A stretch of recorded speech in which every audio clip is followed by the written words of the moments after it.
The Revolt of Man, Sir Walter Besant, Chapter 1. In Park Lane. Breakfast was laid for two in the smallest room of a room of perhaps the largest house in Park Lane. It was already 10:30, but as yet there was only one occupant of the room, an elderly lady of striking appearance.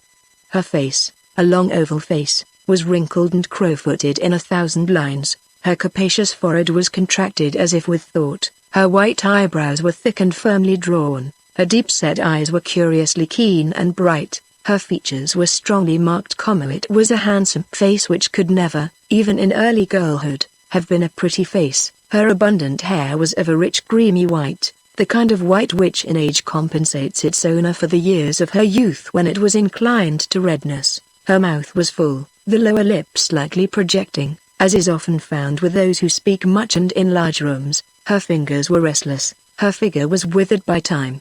When she laid aside the paper she had been reading, and walked across the room to the open window, you might have noticed how frail and thin she seemed, yet how firmly she walked and stood. This wrinkled face, this frail form, belonged to the foremost intellect of England. The lady was none other than Dorothy Ingleby, Professor of Ancient and Modern History in the University of Cambridge. It would be difficult, without going into great detail, and telling many anecdotes, to account for her great reputation and the weight of her authority. She had written little. Her lectures were certainly not popular with undergraduates, partly because undergraduates will never attend professors' lectures, and partly because the university would not allow her to lecture at all on the history of the past, and the story of the present was certainly neither interesting nor enlivening. As girls at school, everybody had learned about the Great Transition, and the way in which the transfer of power, which marked the last and greatest step of civilization, had been brought about, the gradual substitution of women for men in the great offices, the spread of the new religion, the abolition of the monarchy, the introduction of pure theocracy, in which the ideal perfect woman took the place of a personal sovereign, the wise measures by which man's rough and rude strength was disciplined into obedience. All these things were mere commonplaces of education. Even men, who learned little enough, were taught that in the old days strength was regarded more than mind, while the father actually ruled in a place which should have been occupied by the mother. These things belonged to constitutional history. Nobody cared much about them, while, on the other hand, they would have liked to know the more curious among them what was the kind of world which existed before the development of culture gave the reins to the higher sex, and it was well known that the only person at all capable of presenting a faithful restoration of the old world was Professor Ingleby. Again, there was a mystery about her. Although in holy orders, she had always refused to preach, it was whispered that she was not orthodox. She had been twice called upon to sign 144 articles, a request with which, on both occasions, she cheerfully complied, to the discomfiture of her enemies. Yet her silence in matters of religion provoked curiosity and surmise. A grave woman, a woman with all the learning of the university library in her head, a woman who, alone among women, held her tongue, and who, when she did speak, spoke slowly, and weighed her words, and seemed to have written out her conversation beforehand, so pointed and polished it was. In religion and politics, however, the professor generally maintained silence absolute.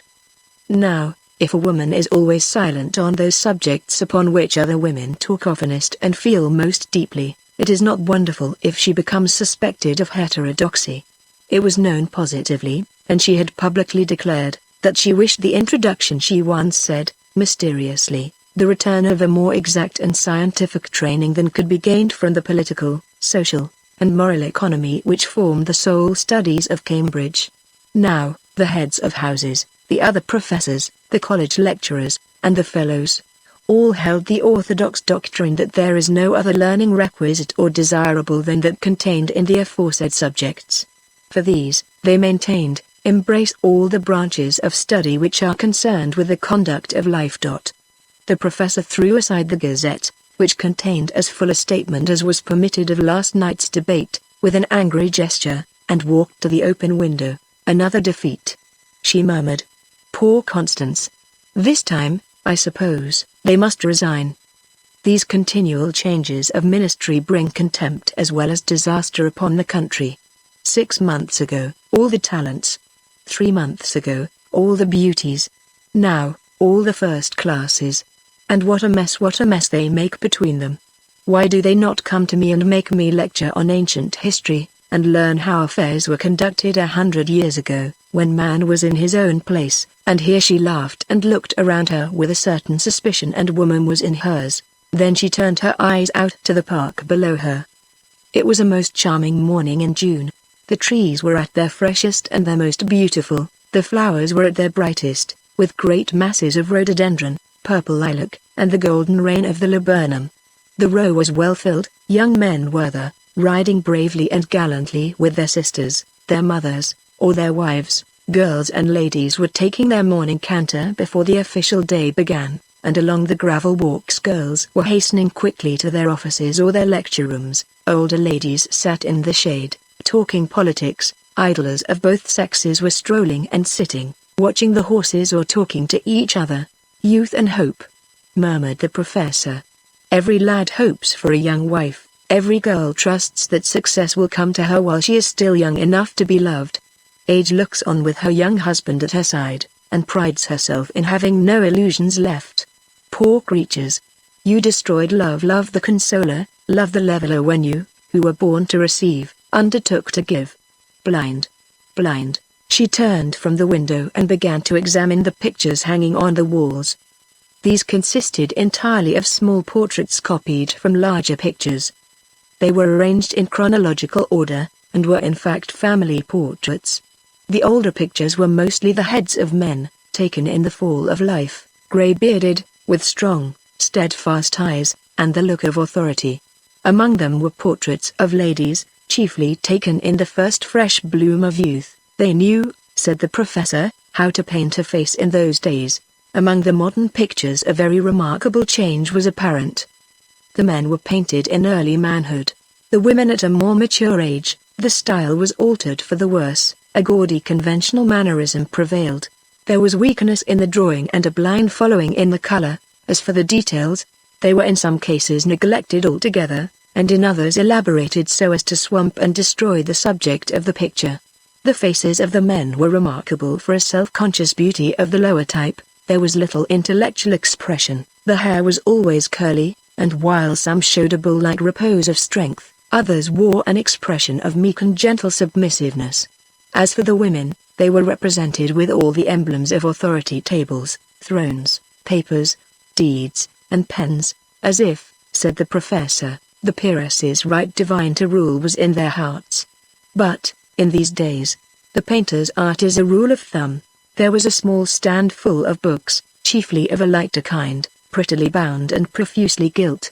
Some were novels, with such titles as The Hero of the Cricket Field, The Long Jump, The Silver Racket, and so on. Some were apparently poems, among them being Lady Longspin's Vision of the Perfect Night, with a frontispiece, showing the last lap of the 7-mile race, Julia Durdle's poems of the young man's crown of glory, and Aunt Agatha's songs for girls at school or college. There were others of a miscellaneous character, such as Guide to the Young Politician, being a series of letters to a peeress at Oxford, Meditations in the University Church, Hymns for Men, The Sacrifice of the Faithful Heart, The Womanhood of Heaven, or The Light and Hope of Men, with many others whose title proclaimed the nature of their contents. The appearance of the books, however, did not seem to show that they were much read. "I should have thought," said the professor, "that Constance would have turned all this rubbish out of her breakfast room. After all, though, what could she put in its place here?" As the clock struck 11, the door opened, and the young lady whom the professor spoke of as Constance appeared. She was a girl of 20, singularly beautiful. Her face was one of those very rare faces which seem as if nature, after working steadily in one mold for a good many generations, has at last succeeded in perfecting her idea. Most of our faces, somehow, look as if the mold had not quite reached the conception of the sculptor. Unfortunately, while such faces as that of Constance, Countess of Carleon, are rare, they are seldom reproduced in children. Nature, in fact, smashes her mold when it is quite perfect, and begins again upon another. The hair was of that best and rarest brown, in which there is a touch of gold when the sun shines upon it. Her eyes were of a dark, deep blue, her face was a beautiful and delicate oval, her chin was pointed, her cheek perhaps a little too pale, and rather thin, and there was a broad edging of black under her eyes, which spoke of fatigue, anxiety, or disappointment. But she smiled when she saw her guest. "Good morning, Professor," she said, kissing the wrinkled cheek. "It was good indeed of you to come. I only heard you were in town last night. You are well this morning, Constance?" asked the professor. "Oh, yes," replied the girl wearily. "I am well enough. Let us have breakfast. I have been at work since 8 with my secretary. You know that we resign today." "I gathered so much," said the professor, "from the rag they call the official gazette. They do not report fully, of course, but it is clear that you had an exciting debate, and that you were defeated." The countess sighed. Then she reddened and clenched her hands. "I cannot bear to think of it," she cried. "We had a disgraceful night. I shall never forget it or forgive it. It was not a debate at all, it was the exchange of unrestrained insults, rude personalities, humiliating recrimination. Take some breakfast first, my dear," said the professor, "and then you shall tell me as much as you please." Most of the breakfast was eaten by the professor herself. Long before she had finished, Constance sprang from the table and began to pace the room in uncontrollable agitation. It is very hard to preserve even common dignity, when such attacks are made. One noble peeress taunted me with my youth. It is 2 years since I came of age. I am 20, but never mind that. Another threw in my teeth my cousin Chester. She blushed violently, to think that the British House of Peeresses should have fallen so low.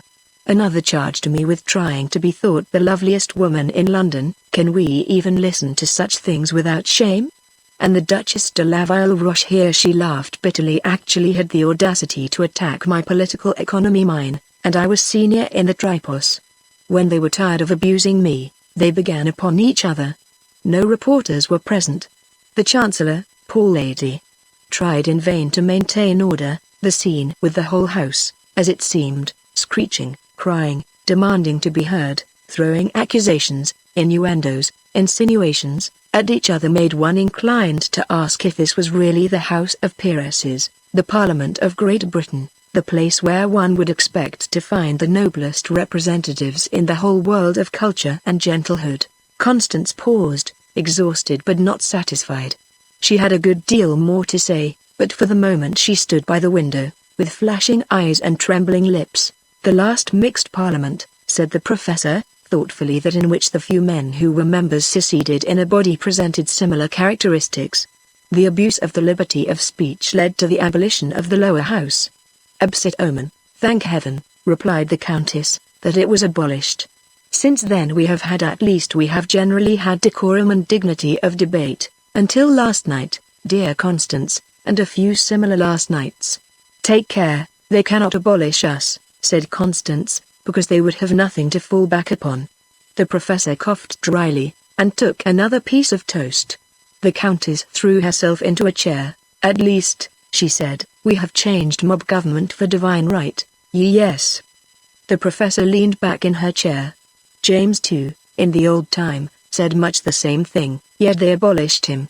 To be sure, in his days, divine right went through the male line. Men said so, said the countess, to serve their selfish ends. How can any line be continued except through the mother? Absurd.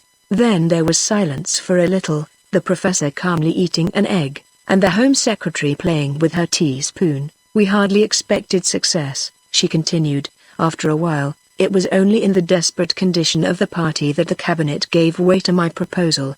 Yet I did hope that the nature of the bill would have awakened the sympathy of a house which has brothers, fathers, nephews, and male relations of all kinds, and does not consist entirely of orphaned-only daughters." "That is bitter, Constance," sighed the professor. "I hope you did not begin by saying so." "No, I did not. I explained that we were about to ask for a commission into the general condition of the men of this country. I set forth, in mild and conciliating language, a few of my facts. You know them all, I learned them from you. I showed that the whole of the educational endowments of this country have been seized upon for the advantage of women. I suggested that a small proportion might be diverted for the assistance of men. Married men with property, I showed, have no protection from the prodigality of their wives. I pointed out that the law of evidence, As regards violence towards wives, presses heavily on the man. I showed that single men's wages are barely sufficient to purchase necessary clothing. I complained of the long hours during which men have to toil in solitude or in silence, of the many cases in which they have to do housework and attend to the babies, as well as do their long day's work. And I ventured to hint at the onerous nature of the married mother's tax, that 5% on all men's earnings. My dear Constance, interrupted the professor, was it judicious to show your whole hand at once? Surely step by step would have been safer, perhaps. I ventured next to call the serious attention of the House to the grave discontent among the younger women of the middle classes who, by reason of the crowded state of the professions, are unable to think of marriage, as a rule, before 40, and often have to wait later. This was received with cold disapprobation. The House is always touchy on the subject of marriage. But when I went on to hint that there was danger to the state in the reluctance with which the young men entered the married state under these conditions, there was such a clamor that I sat down. The professor nodded, just what one would have expected. Talk the conventional commonplace, and the House will listen. Tell the truth, and the House will rise with one consent and shriek you down. Poor child. What did you expect? A dozen rows together. Lady Cloistertown caught the Chancellor's eye. I suppose you know her extraordinary command of commonplaces. She asked whether the House was prepared to place man on an equality with woman. She supposed we should like to see him sitting with ourselves, voting with the rudeness of his intellect, even speaking with the bluntness of the masculine manner. And then she burst into a scream. Irreligion, she cried, was rampant. Was this a moment for bringing forward such a motion? Not only women, but even men, had begun to doubt the perfect woman. The rule of the higher intellect was threatened, the new civilization was tottering, we might even expect an attempt to bring about a return of the reign of brute force heavens. And that was only a beginning. Then followed the weary platitudes that we know so well. Can no one place truth before us in words of freshness? If you insist upon every kind of truth being naked, said the professor, you ought not to grumble if her limbs sometimes look unlovely. Then let us for a while agree to accept truth in silence. I would we could, echoed the elder lady. I know the weariness of the commonplace. When we are every year invaded by gentlemen at commemoration, I have to go through the same dreary performance. The phrases about the higher intellect, the sex which is created to carry on the thought, while the other executes the work of this world, the likeness and yet unlikeness between us due to that beautiful arrangement of nature. The extraordinary success we are making of our power, the loveliness of the new religion, revealed bit by bit, to one woman after another, until we were able to reach unto the conception, the vision, the realization of the perfect woman. Professor, interrupted Constance, laying her hand on her friend's shoulder, do not talk so. Strengthen my faith, do not destroy what is left of religion by a sneer. Alas! Everything seems falling away, nothing satisfies, there is no support anywhere, nor any hope. I suppose I am not strong enough for my work. At least I have failed. The whole country is crying out with discontent. The Lancashire women cannot sell their husbands' work. I hear that they are taking to drink. Wife beating has broken out again in the potteries. It is reported that secret associations are again beginning to be formed among the men, and then there are these county magistrates with their unjust sentences. A man at Leicester has been sentenced to penal servitude for 20 years because his wife says he swore at her and threatened her. I wrote for information. The magistrate says she thought an example was needed. And, innocent or guilty, the husband is not allowed to cross-examine his wife. Then look at the recent case at Cambridge. Yes, said the professor, that is bad indeed. The husband, a man of hitherto blameless character, young, well-born, handsome, good at his trade, and with some pretensions to the higher culture, sentenced to penal servitude for life for striking his wife, one of the senior fellows of Trinity. The professor's eyes flashed. As you are going out of office today, my Lady Home Secretary, and can do no more justice for a while, I will tell you the truth of that case. The wife was tired of her husband. It was a most unhappy match. She wanted to marry another man, so she trumped up the charge. That is the disgraceful truth. No fishwife of Billingsgate could have lied more impudently. He, in accordance with our no doubt most just and well-intentioned, laws, becomes a convict for the rest of his days. She marries again. Everybody knows the truth, but nobody ventures to state it. She banged her own arm black and blue herself with the poker, and showed it in open court as the effects of his violence. As for her husband, I visited him in prison. He was calm and collected. He says that he is glad there are no children to lament his disgrace, that prison life is preferable to living any longer with such a woman, and that, on the whole, death is better than life when an innocent man can be so treated in a civilized country. Poor man, groaned Constance. Stay, I have a few hours yet of power. His name? She sprang to her desk. John Phillips. No, Phillips is the wife's name. I forgot that the sentence itself carries divorce with it. His bachelor name was Corrigan. Constance wrote rapidly. John Corrigan. He shall be released. A free pardon from the Home Secretary cannot be appealed against. He is free. She sprang from the table and rang the bell. Her private secretary appeared. This dispatch to be forwarded at once, she said. Not a moment's delay, Constance. The professor seized her hand. You will have the thanks of every woman who knows the truth.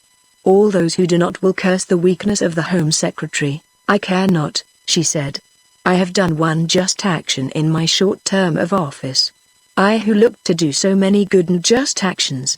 It is difficult, more difficult than one ever suspects, for a minister to do good. Alas! My dear, John Corrigan's case is only one of many, I know, replied Constance sighing. Yet what can I do? Our greatest enemies are ourselves. Oh, Professor! When I think of the men working at their looms from morning until night, cooking the dinners and looking after the children, while the women sit about the village pump or in their clubs, to talk unmeaning politics, tell me, logician, why our theories are all so logical, and our practice is so bad. Everything, said the professor, in our system is rigorously logical and just. If it could not be proved scientifically, if it were not absolutely certain, their system could never be accepted by the exact intellect of cultivated women. Have not Oxford and Cambridge proclaimed this from 100 pulpits and in 1,000 textbooks? My dear Lady Garlian, you yourself proved it when you took your degree in the most brilliant essay ever written. The Countess winced. Must we, then, she asked, cease to believe in logic? Nay, replied Professor Ingleby, I said not that. But every conclusion depends upon the minor premise. That, dear Countess, in the case of our system, appears to me a little uncertain, but where is the uncertainty? Surely you will allow me, my dear Professor, Constance smiled, although I am only a graduate of 2 years standing, to know enough logic to examine a syllogism, surely, Constance. My dear, I do not presume to doubt your reasoning powers. It was only an expression of perplexity. We are so right, and things go so wrong. Both ladies were silent for a few moments, and Constance sighed. For instance, the professor went on, we were logically right when we suppressed the sovereignty. In a perfect state, the head must also be perfect. Whom, then, could we acknowledge as head but the perfect woman? So we became a pure theocracy. Then, again, we were right when we abolished the lower house, for in a perfect state, the best rulers must be those who are well-born, well-educated, and well-bred. All this requires no demonstration. Yet, but the Countess shook her head impatiently, and sprang to her feet. Enough, Professor. I am tired of debates and the battles of phrase. The House may get on without me. And I will inquire no more, even of you, Professor, into the foundations of faith, constitution, and the rest of it. I'm brave, when I rise in my place, about the unalterable principles of religious and political economy. Brave words do not mean brave heart. Like so many who are outspoken, which I cannot be, at least yet my faith is sapped. I doubt. She who doubts, said the professor, is perhaps near the truth. Nay, for I shall cease to investigate. I shall go down to the country and talk with my tenants. Do you learn much, asked the professor, of your country tenants? The Countess laughed. I teach a great deal, at least, she replied. 3 times a week I lecture the women on constitutional law, and twice on the best management of husbands, sons, and farm laborers, and so forth. And you are so much occupied in teaching that you never learn? That is a great pity, Constance. Do you observe? I suppose I do. Why, Professor, old habits linger longest in country places. What do you find to remark upon, most of all? The strange and unnatural deference, replied the girl, with a blush of shame, paid by country women to the men. Yes, Professor, after all our teaching, and in spite of all our laws, in the country districts the old illogical supremacy of brute force still obtains, thinly disguised. My dear, who manages the farm? Why, said the Countess, the wives are supposed to manage, but their husbands really have the whole management in their own hands. Who drives the cattle, sows the seed, reaps, plows? The husband, of course. It is his duty. It is, said the professor. Child, a few generations ago he did all this as the acknowledged head of the house. He does not forget. What do you mean? I mean, my dear Countess, that things are never so near their end as when they appear the firmest. Now, if you please, tell me something more of this great speech of yours, which so roused the wrath of assembled and hereditary wisdom. What did you intend to say? Constance began, in a quick, agitated way, nervously pacing the room, to run through the main points of the speech which she had prepared but had not been allowed to deliver. It was a plea for the intellectual elevation of the other sex. She pointed out that, although there was legislation in plenty for their subjection, although the greatest care was taken to prevent men from working together, conspiring, and meeting, so that most work was done in solitude or at home, and when that was not the case, a woman was always present to enforce silence although laws had been passed to stamp out violence, and to direct the use of brute strength into useful channels. Little or nothing had been done, even by private enterprise, for the education of men. She showed that the prisons were crammed with cases of young men who had broken out, that very soon they would have no more room to hold their prisoners, that the impatience of men under the severe restrictions of the law was growing greater every day, and more dangerous to order, and that, unless some remedy were found, she trembled for the consequences. Here the professor raised her eyes, and laughed gently. The Countess went on with her speech. I am not advocating, before this august assembly, the adoption of unconstitutional and revolutionary measures, I claim only for men such an education of their reasoning faculties as will make them reasoning creatures. I would teach them something of what we ourselves learn, so that they may reason as we reason, and obey the law because they cannot but own that the law is just. I knows that we must first encourage the young men to follow a healthy instinct which bids them be strong, yet there is more in life for a man to do than to work, to dig, to carry out orders, to be a good athlete, an obedient husband, and a conscientious father. Here the professor laughed again. Why do you laugh, Professor? Because, my dear, you are already in the way that leads to understanding. You speak in parables. You are yet in twilight, dear Constance. The professor rose and laid her hand on the young Countess's arm. Child, your generous heart has divined what your logic would have made it impossible for you to perceive, a great truth, perhaps the greatest of truths. Go on. Have I? The house would not allow me to say it. Then, my own friends deserted me. A vote of want of confidence was hurriedly passed by a majority of 235 to 22, and the young minister laughed bitterly. There is an end of my great schemes. For a time, yes, said the professor. But, Constance, there is a greater work before you than you suspect or dream. Greatest of the women of all time, my child, shall you be if what I hope may be brought to pass. Let not this little disappointment of an hour vex you any longer. Go gain strength in the country, meditate and read. Oh, read!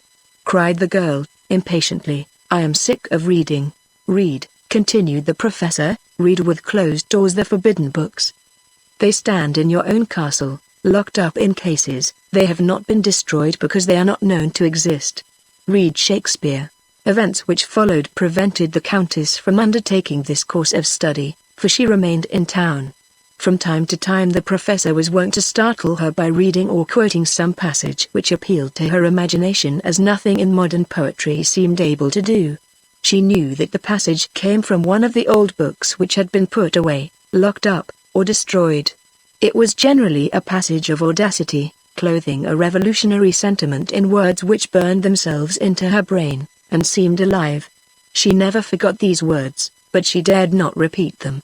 And she knew herself that the very possession of the sentiments, the knowledge that they existed, made her dangerous, as her enemies called her, for most of them were on the attributes of man. The conversation was interrupted by a servant, who brought the Countess a note. "How very imprudent!" cried Constance, reddening with vexation. "Why will the boy do these wild things? Help me, Professor. My cousin, Lord Chester, wants to see me, and is coming, by himself, to my house here immediately. Surely I am sufficient guardian of the proprieties, Constance. We will say, if you like, that the boy came to see his old tutor. Let him come, and, unless he has anything for your ear alone, I can be present. Heaven knows what he has to say." His cousin sighed. Always some fresh escapade, some kicking over the limits of convention. She was standing at the window, and looked out. "And here he comes, riding along Park Lane as if it were an open common." Chapter 2 The Earl of Chester, Edward, cried Constance, giving her cousin her hand. "Is this prudent? You ride down Park Lane as if you were riding after hounds, your unhappy attendant poor girl ! Trying in vain to keep up with you, and then you descend openly, and in the eyes of all, alone, at my door, the door of your unmarried cousin. Consider my dear Edward, if you are careless about your own reputation. Do you think I have no enemies? Do you think young Lord Chester can go anywhere without being seen and reported? Do you think all women have kind hearts and pleasant tongues?" The young man laughed, but a little bitterly. "My reputation, Constance, may just as well be lost as kept. What do I care for my reputation?" At these terrible words Constance looked at him in alarm. He was worth looking at, if only as a model, being 6 feet high, 22 years of age, strongly built, with crisp, curly brown hair, the shoulders of a Hercules, and the face of an Apollo. But today his face was clouded, and as he spoke he clenched his fist. "What has happened now, Edward?" asked his cousin. "Anything important?" "The new groom? The new groom has a seat like a sack, is afraid to gallop, and can't jump. As for her nerve, she's got none. My stable boy Jack would be worth 10 of her. But if a man cannot be allowed for the sake of his precious reputation to ride without a girl trailing at his heels, why, I suppose there is no more to be said." "No, Constance, it is worse than the new groom. Edward, you are too masterful," said his cousin, gravely. "One cannot, even if he be Earl of Chester, fly in the face of all the conveniences. Rules are made to protect the weak for their own sake, the strong obey them for the sake of the weak. You are strong, be therefore considerate. Suppose all young men were allowed to run about alone?" The professor shook her head gravely. "It would be a return," she said, "to the practice of the ancients." "The barbarous practice of the ancients," added Constance. "The grooms might at least be taught how to ride," grumbled the young man. "But about this disaster, Edward, is it the postponement of a cricket match, the failure of a tennis game?" "Constance," he interrupted, "I should have thought you capable of believing that I should not worry you at such a moment with trifles. I have got the most serious news for you, things for which I want your help and your sympathy." Constance turned pale. What could he have to tell her except one thing, the one thing which she had been dreading for 2 or 3 years? Edward, Earl of Chester in his own right, held his title by a tenure unique in the peerage. For 4 generations the Countesses of Chester had borne their husbands one child only, and that a son. For 4 generations the Earls of Chester had married ladies of good family, certainly, but of lower rank, so that the title remained. He represented, by lineal descent through the male line, the ancient royal house, and though there were not wanting ladies descended through the female line from old kings of England, by this extraordinary accident he possessed the old royal descent, which was more coveted than any other in the long lists of the Red Book. It was objected that its honors were half shorn by being transmitted through so many males, but there were plenty to whisper that, according to ancient custom, the young earl would be none other than the King of England. So long a line of only children could not but result in careful nursing of the estate, which was held in trust and ward by one countess after another, until now it was one of the greatest in the country, and though there were a few peeresses whose acres exceeded those of the Earl of Chester, there was no young man in the matrimonial market to be compared with him. His hand was at the disposal subject, of course, to his own agreement, which was taken for granted of the Chancellor, who, up to the present time, had made no sign. Young, handsome, the holder of a splendid title, the owner of a splendid rent-roll, said to be of amiable disposition, known to be proud of his descent. Could there be a husband more desirable? Was it to be wondered at if every unmarried woman in a certain rank of life, whether maid or widows, dreamed of marrying the Earl of Chester, and made pictures in her own mind of herself as the Countess, sitting in the house, taking precedence as Premier, after the Duchesses, holding office, ruling departments, making eloquent speeches, followed and reported by the society papers, giving great entertainments, actually being and doing what other women can only envy and sigh for? It was whispered that Lady Carlion would ask her cousin's hand. It was also whispered that the Chancellor, now a permanent officer of the state, would never grant her request on account of her politics. It was also whispered that a certain widow, advanced in years, of the highest rank, had been observed to pay particular attention to the young Earl in society and in the field. This report, however, was received with caution, and was not generally believed. Serious news. Constance for a moment looked very pale. The professor glanced at her with concern and even pity. Serious news. She was going to add, who is it? But stopped in time. What is it? She said instead, you have not yet heard. Then, the Earl replied, of the great honor done to me and to my house? Constance shook her head. She knew now that her worst fears were going to be realized. Tell me quickly, Edward. No less a person than Her Grace the Duchess of Dunstanburgh has offered me, through the Chancellor, the support and honor of her hand. Constance started. This was the worst, indeed. The Duchess of Dunstanburgh. 65 years of age, already thrice a widow's, the Duchess of Dunstanburgh. She could not speak. Have you nothing to say, Constance? Asked the young man. Do you not envy me my happy lot? My bride is not young to be sure, but she is a duchess. The old earldom will be lost in the new duchy. She has buried 3 husbands already. One may look forward with joy to lying beside them in her gorgeous mausoleum. Her country house is finer than mine, but it is not so old. She is of rank so exalted that one need not inquire into her temper, which is said to be evil, nor into the little faults, such as jealousy, suspicion, meanness, greed, and avarice, with which the wicked world credits her. Edward! Edward! Cried his cousin. Then, again, one's religion will be so beautifully brought into play. We are required to obey. That is the first thing taught in the Church Catechism. All women are set in authority over us. I must therefore obey the Chancellor. His hearers were silent. Again, what says the text? It is man's chiefest honor to be chosen, his highest duty to give, wherever bidden, his love, his devotion, and his loyalty. The professor nodded her head gravely. What martyrs of religion would ask for a more noble opportunity, he asked, than to marry this old woman, Edward? Constance could only warn. She sees no way to advise. Do not scoff. Let us face the position, said the professor. The Chancellor has gone through the form of asking your consent to this marriage. When? Last night. And when do you see her? I am to see her ladyship this very morning, to inform her of your acquiescence. Yes, it is the usual form. The time is very short. My acquiescence? Asked the Earl. We shall see about that presently. Patience, my lord. The professor was thinking what to advise for the best. Patience. Let us have no sudden and violent resolves. We may get time. Time will be our best friend. Remember that the Chancellor must be obeyed. She may, for the sake of courtesy, go through the form of proposing a suitable alliance for your consideration, but her proposition is her order, which you must obey. Otherwise it is contempt of court, and the penalty, I know it, said the Earl, already.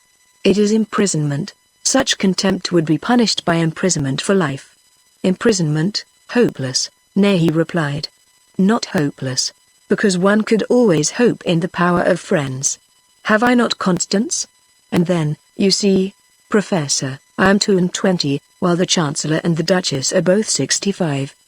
Perhaps they may join the majority. The professor shook her head. Even to speak of the age of so great a lady, even to hint at her death, as an event likely to happen soon, was an outrage against propriety, which is religion. My determination is this, he went on, whatever the consequence, I will never marry the Duchess. Law or no law, I will never marry a woman unless I love her. His eye rested for a moment on his cousin, and he reddened. "I may be imprisoned, but I shall carry with me the sympathy of every woman, that is, of every young woman in the country." "That will not help you, poor boy," said the professor. "Hundreds of men are lying in our prisons who would have the sympathies of young women, were their histories known.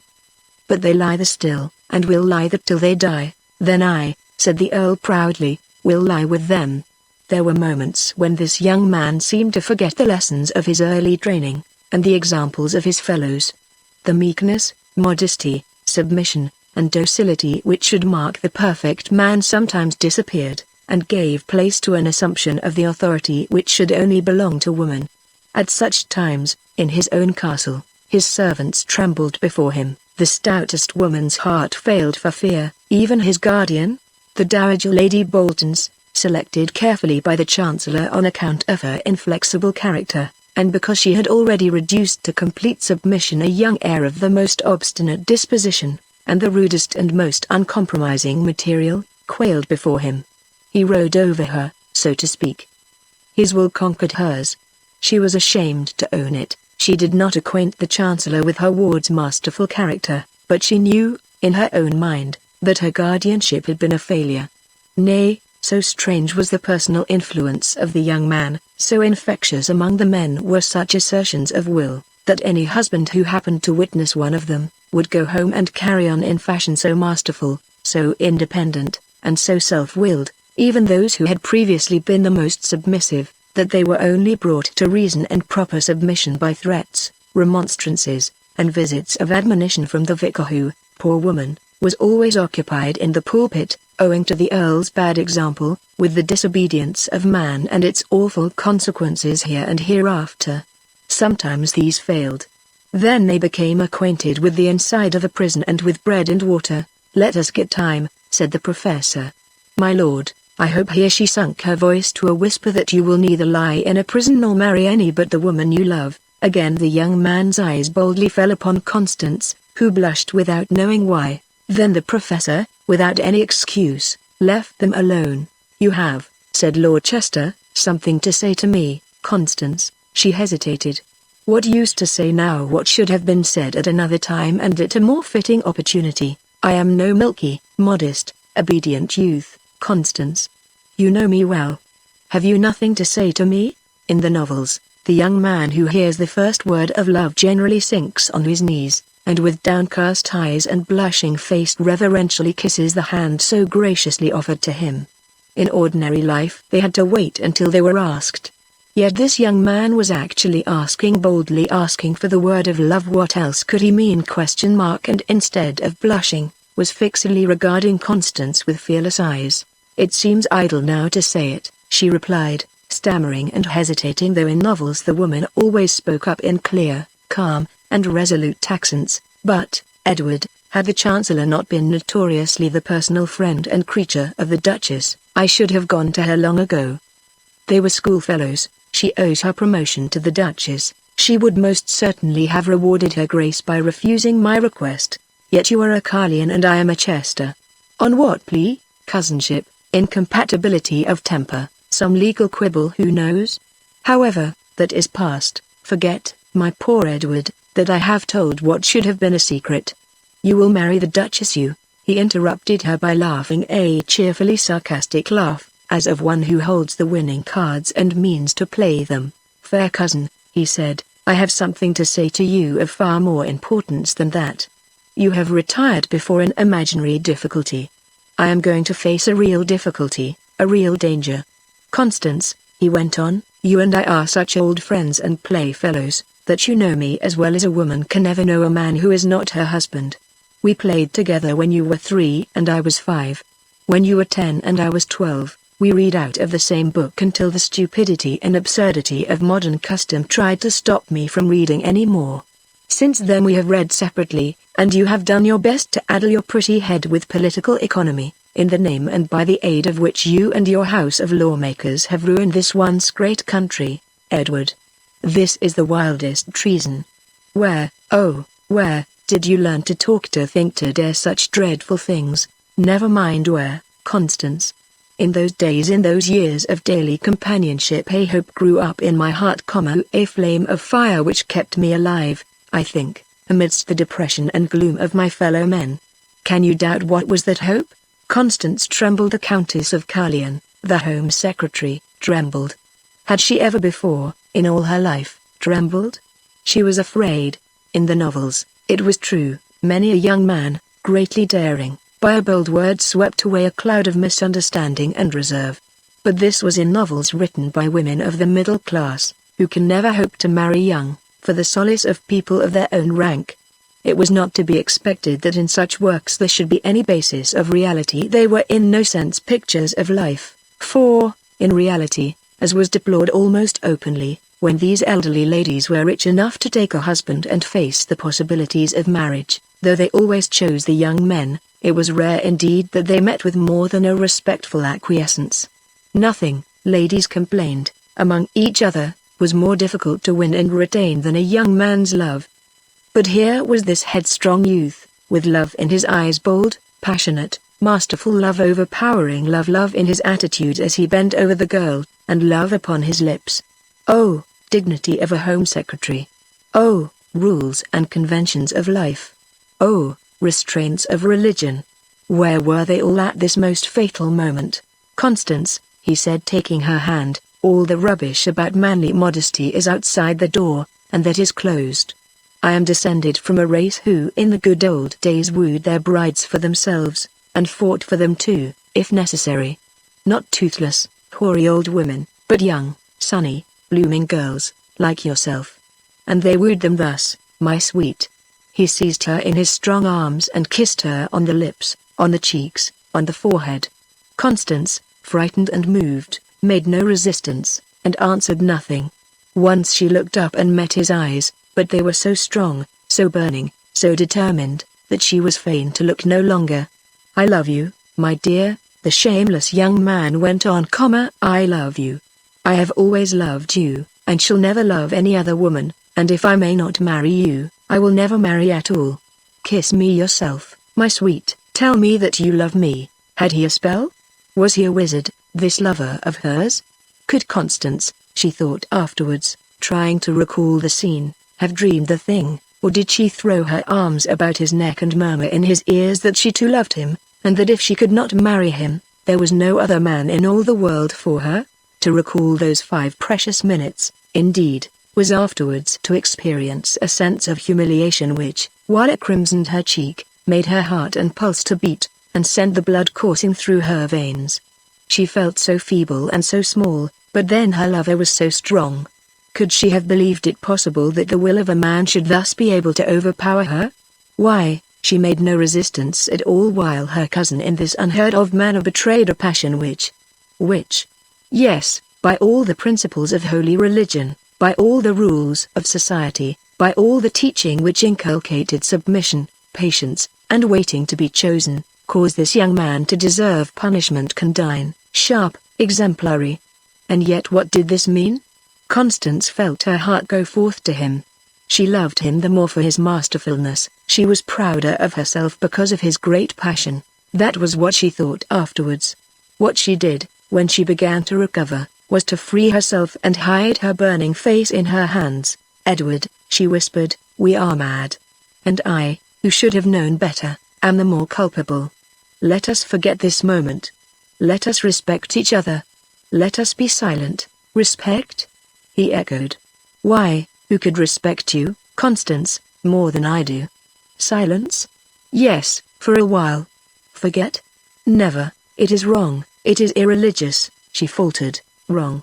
Oh, Constance, let us not, between ourselves, talk the foolish unrealities of school and pulpit. Oh, Edward. She looked about her in terror. For heaven's sake, do not blaspheme. If any were to hear you.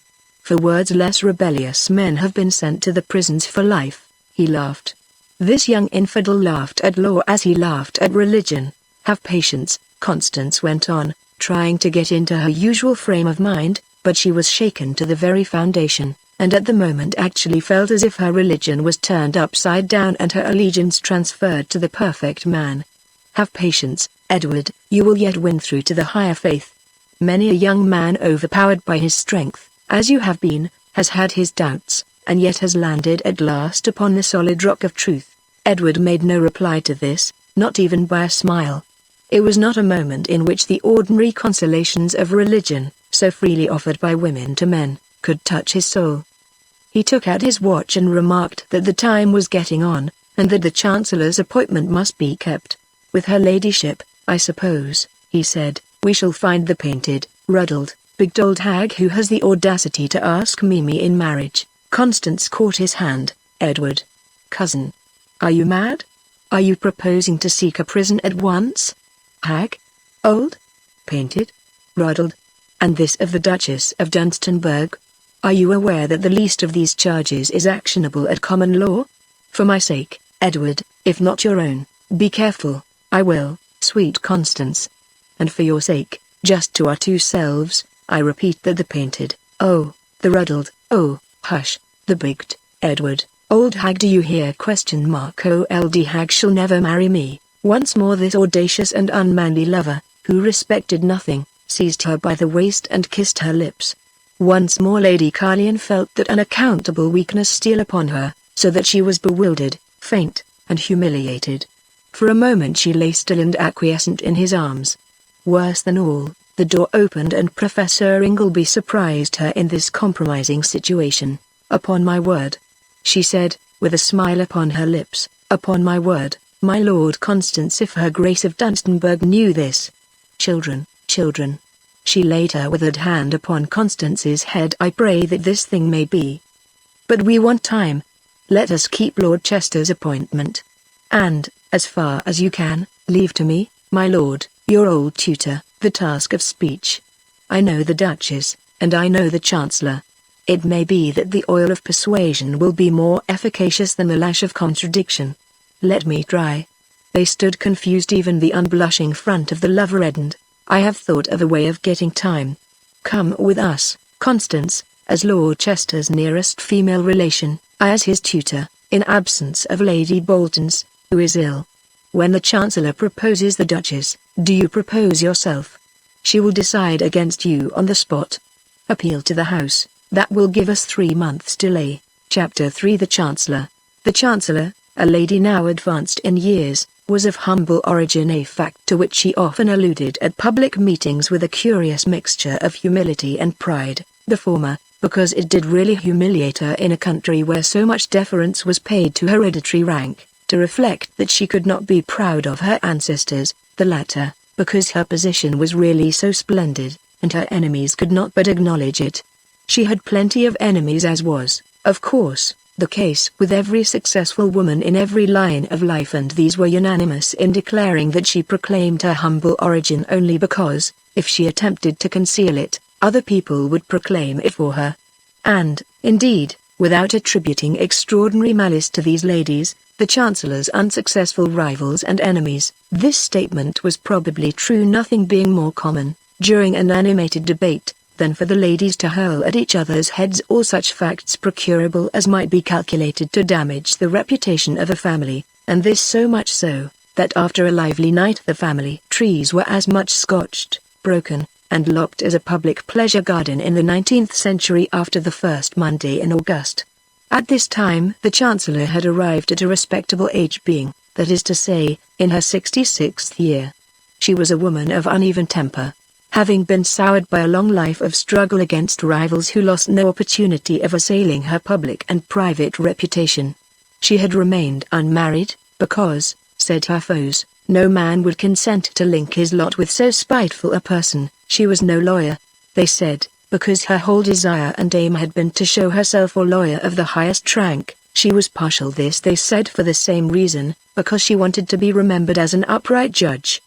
They alluded in the House to her ignorance of the higher culture, although the poor lady had taught herself half a dozen languages, and was skilled in many arts, and they taunted her with her friendship for, meaning her dependence upon, her patron, the Duchess of Dunstanburg.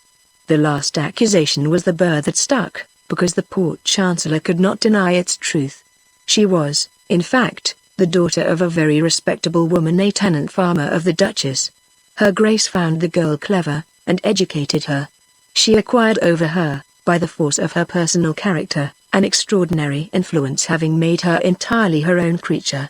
She found the money for her entrance at the bar, pushed her at the beginning, watched her upward course, never let her forget that everything was owing to her own patronage at the outset, and, when the greatest prize of the profession was in her grasp, and the farmer's girl became Chancellor, the Duchess of Dunstanburg, by one of those acts of hers which upset the debates and resolutions of years past, a bill which made the appointment tenable for life, and so transferred into her own hands all the power, all the legal skill of the Chancellor.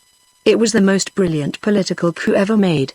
Those who knew whispered that the Chancellor had no voice, no authority, no independent action at all. Her patron regulated everything. While this terrible Duchess lived, the Court of Chancery belonged to her with all its manifold and complicated powers. She herself was, save at rare intervals, Prime Minister, autocrat, and almost dictator. Certainly it was notorious that whatever the Duchess of Dunstanburg wanted she had, and it was also a fact not to be disputed, that there were many lawyers of higher repute, more dignified, more learned, more eloquent, and of better birth, who had been passed over to make room for this protégée of the Duchess, this daughter of the plough. Lord Chester, accompanied by the Countess of Carlyon and Professor Ingleby, arrived at the law courts at 12, the hour of the Chancellor's appointment, and were shown into an anteroom. Here, with a want of courtesy most remarkable, considering the rank of the ward in Chancery whose future was to be decided at this interview, they were kept waiting for half an hour. When at length they were admitted to the presence, they were astonished to find that, contrary to all precedent, the Duchess of Dunstanburg herself was with the Chancellor. In fact, she had been directing her creature in the line she was to take. She intended to receive the hand of the Earl from her, and to push on the marriage without an hour's delay. It was sharp practice, but her Grace was not a woman who considered herself bound by the ordinary rules. Any lesser person would have made her petition for the hand of the ward, and waited until she had received in due course official notification of acceptance, when an interview would have been arranged and the papers signed. All this, owing to the delays of Chancery, generally took from a 12-month upwards, and in the case of poor people who had no interest, perhaps their petitions were never decided at all, so that the unfortunate petitioner waited in vain, until she died of old age, still unmarried, and the unlucky ward lived on, hoping against hope, till his time for marriage went by. The Duchess possessed even more than the dignity which became her rank. She was rather a tall woman, with aquiline features, her age was 65, and in her makeup she studiously affected, not the bloom and elasticity of youth, but the vigor and strength of middle life, say of 50. All the resources of art were lavished upon her with this object. Her hair showed a touch of grey upon the temples, but was still abundant, rich, and glossy, and was so beautifully arranged that it challenged the admiration even of those who knew that it was a wig. Her eyebrows were dark and well defined. Her enemies said she kept a special artist continually employed in making new eyebrows. Her teeth were of pearly whiteness, her cheeks, just touched with paint, showed none of the wrinkles of time, though no one knew how that was managed. Her forehead, strong and broad, was crossed by 3 deep lines which could not be effaced by any artist. Some said they were caused by the successive deaths of 3 husbands, and therefore marked the Duchess's profound grief and the goodness of her heart, because it was known that one of them, at least the third, youngest, and handsomest of all, upon whom the fond wife lavished all her affections, had given her the greatest trouble. Indeed, it was even said that and that with main other circumstances showing the blackest ingratitude, so that women held up their hands and wondered what men wanted. But her Grace's enemies said that her famous wrinkles were caused by her 3 great vices of pride, ambition, and avarice, and they declared that if she developed another such furrow, it would represent her other great vice of vanity. As for the 3rd husband, could one expect the poor young man to fall in love with a woman already 58 when she married him? The Duchess was richly but plainly dressed in black velvet and lace. Her figure was still full. As she rose to greet the Chancellor's ward, she leaned upon a gold-headed stick, being somewhat troubled with gout. Her smile was encouraging and kind towards the Earl, to Constance, as to a political enemy who was to be treated with all external courtesy. She bowed low, and she coldly inclined her head in return to the profound act of deference paid to her by the Professor. The Chancellor, a fussy little woman with withered cheeks, wrinkled brow, and thin grey locks, sat at her table. She hardly rose to greet her ward, whom she motioned to a chair. Then she looked at Constance, and waited for her to explain her presence. "I come with Lord Chester on this occasion," said Constance, as his nearest female relation. "As your ladyship is probably aware, I'm his second cousin." The Chancellor bowed. Then the professor spoke. "I ask your ladyship's permission to appear in support of my pupil on this important occasion. His guardian, Lady Bolton's, is unfortunately too ill to be present." "There is no reason, I suppose," said the Chancellor, ungraciously, and with a glance of some anxiety at the Duchess, "why you should not be present. Professor Ingleby unless, that is, the Earl of Chester would rather see me alone. But the proceedings are most formal." Lord Chester, who was very grave, merely shook his head. Then the Chancellor shuffled about her papers for a few moments, and addressed her ward. "Your lordship will kindly give me your best attention," she began, with some approach to blandness. "I am glad, in the first place, to congratulate you on your health, your appearance, and your strength. I have received the best reports on your moral and religious behavior, and your docility, and so on, from your guardian, Lady Bolton's, and I am only sorry that she is not able to be here herself, in order to receive from me my thanks for the faithful and conscientious discharge of her duties, and from the Duchess of Dunstanburgh a recognition of her services in those terms which come from no one with more weight and more dignity than from her Grace." The Duchess held up a hand in deprecation. The professor nodded, and lifted up her hands and smiled, as if a word of thanks from the Duchess was all she, for her part, wanted, in order to be perfectly happy. The Earl, one is sorry to say, sat looking straight at the Chancellor without an expression of any kind, unless it were one of patient endurance. The Chancellor went on. "You will shortly, you now know, pass from my guardianship to the hands and care of another far more able and worthy to hold the reins of authority than myself." Here Constance rose. "Before your ladyship goes any further, I beg to state to you that Lord Chester has only this morning informed me of a proposal made to you by her Grace of Dunstanburgh, which is now under your consideration." "It certainly is," said the Chancellor, "and I am about—" "Before you proceed," Constance changed color, but her voice was firm. "You will permit me also to make official and formal application in the presence of the Duchess herself, who will, I am sure, be a witness, and Professor Ingleby, for the hand of Lord Chester. There is, I think, no occasion for me to say anything in addition to my simple proposal. What I could add would probably not influence your ladyship's decision. You know me, and all that is to be known about me." "This is most astonishing," cried the Duchess. "May I ask your Grace what is astonishing about this proposal?" "May I remind you that I have known Lord Chester all my life, that we are equals in point of rank, position, and wealth, that I am, if I may say so, not altogether undistinguished, even in the house of which your Grace is so exalted an ornament?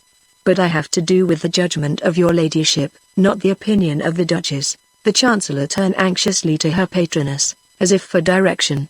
She replied with dignity, "Your ladyship is aware that, as the earlier applicant, my proposal would naturally take precedence in your ladyship's consideration of any later ones. I might even demand that it be considered on its own merits, without reference at all to Lady Carlion's proposal, with regard to which I keep my own opinion." Constance remarked, coldly, that her Grace's opinion was unfortunately, in most important matters, exactly opposite to her own and to that of her friends, and she was contented to disagree with her. She then informed the Chancellor that as no decision had been given as to the marriage of Lord Chester, the case was still before her, and, she submitted, the proposals both of herself and of the Duchess should be weighed by her ladyship.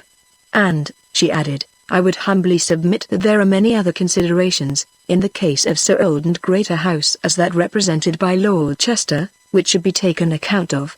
Higher rank than his own, for instance, need right be desired, nor greater wealth, nor many other things which in humbler marriages may be considered. I will go further. In this room, which is, as it were, a secret chamber, I say boldly that care should be taken to continue so old and illustrious a line." "And why?" cried the Duchess sharply, and dropping her stick. "Why should it not be continued? Here a remarkable thing happened. Lord Chester should have affected a complete ignorance of the insult which Constance had deliberately flung in her rival's teeth. What he did do was to turn slowly round and stare, in undisguised wonder, at the Duchess, as if surprised at her audacity. Even her Grace, with all her pride and experience, could not sustain this calm, cold look. She faltered and said no more. Lord Chester picked up the stick, and handed it to her with a low bow. "I am much obliged to you, Lady Garlian," said the Chancellor, tapping her knuckles with her glasses. "Very much obliged to you, I am sure, for laying down rules for my guidance in the interpretation of the law and my duty. That, however, may pass. It is my business, although I confess that this interruption is of a most surprising and unprecedented nature, to proceed with the case before me, which is that of the proposal made by the Duchess of Dunstanburgh." "Do I understand," asked Lady Garlian, "that you refuse to receive my proposal?" "Remember that you must receive it. You cannot help receiving it. This is a public matter, which shall, if necessary, be brought before the House and before the nation. I say that your ladyship must receive my proposal, upon my word," cried the Chancellor. "Upon my word, perhaps," said the Duchess. "If Lady Garlian's proposal were to be received, let me ask that it may be received, even if against precedent the consideration of the case could be proceeded with at once, and perhaps your ladyship's decision might be given on the spot." "Very good, very good." The Chancellor was glad to get out of a difficulty. "I will take the second proposal into consideration as well as the first. Now then, my lord. You have been already informed that the Duchess has asked me for your hand." Here the Duchess made a gesture, and slowly rose, as if about to speak. "A proposition of this kind," she said, in a clear and firm voice, "naturally brings with it, to any young man, and especially a young man of our order, some sense of embarrassment.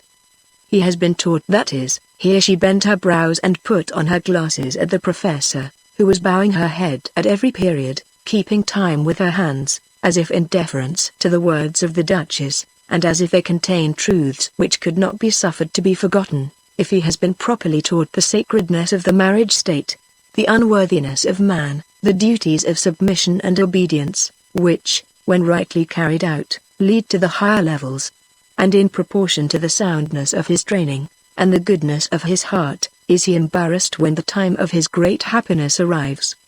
The professor bowed, and spread her hands as if in agreement with so much wisdom so beautifully expressed. "Lord Chester," continued the Duchess, "I have long watched you in silence. I have seen in you qualities which, I believe, befit a consort of my rank. You possess pride of birth, dexterity, skill, grace. You know how to wield such authority as becomes a man. You will exchange your earl's coronet for the higher one of a duke. I am sure you will wear it worthily. You will hear." Constance interrupted. "Permit me, your Grace, to remind you that the Chancellor's decision has not yet been given." The Duchess sat down frowning. This young lady should be made to feel her resentment. But for the moment she gave way and scowled, leaning her chin upon her stick. It was a hard face even when she smiled. When she frowned it was a face to look upon and tremble.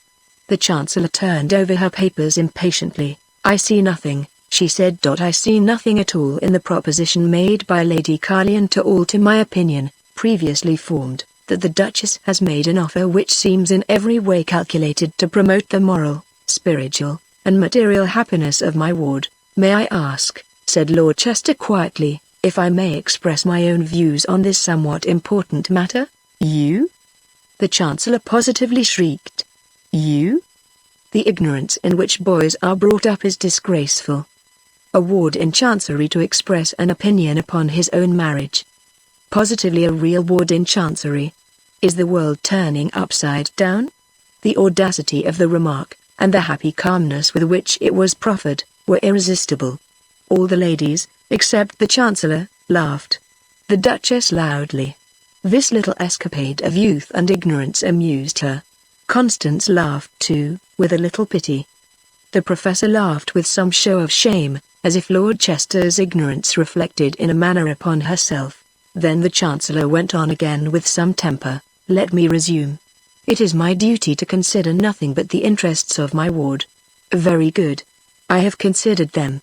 My Lord Chester," In giving your hand to the Duchess of Dunstanburg, I serve your best and highest interests.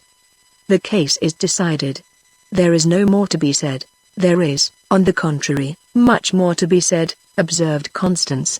"I give your ladyship notice of appeal to the House of Peeresses. I shall appeal to them, and to the nation through them, whether your decision in this case is reasonable, just, and in accordance with the interests of your ward." This was, indeed, a formidable threat. An appeal to the House meant, with such fighting power as Constance and her party, although a minority, possessed, and knew how to direct, a delay of perhaps 6 months, even if the case came on from day to day. Even the practiced old Duchess, used to the wordy warfare of the House, shrank from such a contest. "You will not, surely, Lady Carlion," she said, "drag your cousin's name into the Supreme Court of Appeal." "I certainly will," replied Constance. "It will cost hundreds of thousands, and months of struggle. As for the cost, that is my affair. As for the delay, I can wait perhaps longer than your grace." The Duchess said no more. Twice had Lady Carlion insulted her. But her revenge would wait. "We have already," she said, "occupied too much of the Chancellor's valuable time. I wish your ladyship good morning." Lord Chester offered his arm. "Thank you," she said, accepting it, "as far as the carriage door only, for the present. I trust, my lord, that before long you will have the right to enter the carriage with me.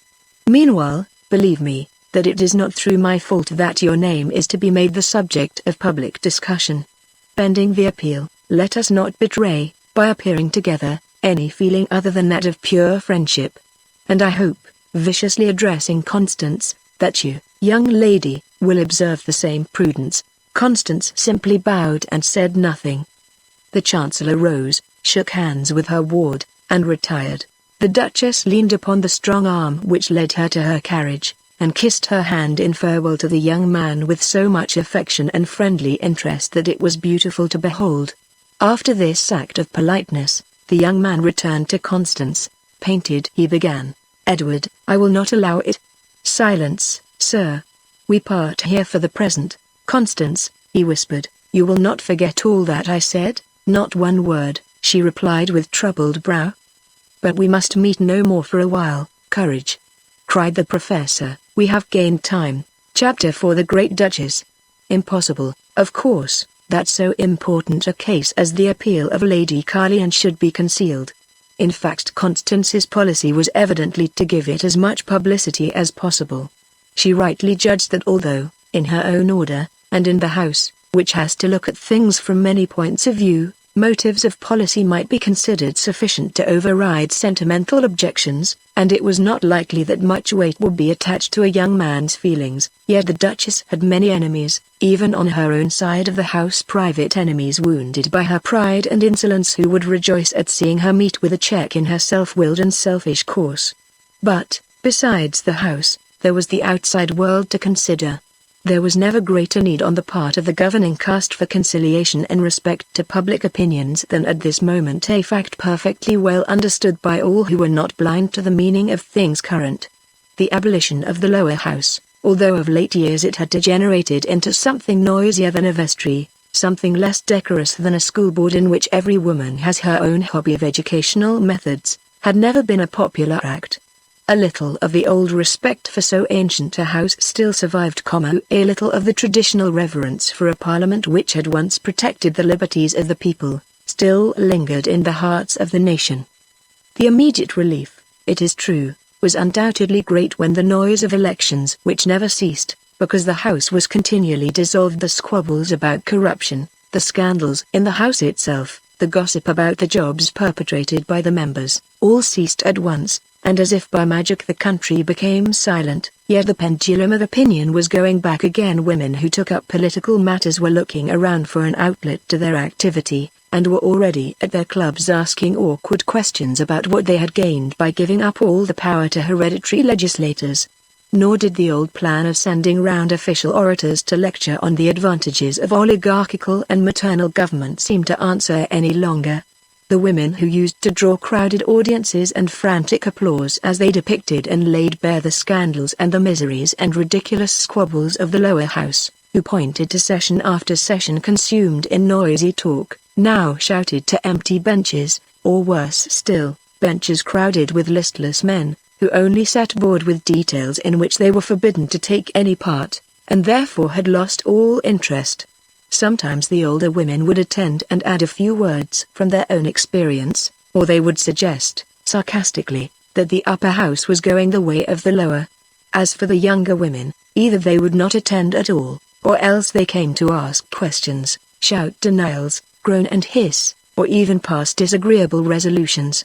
Constance knew all this, and though she would have shrunk, almost as much as the Duchess, from lending any aid to revolutionary designs, she could not but feel that the popular sympathy awakened in her favor at such a moment as the present might assume such strength as to be an irresistible force.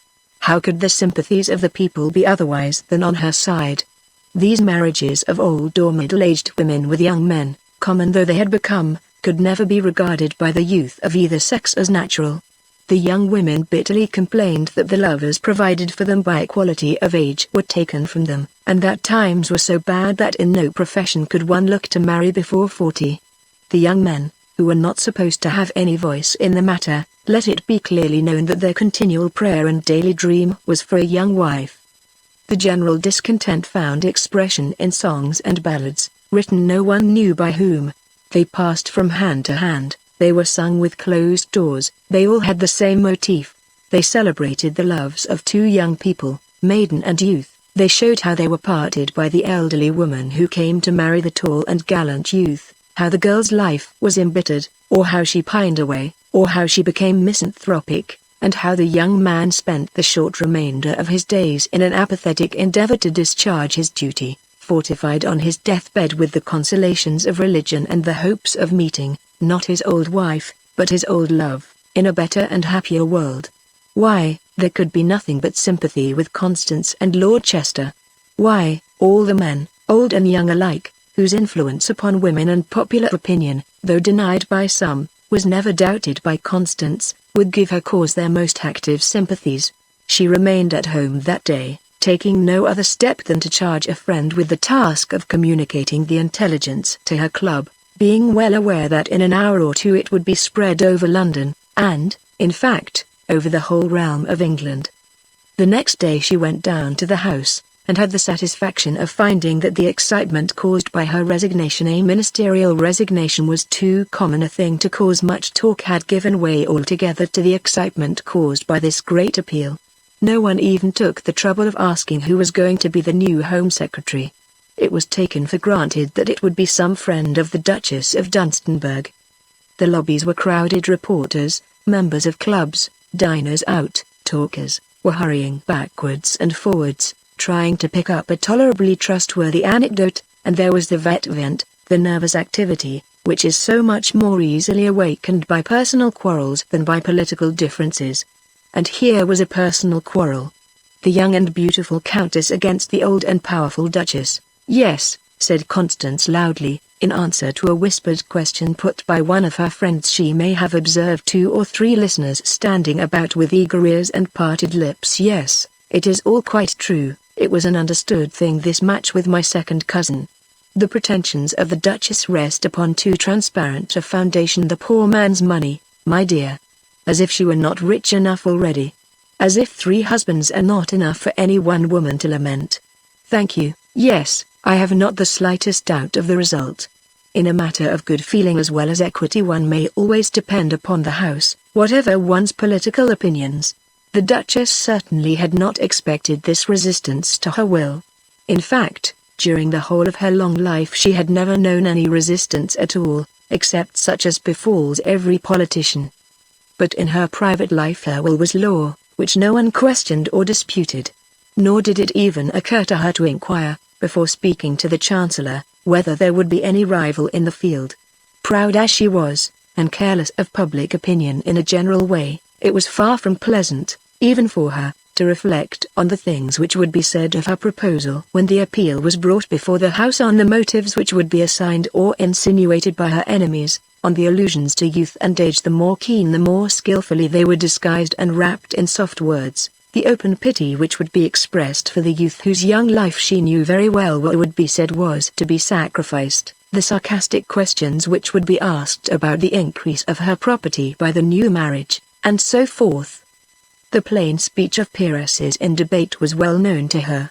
Yet pride forbade a retreat. She would fight it out. She could command, by ways and by methods only known to herself, a majority, yet she felt sure, beforehand, that it would be a cold and unsympathetic majority, even a reproachful majority. Nor was her temper improved by a visit from her old friend, once her schoolfellow, Lady Despard. She came with a long face, which portended expostulation. "You have quite made up your mind, Duchess," she began, without a word of explanation or preamble, but with a comfortable settlement in the chair, which meant a good long talk. "I have quite made up my mind. Between such old friends, no need to ask what was intended. Lord Chester," said Lady Despard thoughtfully, "who is, no doubt, all that you think him worthy in every way, I mean, of this promotion, and your name is, after all, a very young man." "That," replied the Duchess spitefully, "is my affair. His age need not be considered.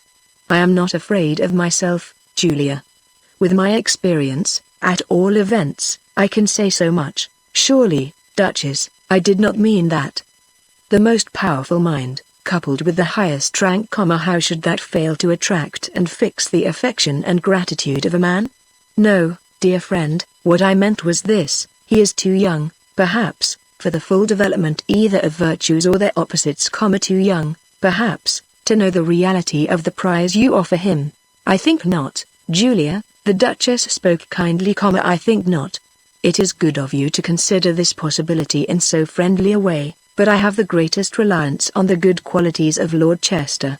Lady Bolton's is his guardian, who would be safer. Professor Ingleby has been his tutor, who could be more discreet. Yes, Professor Ingleby. She is certainly learned, and yet at Cambridge there is an uneasy feeling about her orthodoxy." "I care little," said the Duchess, "about a few wild notions which he may have picked up. On such a man, a little freedom of thought sits gracefully. A Duke of Dunstanburgh cannot possibly be anything but orthodox." "Yes, Julia, and the sum of it all is that I am getting old, and I am going to make myself happy with the help of this young gentleman." "In that case," said her friend, "I have nothing to say, except that I wish you every kind of happiness that you can desire." "Thank you, Julia. And you will very greatly oblige me if you will mention, wherever you can, that you know, on the very best authority, that the match will be one of pure affection on both sides." "Mind, on both sides." "I will certainly say so, if you wish," replied Lady Despard. "I think, however, that you ought to know, Duchess, something of what people say, no, not common people, but people whose opinions even you are bound to consider." "Go on," said the Duchess, frowning. "They say that Lord Chester is so proud of his hereditary title and his rank that he would be broken-hearted to see it merged in any higher title, that he is too rich and too highly placed to be tempted by any of the ordinary baits by which men are caught, that you can give him nothing which he cannot buy for himself, and, lastly, that he is already in love, even that words of affection have been passed between him and the Countess of Carleon." Here the Duchess interrupted, vehemently banging the floor with the crutch which stood at her right hand. "Lord Chester in love? What nonsense is this, Julia? A young nobleman of his rank, almost my rank, in love? Are you mad, Julia? Are you softening in the brain? Are you aware that the boy has been properly brought up? Will you be good enough to remember that Lady Bolton's is beyond all suspicion, and that he could never have seen Lady Carleon alone since he was a boy?" "I answer your questions by one or two others," replied her friend calmly. "Are you, Duchess, aware that these two young people have had constant opportunities of being alone everywhere, coming from church, going to church, in conservatories, at morning parties, at dances, in gardens? Lady Bolton's is all discretion, but still girls will be girls. Boys love to flirt. My dear Duchess, we are still young enough to remember." The Duchess smiled. The Duchess laughed. Good humor returned. "What else, Julia? You are a retailer of horrid gossip. This besides. On the very morning when he waited on the Chancellor, he rode to Lady Carleon's." "I know the exact particulars," said the Duchess. "Lady Bolton's wrote to me on the subject to prevent misunderstanding. Professor Ingleby, his old tutor, was there. He rode there alone because his guardian could not go with him. Of course he was properly attended. Lady Carlion is his second cousin. Properly speaking, perhaps he should have remained at home until the professor came to him. But a man of Lord Chester's rank may do things which smaller men cannot. And, besides, this impulsiveness, this apparent impatience of conventional restraint seems to me only to prove the pride and dignity of his character. Is that all, Julia? Have you any more hearsays? They were brave words, but the Duchess felt uneasy. I have. There is more behind, and worse. Still, in your present mood, I do not know that I ought to say what I should wish to say. Say on, Julia. You know that I wish to hear all. Perhaps there may be something after all. Hide nothing from me. Very good. They say that Lord Chester is, of all men, the least submissive, the least docile, the least manly in the highest sense of the word. He habitually assumes authority which belongs to us, he flies into violent rages, he horsewhips stable boys, he presumptuously defies orders, he almost openly derides the laws which regulate man's obedience. He actually questions the fundamental principles on which society and government are based, quite as it should be, said the Duchess, folding her hands. I want my husband to obey no one in the world except myself. He shall accept no teaching, except mine, no doctrine shall be sacred in his eyes until it has received my authority. Would you like the Duke of Dunstanburgh to horsewhip stable boys? The Duchess shrugged her shoulders. Why not? No doubt the stable boys deserve it. We cannot, of course, allow common men to use their strength in this way. But, my dear, in men of very high rank we should encourage within proper limits same masterfulness, which is, after all, nothing but the legitimate expression of legitimate pride. What is crime in a clown or an artisan, is a virtue in Lord Chester, and, believe me, Julia, for my own part, I know how to tame the most obstinate of men. She folded her hands and set her teeth together. Julia thought of the late 3 dukes, and trembled. No one should know better, dear Duchess. There remains one thing only.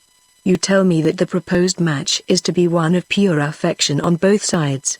I am truly rejoiced to hear it. Nothing is better calculated to allay these silly reports about Lady Carlion and the Earl. Still you should know that outside people say that, should the appeal go in your favor, should. Julia, do not be absurd. It must go in my favor.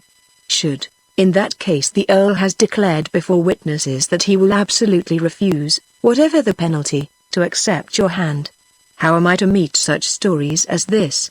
By your authorized statement of mutual affection? Idle gossip, Julia, may be left to itself. The Earl is only anxious to have the matter settled as soon as possible. Besides, is it in reason that he should have made such a declaration? Why, he knows, every man knows that such a refusal would be nothing short of contempt of the sovereign majesty of the realm. It is punishable, and it shall be punished, that is, it should be punished. The face of the Duchess darkened by imprisonment with hard labor for life, Earl or no Earl. Then, Duchess, said Lady Despard, with a smile, I say no more. Of course, a marriage of affection should be encouraged, and we women are all matchmakers. You will have the best wishes of all as soon as things are properly understood. Julia, the Duchess laid her hand upon her friend's arm. I am unfeignedly glad that you have told me all this. We have had an explanation which has cleared the air. I refuse to believe that my future husband has so lost all manly feeling as to fall in love. Imagine an Earl of Chester falling in love like a sentimental rustic. Your canards about private interviews trouble me not. I am well assured that so well-bred a man will obey the will of the house without a murmur, nay, joyfully, even without consideration of his own inclinations, which, as I have told you, are already decided. And, upon my honor as a peeress, Julia, I am certain that when you come to my autumn party at Dunstanburgh in November next, you will acknowledge that the new Duke is the handsomest bridegroom in the world, that I am the most indulgent wife, and that there is not a happier couple in all England. Nothing could be more gracious than the smile of the Duchess when she chose to smile. Lady Despard, although she knew by this time what the smile was worth, was nevertheless always carried away by it. For the moment she believed what her friend wished her to believe. My dear Duchess, she cried with effusion, you deserve happiness for your part, and, upon my word, I think that the boy will get it, whether he deserves it or not. Dash. The smile died out from the Duchess's face when she was left alone. A hard, stern look took its place. She took up a hand glass, and intently examined her own face. "He is in love with the girl, is he?" she murmured, "and she with him? Why, I saw it in their guilty stolen looks." Her accents betrayed her when she spoke. "It is not enough that she must cross me in the house, but she would rob me of a husband. Not yet, Lady Carlion, not yet." She looked at herself again. "Oh, that I could be again what I was at 21. It is true, as Julia said, that I have nothing to give the boy in return for what I ask of him, his affection. I am an old woman, 65 years of age. I suppose I have had my share of love. Harry loved me when I was young, because I was young. Poor Harry. I did not then know how much he loved me, nor the value of a man's heart. Well, as for the other two, they loved me after their fashion, but it was not like Harry's love. They said they loved me, and in return I gave them all they wanted. They were happy, and I had to be contented." She mused in silence for a time, then she roused herself with an effort. "What then? Let them talk. I am the Duchess of Dunstanburgh. She shall have her whim, she shall have her darling, and if he chooses to sulk, she will punish him until he smiles again. Wait, my lord, only wait till you are safe on the Northumberland coast, and in my castle of Dunstanburgh."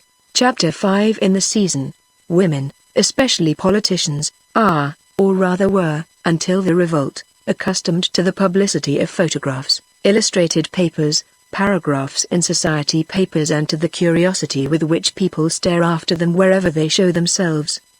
They used to like it. Men, who were, on the other hand, taught to respect modest retirement and that graceful obscurity becoming to the masculine hand which carries out the orders of the female brain, shrank from such notoriety. It was a curious sensation for young Lord Chester to feel, rather than to see and to hear, the people pointing him out, and talking about him. "Courage," whispered the professor. "You will have to encounter a great deal more curiosity than this before long. Above all, do not show by any sign or change of expression that you are conscious of their staring." This was at the Royal Academy. The rooms were crowded with the usual mob, for it was early in June. There were the country ladies, rosy, fat, and jolly, catalogue and pencil in hand, dragging after them husbands, brothers, sons, ruddy, stalwart fellows who wearily followed from room to room, ignorant of art, and yet unwilling to be thought ignorant, flocking to any picture which seemed to contain a story or a subject likely to interest them, such as a horse, or a race, or a match of some kind, and turning away with a half-conscious feeling that they ought to rejoice in not liking the much-praised picture, instead of being ashamed of it. So unlike a horse did they find it, so unfaithful a representation of figure or of action.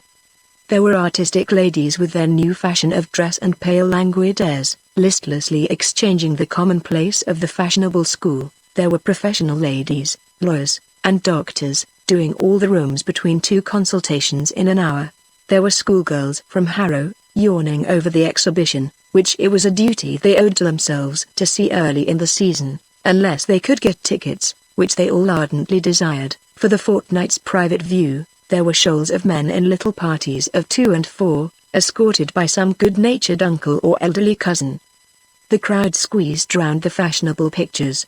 They passed heedlessly before pictures of which nobody talked. They all tried to look critical. Those who pretended to culture searched after strange adjectives. Those who did not, said everything was pretty, and yawned furtively. The ladies whispered remarks to each other, with a quick nod of intelligence, and they received the feeble criticism of the men with the deferent smile due to politeness, or a half-concealed contempt. This year there were more than the usual number of pictures. In fact, the whole of the 25 rooms were crowded. Fortunately, they were mostly small rooms, and it was remarkable that the same subjects occurred over and over again. "The same story," said the professor, "every year. No invention, we follow like sheep. Here is Judith slaying Holofernes." They were then in the ancient history department. "Here is Jill slaying Sisera. Here are Miriam and Deborah singing their songs of triumph. Here is Joan of Arc raising the siege of Orleans, all exactly the same as when I was a girl 40 years ago and more. Ancient history, indeed. What do they know about ancient history? Why do you not teach them, then, Professor? Asked Lord Chester. I will tell you why, my lord, in a few weeks, perhaps. There were a great many altarpieces in the sacred department. In these the perfect woman was depicted in every attitude and occupation by which perfection may best be represented. It might have been objected, had anyone so far ventured outside the beaten path of criticism, that the perfect woman's dress, her mode of dressing her hair, and her ornaments were all of the present year's fashion. As if, said the professor, the only one who did venture, as if no one had any conception of beauty and grace except what fashion orders. Sheep.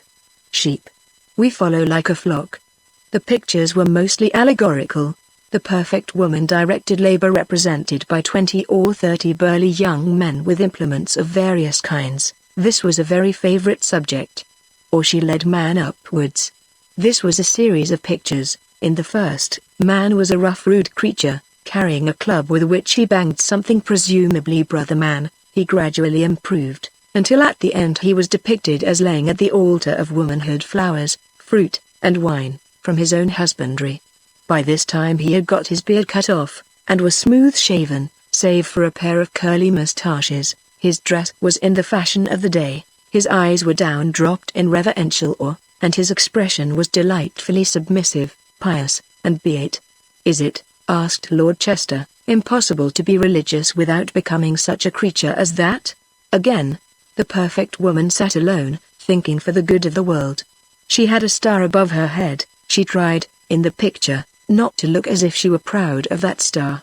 Or the perfect woman sat watching, in the dead of night, in the moonlight, for the good of the world. Or the perfect woman was revealed to enraptured man rising from the waves, not at all wet, and clothed in the most beautifully fashioned and most expensive modern garments.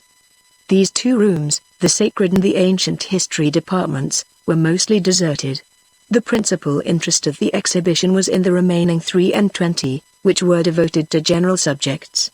Here were sweetnesses of flower and fruit, here were lovely creamy faces of male youth, here were full-length figures of athletes, runners, wrestlers, jumpers, rowers, cricket players, and others, treated with delicate conventionality, so that the most successful pictures represented man with no more expression in his face than a barber's block, and the strongest young Hercules was figured with tiny hands or fingers like a girl's for slimness, for transparency, and for whiteness, and beautifully small feet. On the other hand, his calves were prodigious.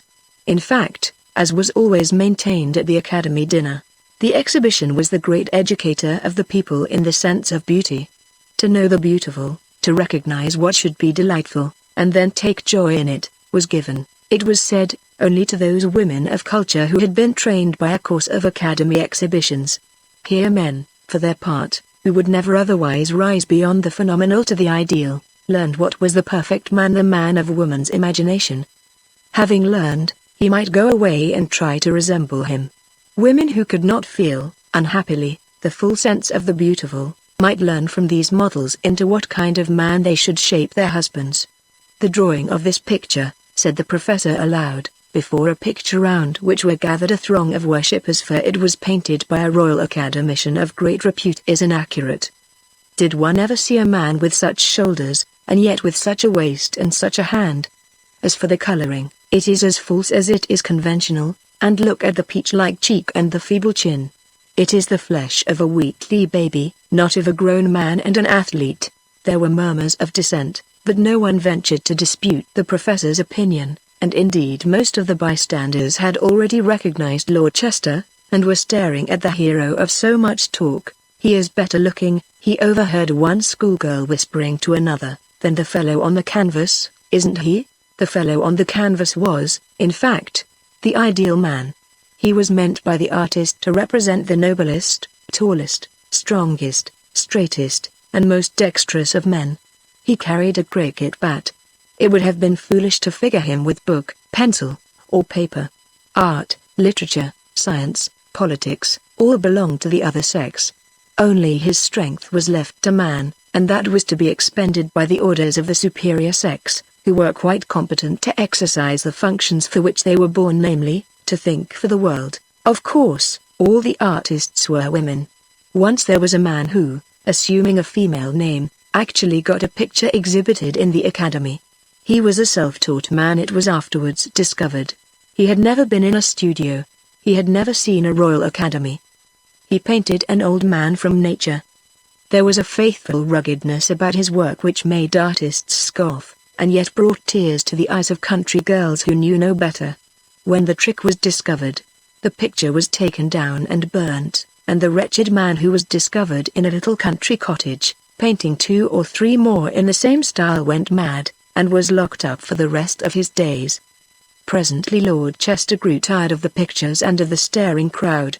"I have seen enough, Professor, if you have. They are all exactly like those of last year, the gladiators, and the runners, and all. Are we always to go on producing the same pictures?" "I suppose so," she replied. "They say that the highest point of art has been reached. It would be a change if we were only to deteriorate for a few years." Meanwhile, one is reminded of the mole, who was asked why he did not invent another form of architecture. What did she reply? He, not she, my lord, replied that science could go no further, and so he goes on building the same shaped hill. The crowd gathered at the foot of the stairs of the academy and made a lane for Lord Chester quite to his carriage.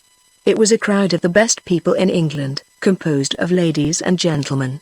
Yet was it no insignificant sign of the times that many a handkerchief was waved to him, that all hats were lifted, and that one girl's voice was heard crying, "Young men for young wives," at which there was a general murmur of assent. In the evening there were the usual engagements of the season, beginning with a lecture on the arrival at the highest level. The lecturer, a young Oxford woman, was learned and eloquent, though the subject was, so to speak, well nigh threadbare. Yet the discontent of the nation was so great, that it was necessary continually to raise the courage of the people by showing that if the ministries failed, it was only because the right cabinet had not yet been found. On this night, however, no one listened. All eyes were turned to the young lord, who, it was everywhere stated, had announced his rebellious intention not to obey the law if Lady Carlian's appeal went against her. The men whispered, the elderly ladies assumed airs of virtuous indignation, the younger ones looked at each other and laughed. Then there was a dance, at which Lord Chester was seen, but only for a quarter of an hour, because the rush made by all the girls who could get an introduction for his name on their cards was almost unseemly. The professor therefore took him home. In the park the next afternoon, at the theatre in the evening, the same curiosity of the multitude. Indeed the play, as happened very often in those days, was entirely neglected. Glasses were levelled at Lord Chester's box, the whole audience with one consent fell to talking among themselves, the actors went on with the piece unregarded, and the curtain fell unnoticed.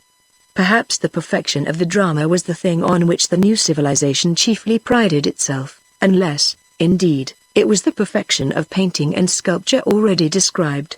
The old tragedies, in which women played the secondary part, were long since consigned to oblivion. The old style of farce, which was simply brutal, raising laughter by the representation of situations in which one or more persons are made ridiculous, was absolutely prohibited. The once favorite ballet was suppressed, because it was below the dignity of woman to dance for the amusement of the people, and because neither men nor women wished to see men dancing. The comic man naturally disappeared with the farce, because no one ever wrote anything for him. It was resolved, after a series of letters and discussion in the academy, the only literary paper left, it owed its continued existence to the honorable associations of its early years, that laughter was for the most part vulgar, that it always rudely disturbed the facial lines, that to make merriment for others was quite beneath the notice of an educated woman, and that the drama must be severe, and even austere, a school for women and for men.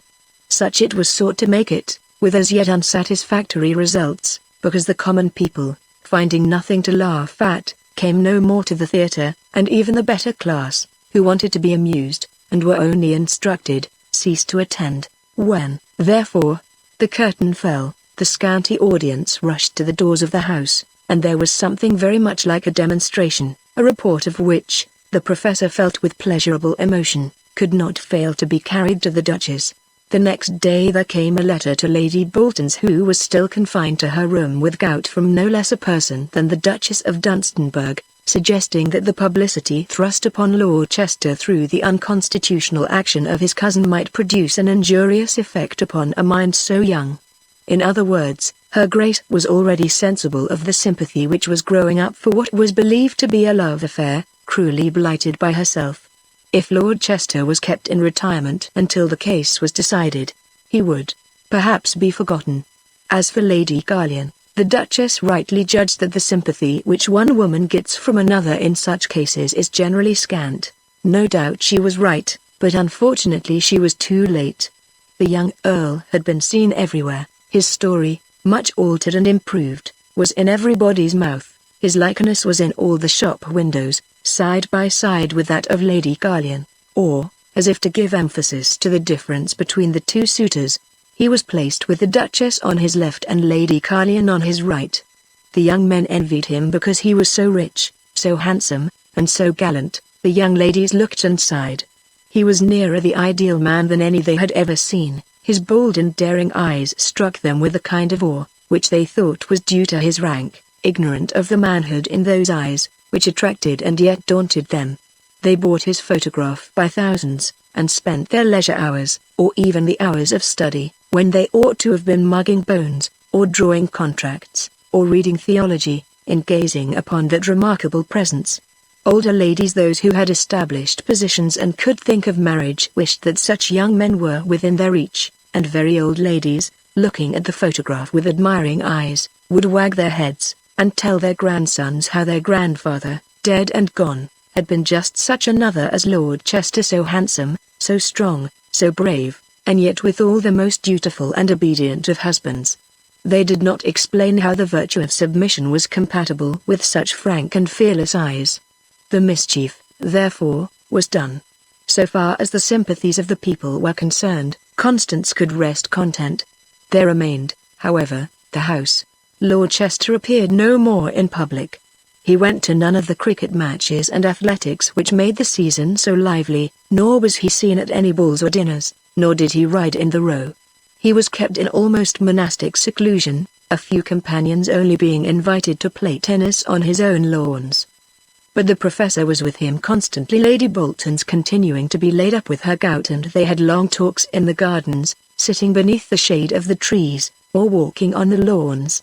During these conversations the young man would clench his fist and stamp his foot with rage, or his eyes would kindle, and he would stretch out his right hand as if moved beyond control. And he became daily more masterful, insomuch that the women were afraid of him, and the men servants whom he had cuffed until they respected him laughed, seeing the dismay of the women. Never any man like him. "Why," said the butler, a most respectable old lady, "if he goes on like this, he'll be like the Duchess of Dunstanburgh herself. She'll have a handful, whichever o' their ladyships gets him." "Beer, my lord? At 12 o'clock in the morning? It isn't good for your lordship." "Better wait, oh dear, dear." "Yes, my lord, in 1 minute."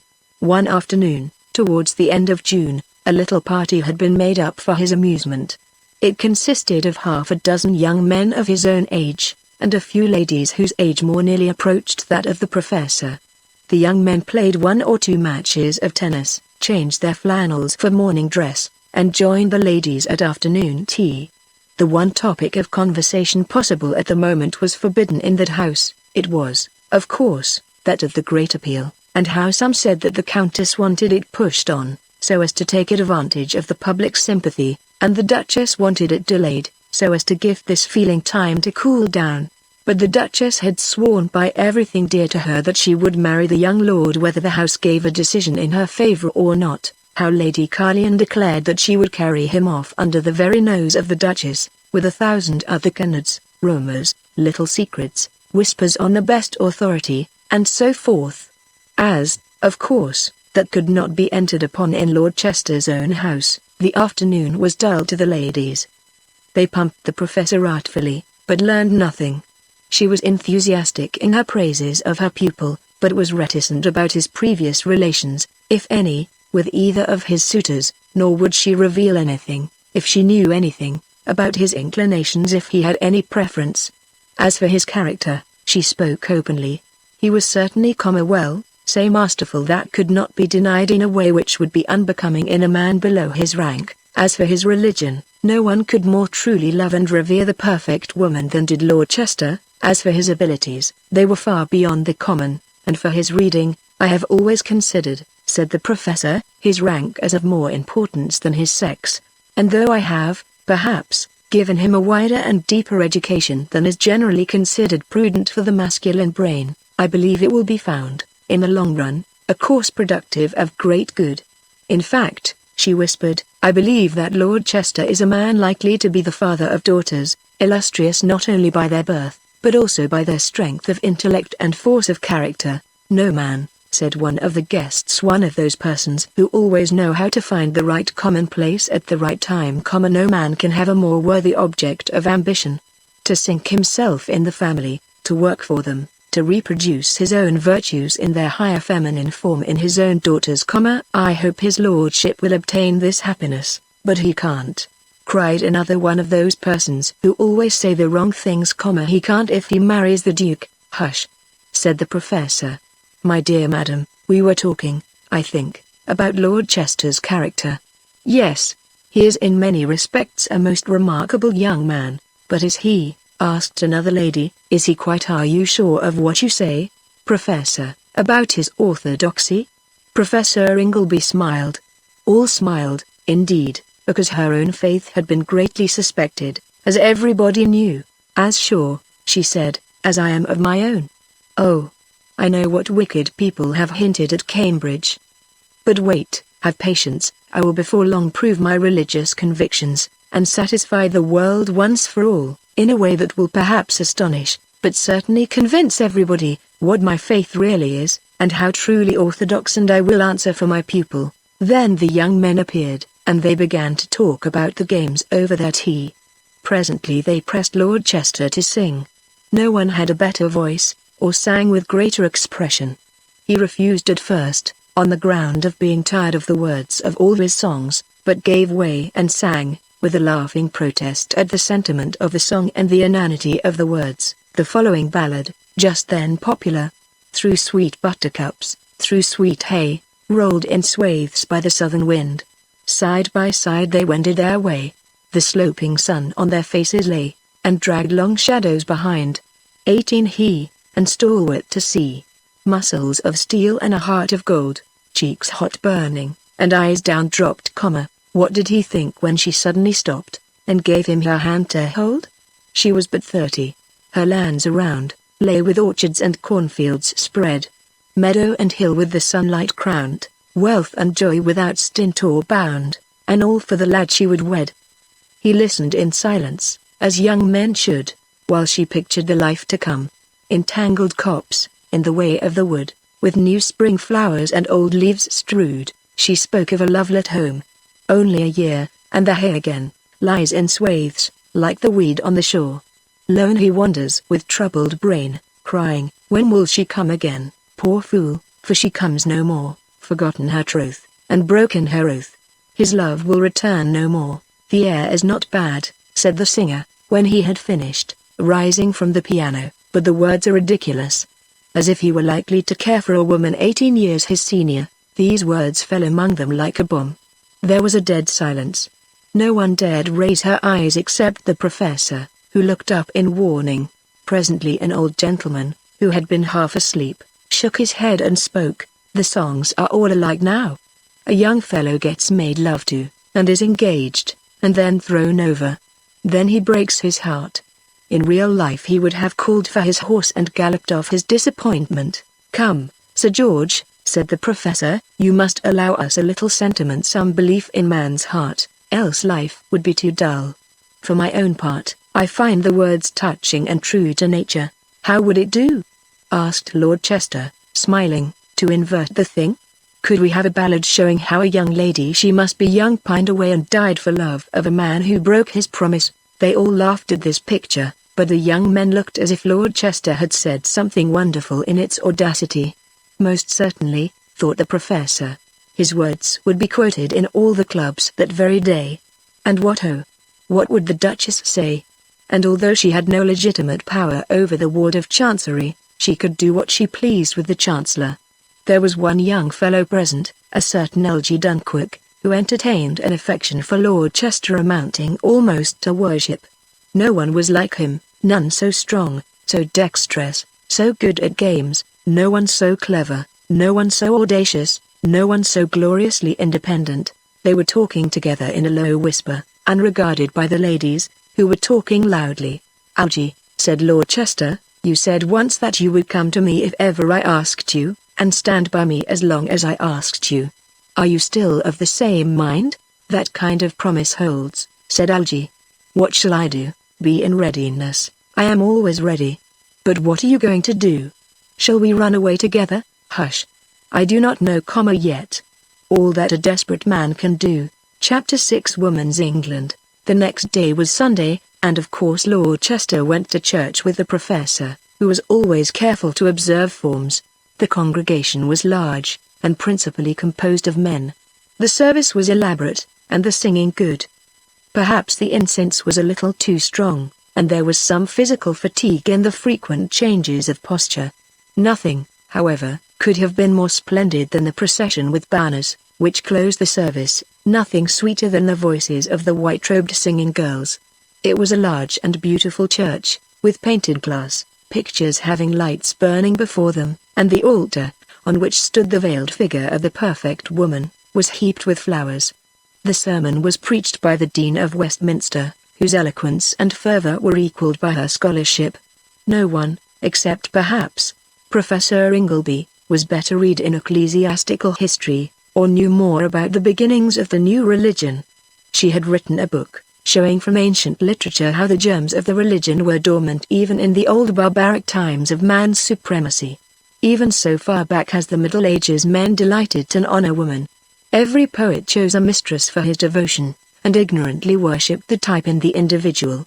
Every knight became servant and slave to one woman, in whose honor his noblest deeds were done. Even the worship of the divine man became, first in Catholic countries, and afterwards in England, through a successful conspiracy of certain so-called ritualists, the worship of the mother and child.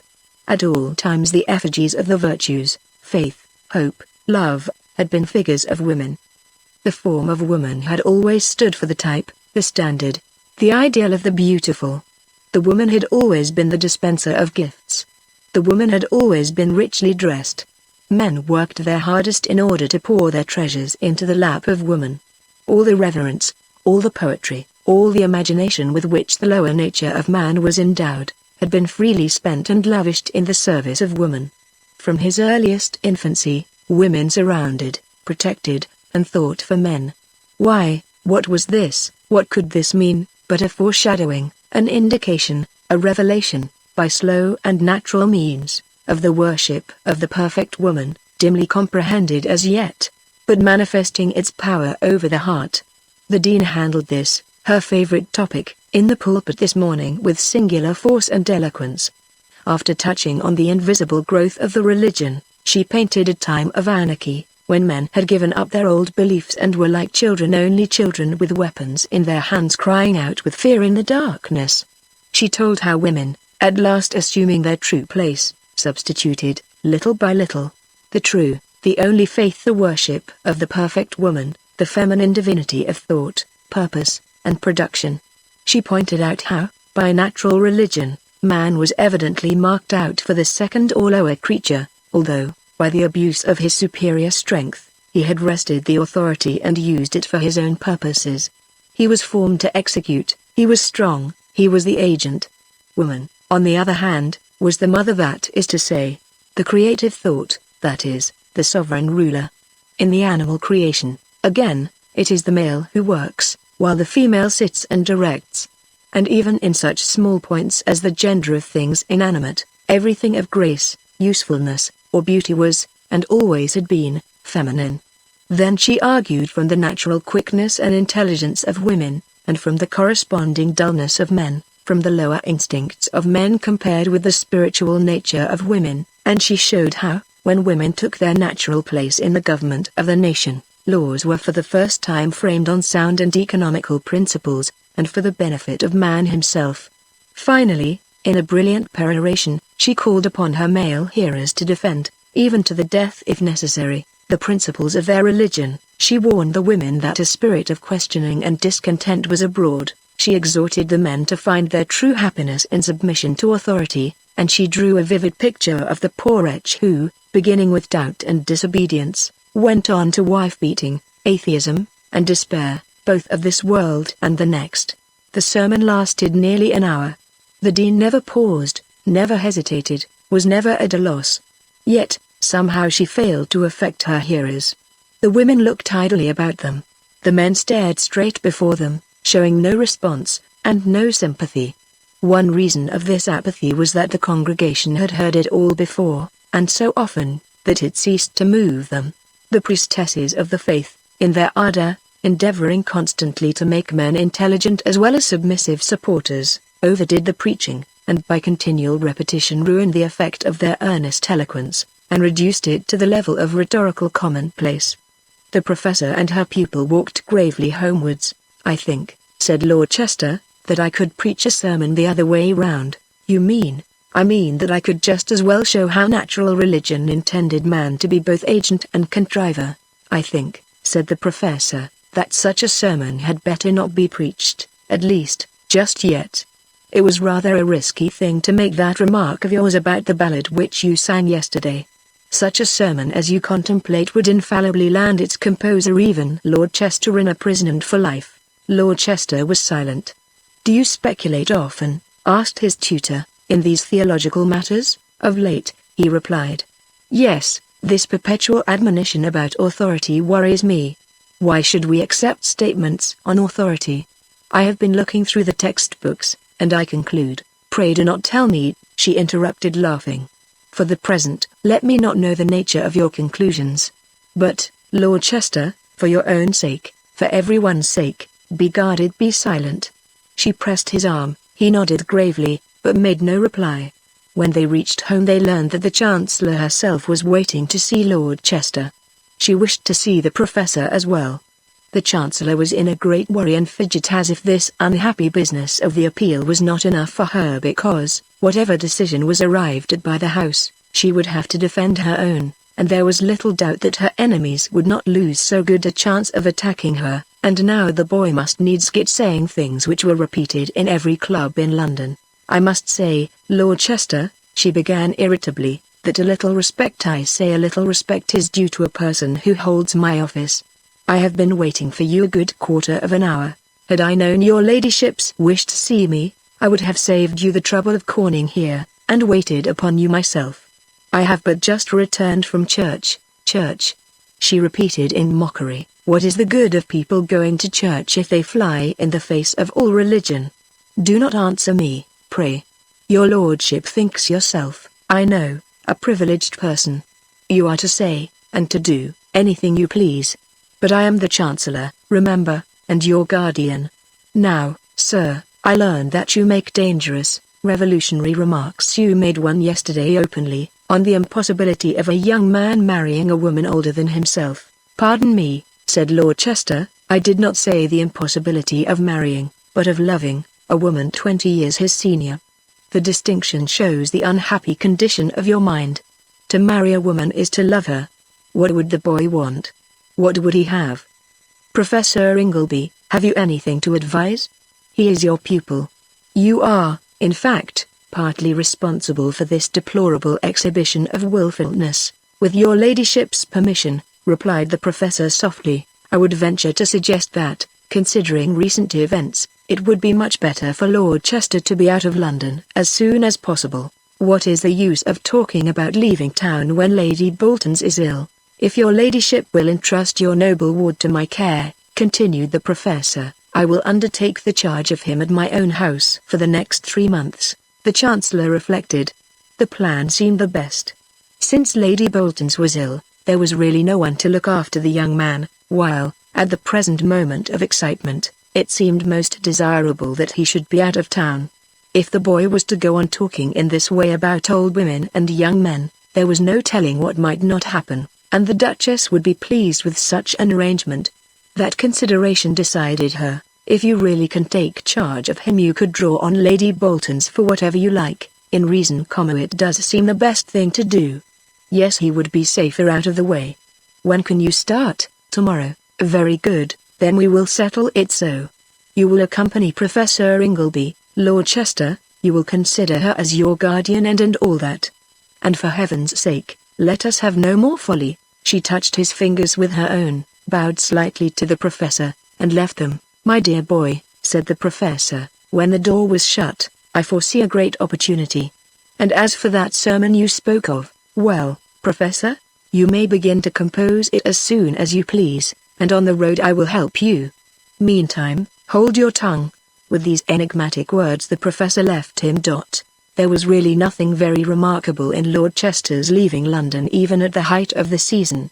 Most of the athletic meetings were over. It was better to be in the country than in town. A young man of 22 is not supposed to take a very keen delight in dinner parties. Had it not been for the appeal and the way in which people occupied themselves in every kind of gossip over Lord Chester, what he said, how he looked, and what he hoped he might have left town without the least notice being taken. As it was, his departure gave rise to the wildest rumors, not the least wild being that the Duchess, or, as some said, the Countess, intended to follow and carry him off from his country house. Without troubling themselves about rumors and alarms of this kind, the professor and her pupil drove away in the forenoon of Monday.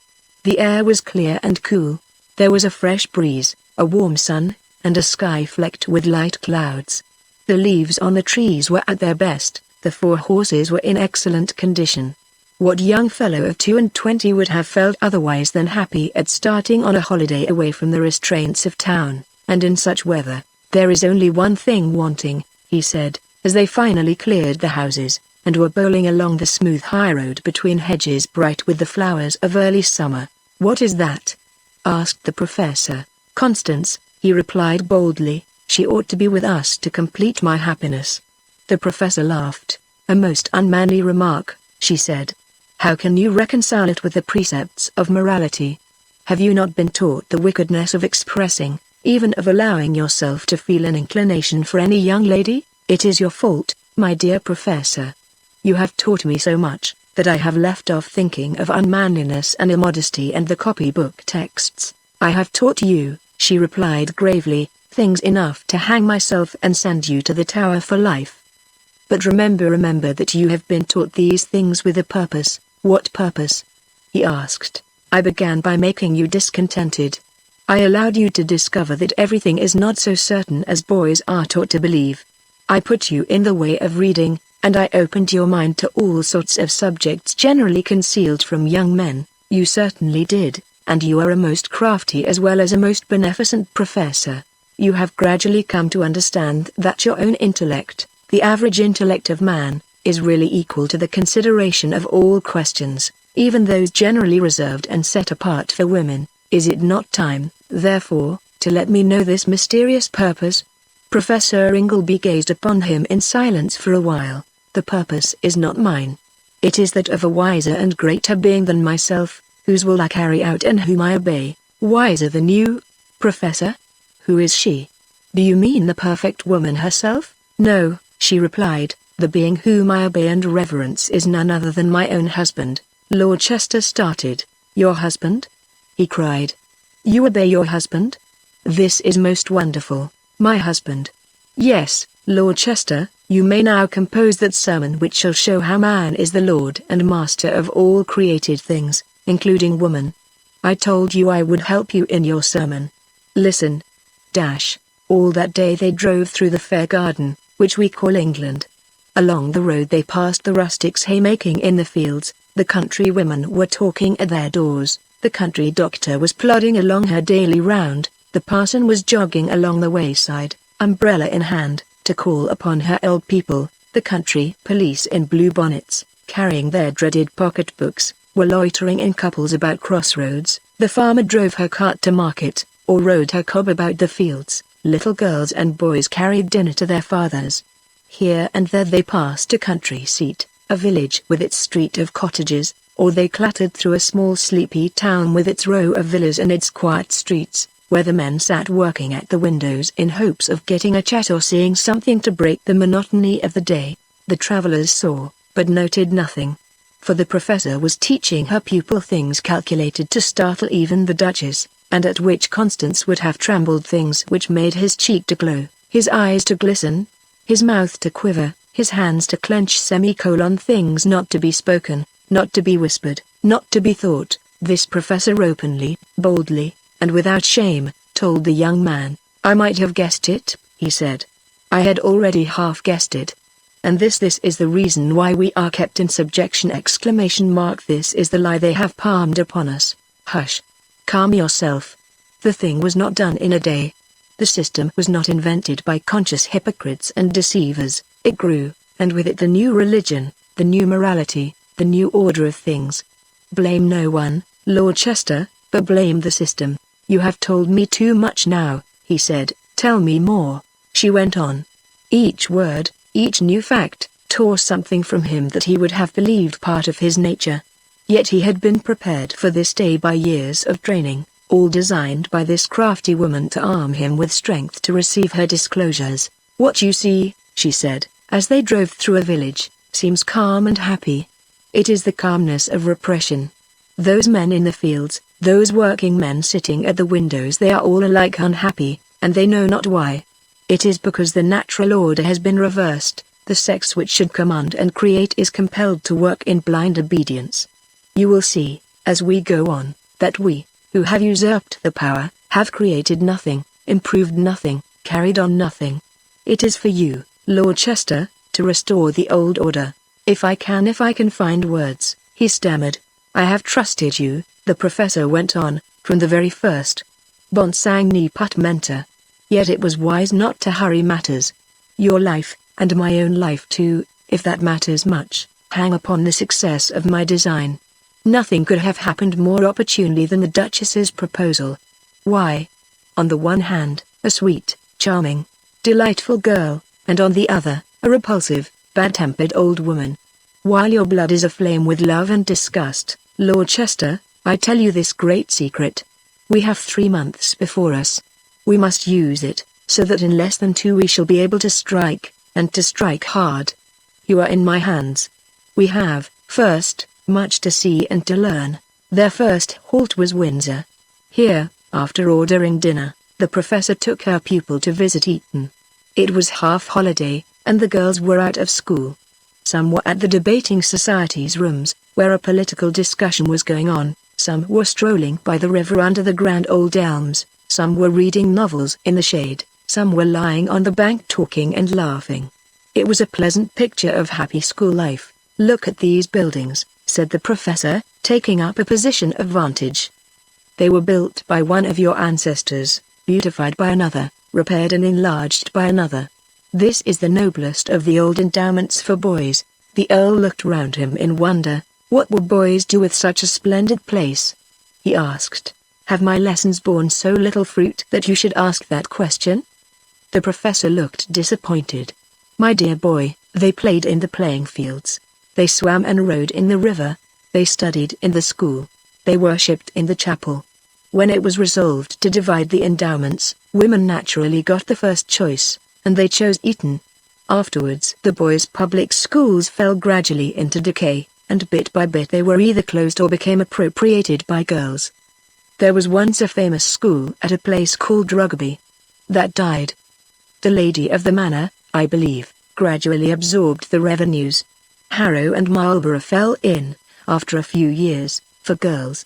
You see, when once mothers realized the dangers of public school life for boys, they naturally left off sending them. Yes, I see the danger that they would become masterful, Lord Chester, like yourself, that they would use their strength to recover their old supremacy, that they would discover," here she sank her voice, although they were not within earshot of anyone, "that they would discover how strength of brain goes with strength of muscle." She led the young man back across the river to the Windsor side. On the way they passed an open gate. Over the gate was written "Select School for Young Gentlemen."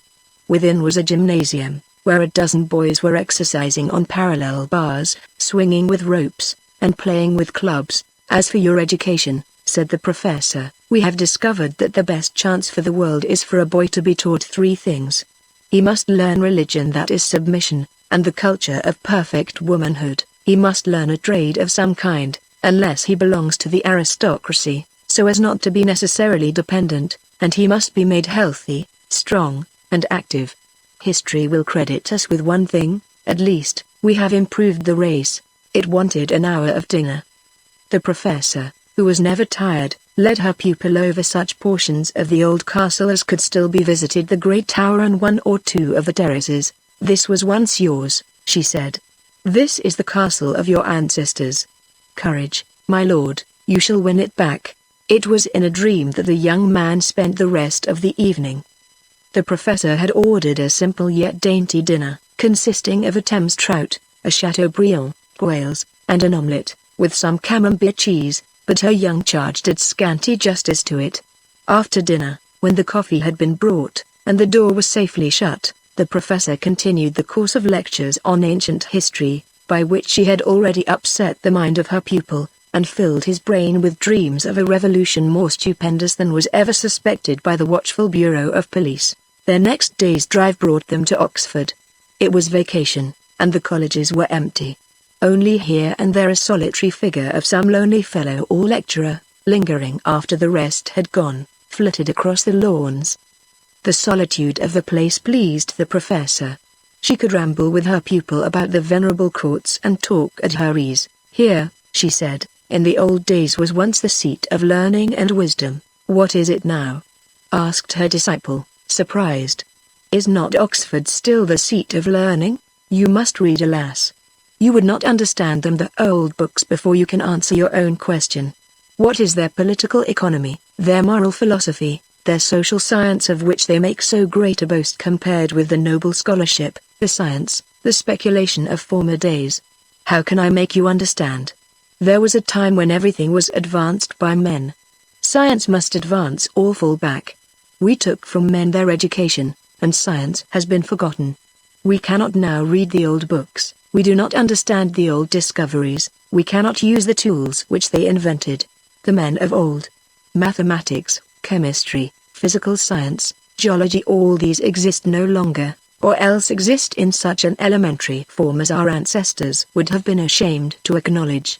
Astronomy, which widened the heart, is neglected, medicine has become a thing of books, mechanics are forgotten. But why? Because women, who can receive, cannot create, because at no time has any woman enriched the world with a new idea, a new truth, a new discovery, a new invention, because we have undertaken the impossible. The professor was silent. Never before had Lord Chester seen her so deeply moved. "Oh, sacred learning!" she cried, "we have sinned against thee. We poor women in our conceit think that everything may be learned from books, we worship the ideal woman, and we are content with the rags of learning which remain from the work of man. Yes, we are contented with these scraps. We will accept nothing that is not absolutely certain. Therefore we blasphemously and ignorantly say that the last word has been said upon everything, and that no more remains to be learned. Mankind is surrounded," the professor went on as if talking to herself, "by a high wall of black ignorance and mystery. The wall is forever receding or closing in upon us.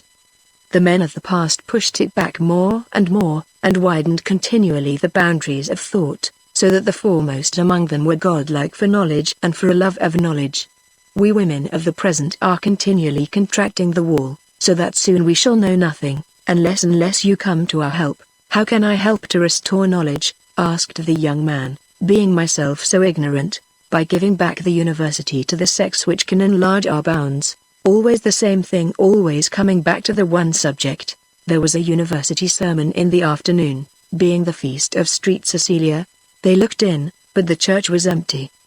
In vacation time one hardly expects more than 2 or 3 resident lecturers with their husbands and boys, and a sprinkling of young men from the town. The sermon was dull. Perhaps Lord Chester's mind was out of sympathy with the subject. It treated on the old well-worn lines of woman as the musician. "I will show you at Cambridge," said the professor when they came out, "some of the music of the past. What are the feeble strains, the oft-repeated phrases of modern music, compared with the grand old music conceived and written by men?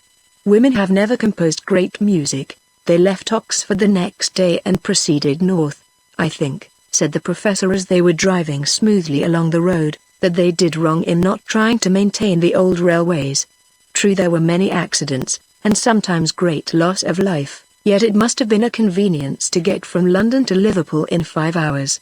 To be sure, the art of making engines is dead. Such arts could not survive when their new system of separate labor was introduced. They passed the old tracks of the railways from time to time, now long canals grass-grown, and now high embankments covered with trees and bushes. There were black holes, too, in the hillsides through which the iron road had once run.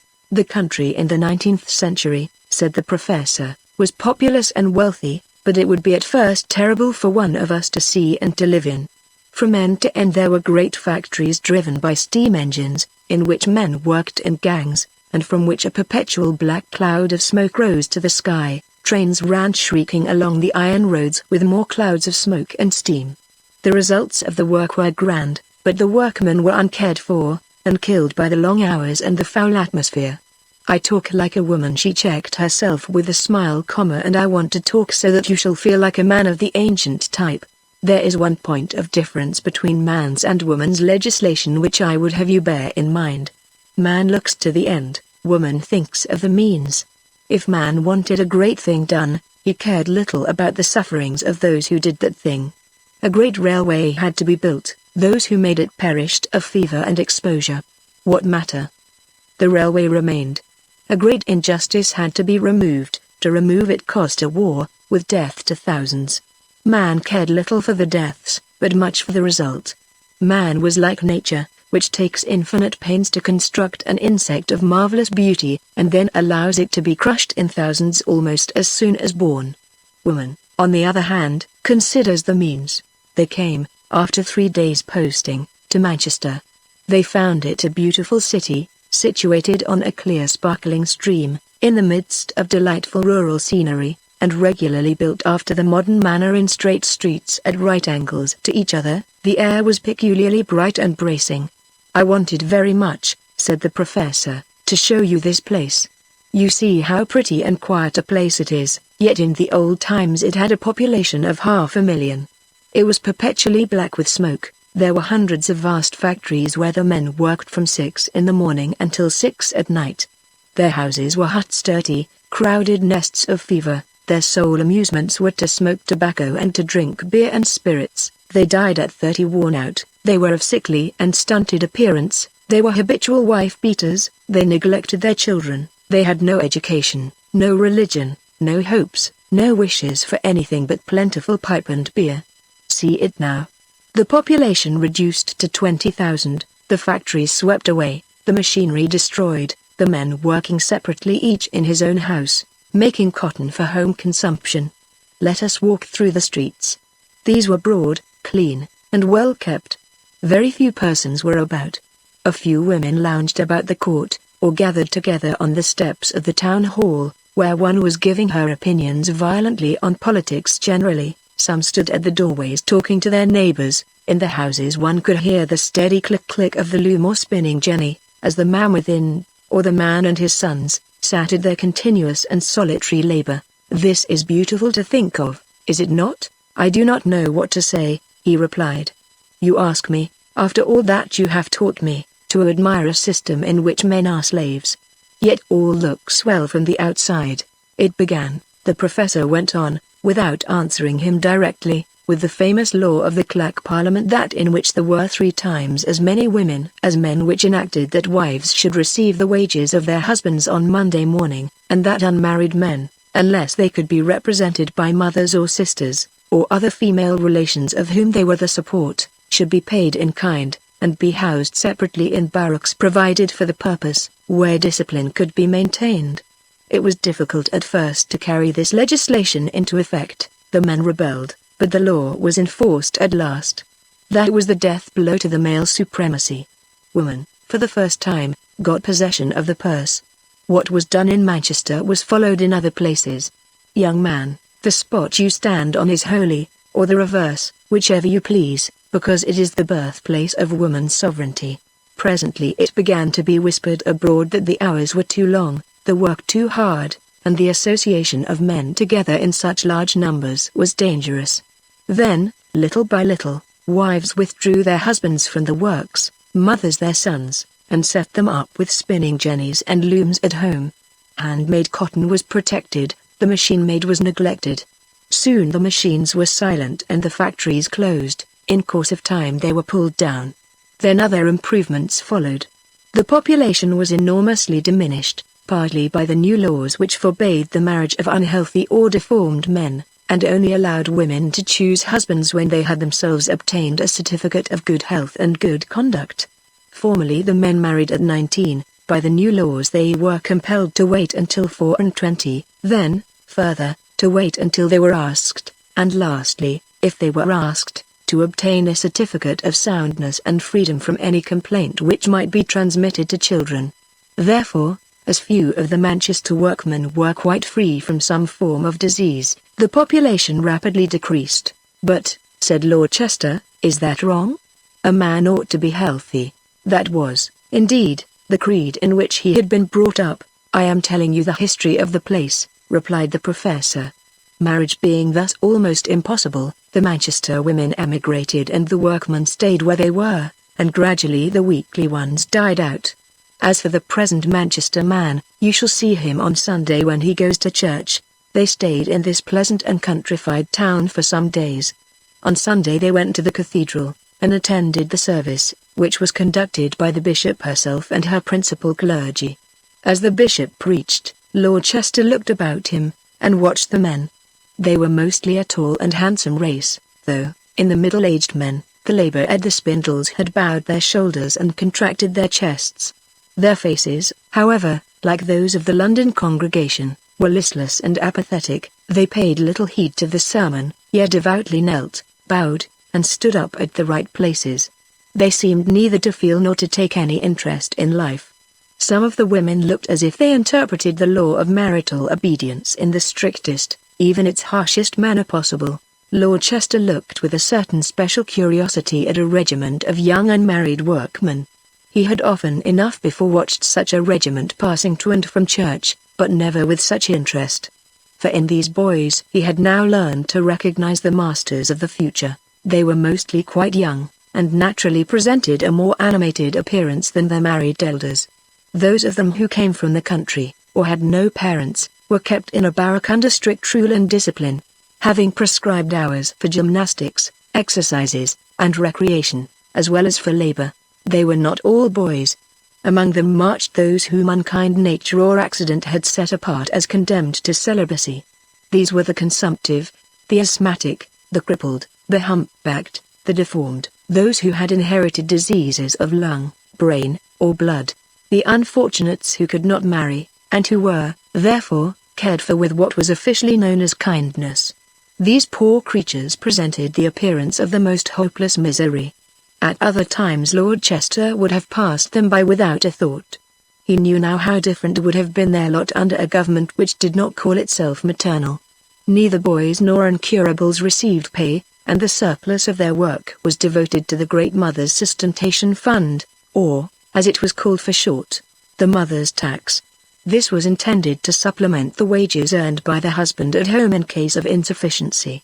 But the wives were exhorted and admonished to take care of their husbands, and keep them constantly at work. They do take care of them, said the professor. They make them clean up house, cook meals, and look after the children, as well as carry on their trade, while they themselves wrangle over politics in the street or in some of the squabble halls, which are always open. The men never go out except on Sundays. They have no friends, they have no recreation. But formerly they were even worse off, according to your own showing. No, because if they were slaves to their wheels, they were slaves who worked in gangs, and they sometimes rose from the ranks. These men are solitary slaves who can never rise. Is there nothing good at all? Cried the young man. Would you make a revolution, and upset everything? As for religion, say nothing, said the professor, about religion till I have shown you the old one. Yes, there was once something grander than anything you can imagine. We women, who have belittled everything, have even spoiled our religion. They passed a couple of young men wending their way to the gymnasium with rackets in their hands. They are the sons of the doctor or lawyer, I suppose, said the professor looking after them. Fine young fellows. But what are we to do with them? The law says that every boy, except the son of a peeress, shall learn a trade. No doubt these boys have learned a trade, but they do not practice it. They stay at home idle, or they spend their days in athletics.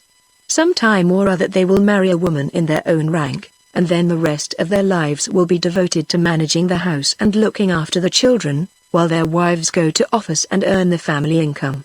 What would you do with them? Nay, Lord Chester, what will you do for them? That is the question. The next day they left Manchester, and proceeded on their journey.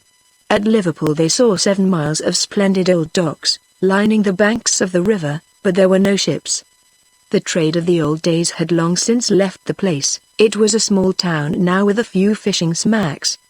The professor enlarged upon the history of the past, but were the men happy? I do not know. That is nowhere stated. I imagine there used to be happiness of a kind for men in forming part of a busy hive. At least the other plan, our plan, does not seem to produce much solid happiness. Gradually Lord Chester was being led to think less of the individual and more of his work. But it took time to eradicate his early impressions. At Liverpool they visited the convict prison, the largest prison in England. It was that prison specially devoted to the worst class of criminals, those undergoing life sentences for wife-beating. They found a place surrounded by a high wall and a deep ditch. They were admitted, on the professor showing a pass, through a door at which a dozen female warders were sitting on duty. One of them was told off to conduct them round the prison. The convicts, coarsely clad in sackcloth, were engaged in perpetually doing unnecessary and profitless work. Some dug holes which others filled up again, some carried heavy weights up ladders and down again. There was the combined cruelty of monotony, of uselessness, and of excessive toil. In this prison, because physical force is necessary for men of violence, they had men as well as women for warders. These were stationed at intervals, and were armed with loaded guns and bayonets. It was well known that there was always great difficulty in persuading men to take this place, or to keep them when there. Mostly they were criminals of less degree, who purchased their liberty by becoming, for a term of years, convict warders. No punishment too bad for wife-beaters, said the professor when they came away. What punishment is there for women who make slaves of their husbands, lock them up, kill them with work? Or for old women who marry young men against their will? You must clear out that den, she went on, after a pause. A good many men are imprisoned there on the sole unsupported charge of their wives, innocent, no doubt, and if not innocent, then they have been punished enough. Lord Chester was being led gradually to regard himself, not as an intending rebel, but as a great reformer. Always the professor spoke of the future as certain, and of his project, yet vague, without a definite plan, as of a thing actually accomplished. They left the dreary and deserted Liverpool, with its wretched convict prison. They drove first across the country, which had once been covered with manufacturing towns, now all reduced to villages. They stopped at little country inns in places where there yet lingered traditions of former populousness. They passed sometimes gaunt ruins of vast brick buildings which had been factories. The roads were quiet and little used. The men they met were chiefly rustics going to or returning from their work. There was no activity, no traffic, no noise upon these silent highways. How can we ever restore the busy past? Asked Lord Chester. First release your men, let them work together, let them be taught. The old creative energy will waken again in the brains of men, and life will once more go forward. It will be for you to guide the movement when you have started it. As their journey drew to a conclusion, the professor gave utterance, one by one, to several maxims of great value and importance. Give men love, she said. We women have killed love. There is no love without imagination. Now the imagination cannot put forth its flowers but for the sake of young and beautiful women. No true work without emulation. We have killed emulation. No progress without ambition. We have killed ambition. It is better to advance the knowledge of the world 1 inch than to win the long jump with 22 feet. Better vice than repression. A drunken man may be a lesson to keep his fellows sober. Nothing great without suffering. Strong arm, strong brain. When women begin to invent, they will justify their supremacy. The higher intelligence is a phrase that must be transferred, not lost sight of. Men who are happy laugh, they must laugh. Women, who have never felt the necessity of laughter, have killed it in men. The sun is masculine, he creates. The moon is feminine, she only reflects. And so, with many other parables, dark sayings, and direct teachings, The wise woman brought her disciple to her own house at Cambridge. Chapter 7 On the Trumpington Road. Professor Ingleby lived on the Trumpington Road, about a mile and a quarter from the Senate House. Her residence was a large and handsome house shut in by a high wall, with extensive grounds, and surrounded by high trees, so that no one could see the garden from the main road. The house was a certain mystery to the girls who on Sundays took their constitutional to Trumpington and back. Some said that the professor was ashamed of her husband, which was the reason why he was never seen, not even at church. Others said that she kept him in such rigid discipline that she refused the poor man permission even to walk outside the grounds of the house. Her 2 daughters, who regularly came to church with their mother, were pretty girls, but had a submissive gentle look quite strange among the turbulent young spirits of the university. They were never seen in society, and for some reason unknown to anybody except herself, the professor refused to enter them at any college. Meantime no one was invited to the house, when 1 or 2 ladies tried to break through the reserve so strangely maintained by the most learned professor in the university, and left their cards.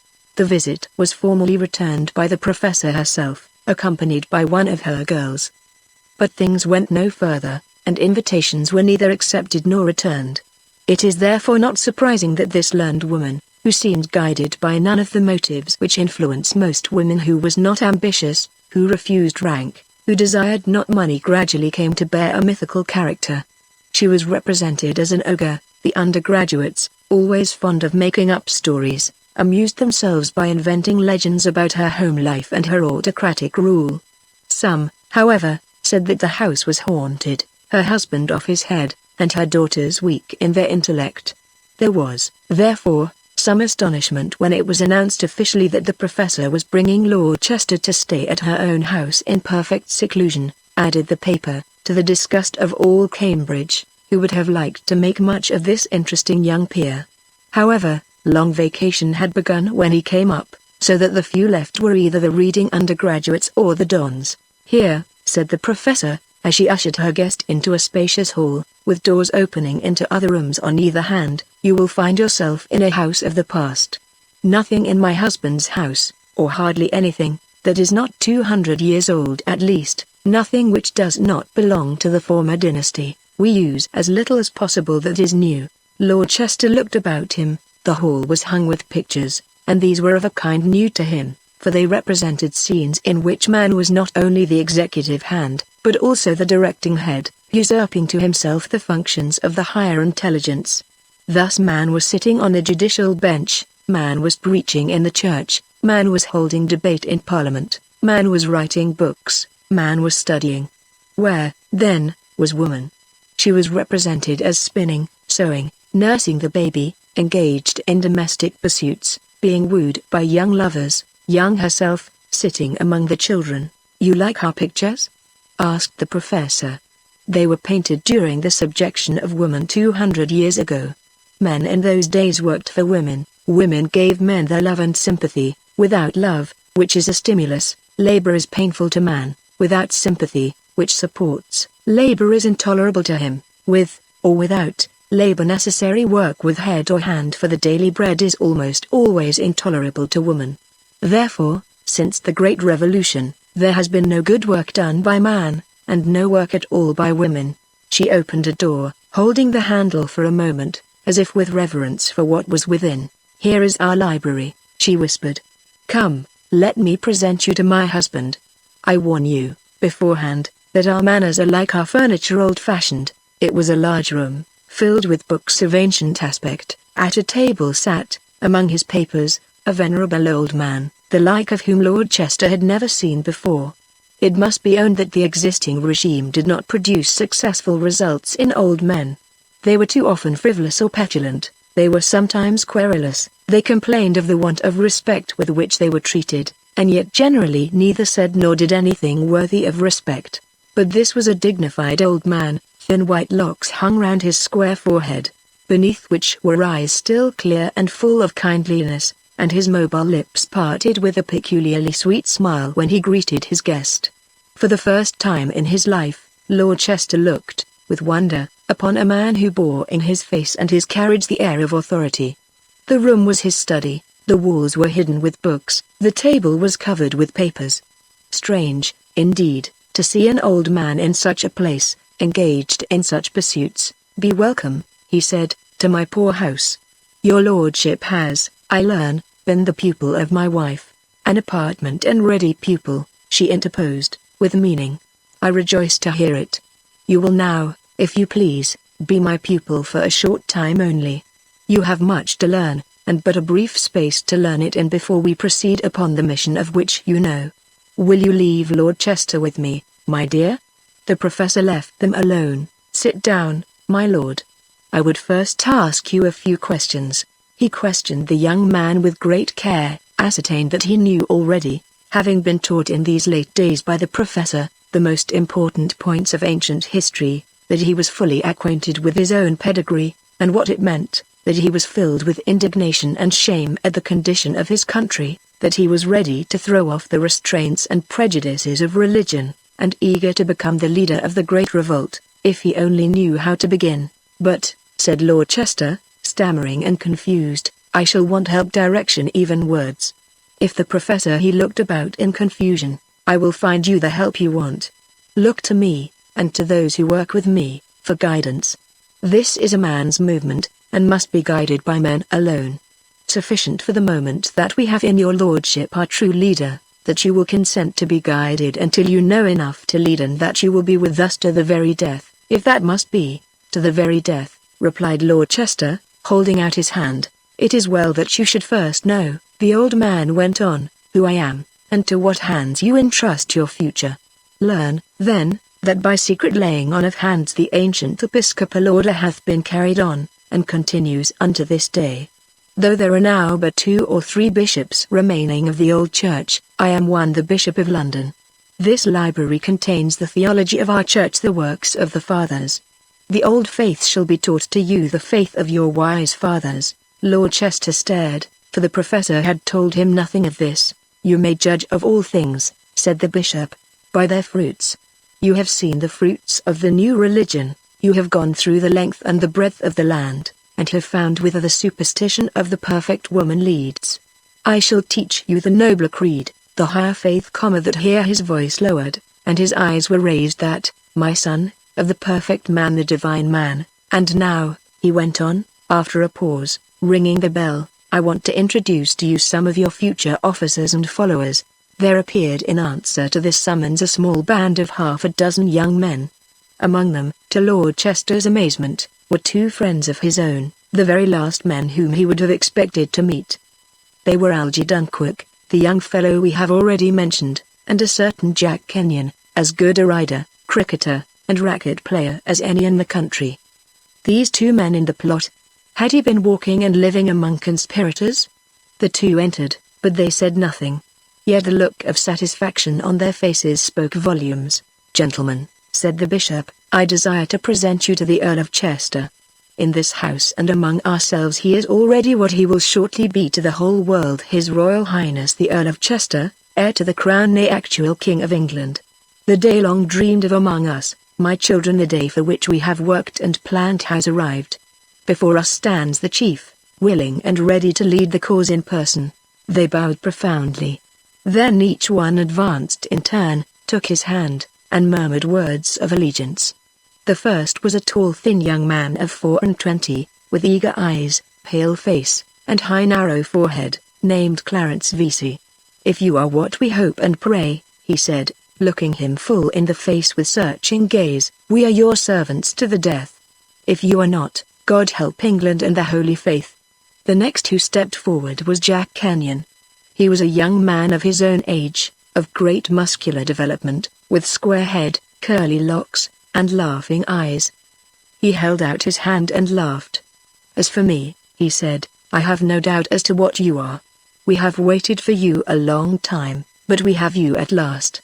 The next was Algy Dunkirk. "I told you," he said laughing, "that I was ready to follow you. But I did not hope or expect to be called upon so soon.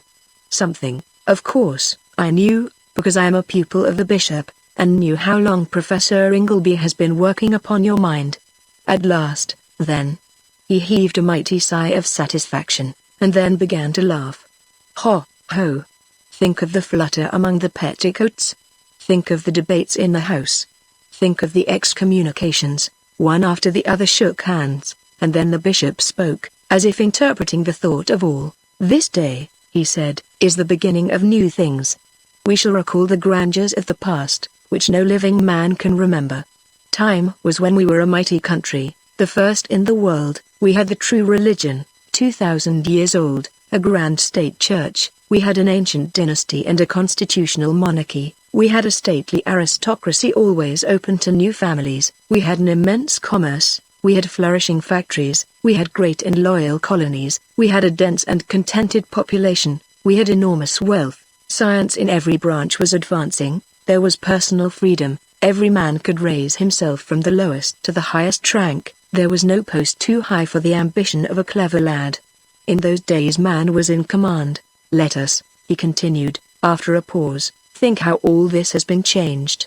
We have lost our reigning family, and have neither king nor queen. We have thrown away our old hereditary aristocracy, and replaced it by a false and pretentious house, in which the old titles have descended through a line of women, and the new ones have been created for the noisiest of the first female legislators. We have abolished our House of Commons, and given all the power to the peeresses. We have lost the old worship, and invented a creed which has not even the merit of commanding the respect of those who are most interested in keeping it up.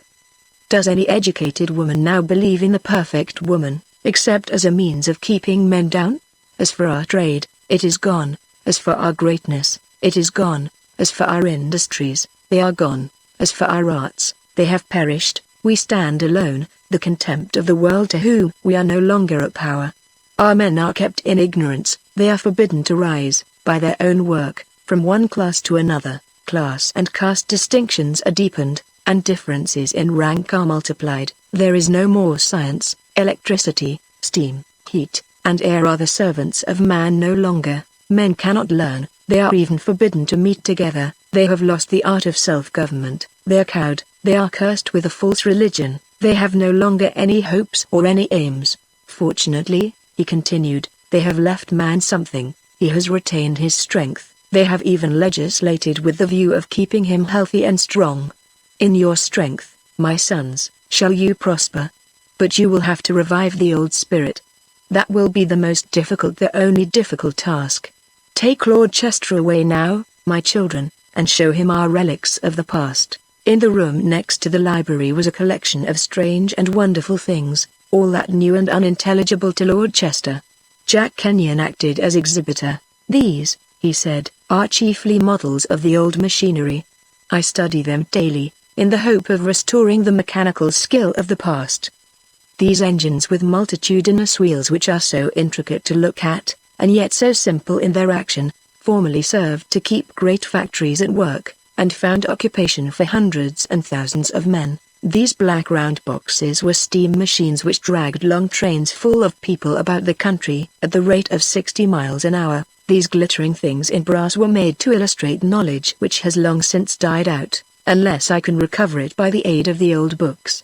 These complicated things were weapons among us when science ruled everything. All these books treat of the forgotten knowledge. These paintings on the wall show the life of the very world as it was when men ruled it. These maps showed the former's greatness of the country. Everything here proves from what a height we have fallen. And to think that it is only here in this one house of all England that we can feel what we once were, what we will be. Yes, we will be again." His eyes were lit with fire, his cheeks aflame as he spoke. During the talk of this afternoon, Lord Chester discovered that the education of every one of these young men had been conducted with a view to his future work in or after the Revolution. Thus Algernon Dunquick was learned in the old arts of drilling and ordering masses of men. Jack Kenyon had studied mechanics and mathematics, another had learned ancient law and history, another had been trained to speak, and so on. Clarence Vesey, for his part, had been taught by the bishop the mysteries of the old religion, and was an ordained priest. These things the new recruit made out from the eager talk of his friends, who seemed all of them anxious to instruct him at once in everything they knew. It was a relief at last, when the first bell rang, to be alone for a few minutes, if only to get his ideas cleared a little. What had he learned since he left London? What was before him? Anyhow, change, action, freedom. He found the professor and her daughters in the drawing room. The girls received him with smiles of welcome. The elder, Grace, a girl whose sweetness of face was new to Lord Chester, accustomed to the hard lines which a life of combat so early brings upon a woman's eyes and brow, had, which was the first thing he noticed in her, large, clear grey eyes of singular purity. The other, Faith, was smaller, slighter, and perhaps more lovely, though in a different way, a less spiritual fashion. Both, in the outer world, would have been considered painfully shy. Lord Chester was beginning to consider shyness as a virtue in women. At all events, it was a quality rarely experienced outside. He was already prepared for many changes, and for customs new to him. Yet he was hardly ready for the complete reversal of social rules he experienced at this dinner. For the subjects of talk were started by the men, who almost monopolized the conversation, while the ladies merely threw in a word here and there, which served as a stimulus, and showed appreciation rather than a desire to join in the argument. And such talk. He had been accustomed to hear the ladies talk almost uninterruptedly of politics, that is, of personal matters, squabbles in the house, disputes about precedence, intrigues for title and higher rank and dress. Nothing else, as a rule, occupied the dinner table. The men, who rarely spoke, were occasionally questioned about some cricket match, some long race, or some other kind of athletics. This was due to politeness only, however, for, the question put and answered, the questioner showed how little interest she took in the subject by instantly returning to the subject previously in discussion. But at this table, the professor's the bishop's table, the men talked of art, and in terms which Lord Chester could not understand. Nevertheless, he gathered that the so-called art of the academicians was a thing absolutely beneath contempt. They talked of science, especially the square-headed youth Jack Kenyon, to whom they deferred as to an authority, and he spoke of subjects, forms, and laws of which Lord Chester was absolutely ignorant. They talked of history, and all, including the bishop's daughters. Strange, how easily the new proselyte fell into the way of considering how the highest education is best fitted for men! Showed as intimate an acquaintance with the past as the professor herself. They talked of religion, and here all deferred to the bishop, who, while he spoke with authority, invited discussion. Strangest thing of all! Every man spoke as if his own opinion were worth considering. There was not the slightest deference to authority. The great and standard work of Cornelia Nipper on political economy, in which she summed up all that has been said, and left, as was taught at Cambridge, nothing more to be said. The Encyclopedia of Science, written by Isabella Bunter, in which she showed the absurdity of pushing knowledge into worthless regions. The sermons and dogmas of the illustrious and Reverend Violet Swandown, considered by the orthodox as containing guidance and comfort for the soul under all possible circumstances. These works were openly scoffed at and derided. Lord Chester said little. The conversation was for the most part beyond him. At his side sat the bishop's elder daughter, Grace, a young lady of 21 or 22, of a type strange to him.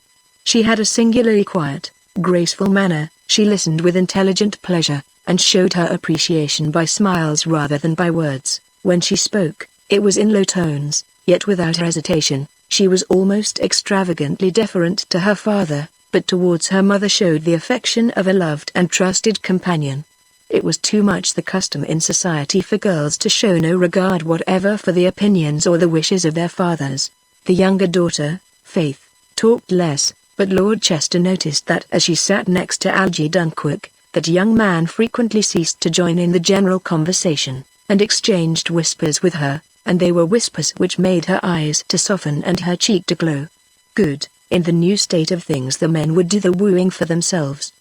He thought of Constance, and wished she had been there. When the ladies retired, the bishop began to talk of the great cause. Your training, he said to Lord Chester, has been, by my directions, that of a prince rather than a private gentleman. That is to say, you have been taught a great many things, but you have not become a specialist. These friends of ours, he pointed to his group of disciples, are, each in his own line, better than yourself, and better than you will ever try to become. A prince should be a patron of art, learning, and science and literature, but it does not become him to be an artist, a scholar, a philosopher, or a poet. You must be contented to sit outside the circle, so to speak. Now let us speak of our chances." He proceeded to discuss the best way of raising the country. His plan was a simultaneous revolt in half a dozen country districts, an appeal to the rustics, the union of forces, the seizure of towns, continual preaching and exhortation for the men, repression for the women, the destruction of their sacred pictures and figures, but no violence, above all, no violence. The bishop was an ecclesiastic, and he was a recluse. He therefore did not understand what men are like when the passion of fighting is roused in them. He dreamed of a bloodless revolution. He pictured the men voluntarily confessing the wisdom and the truth of the old religion. The event proved that all human institutions rest on force, and cannot be upset without the employment of force. To be sure, women cannot fight, but they had on their side the aid of superstition and the strong arms of the men whom they led in superstitious chains. Upstairs one of the girls played and sang old songs. The words were strange, words and air went direct to the heart. Lord Chester listened disturbed and anxious, yet exultant. The professor pressed his hand. "It is death or success," she whispered. "Be of good cheer, in either event you shall be counted noble among the men to come."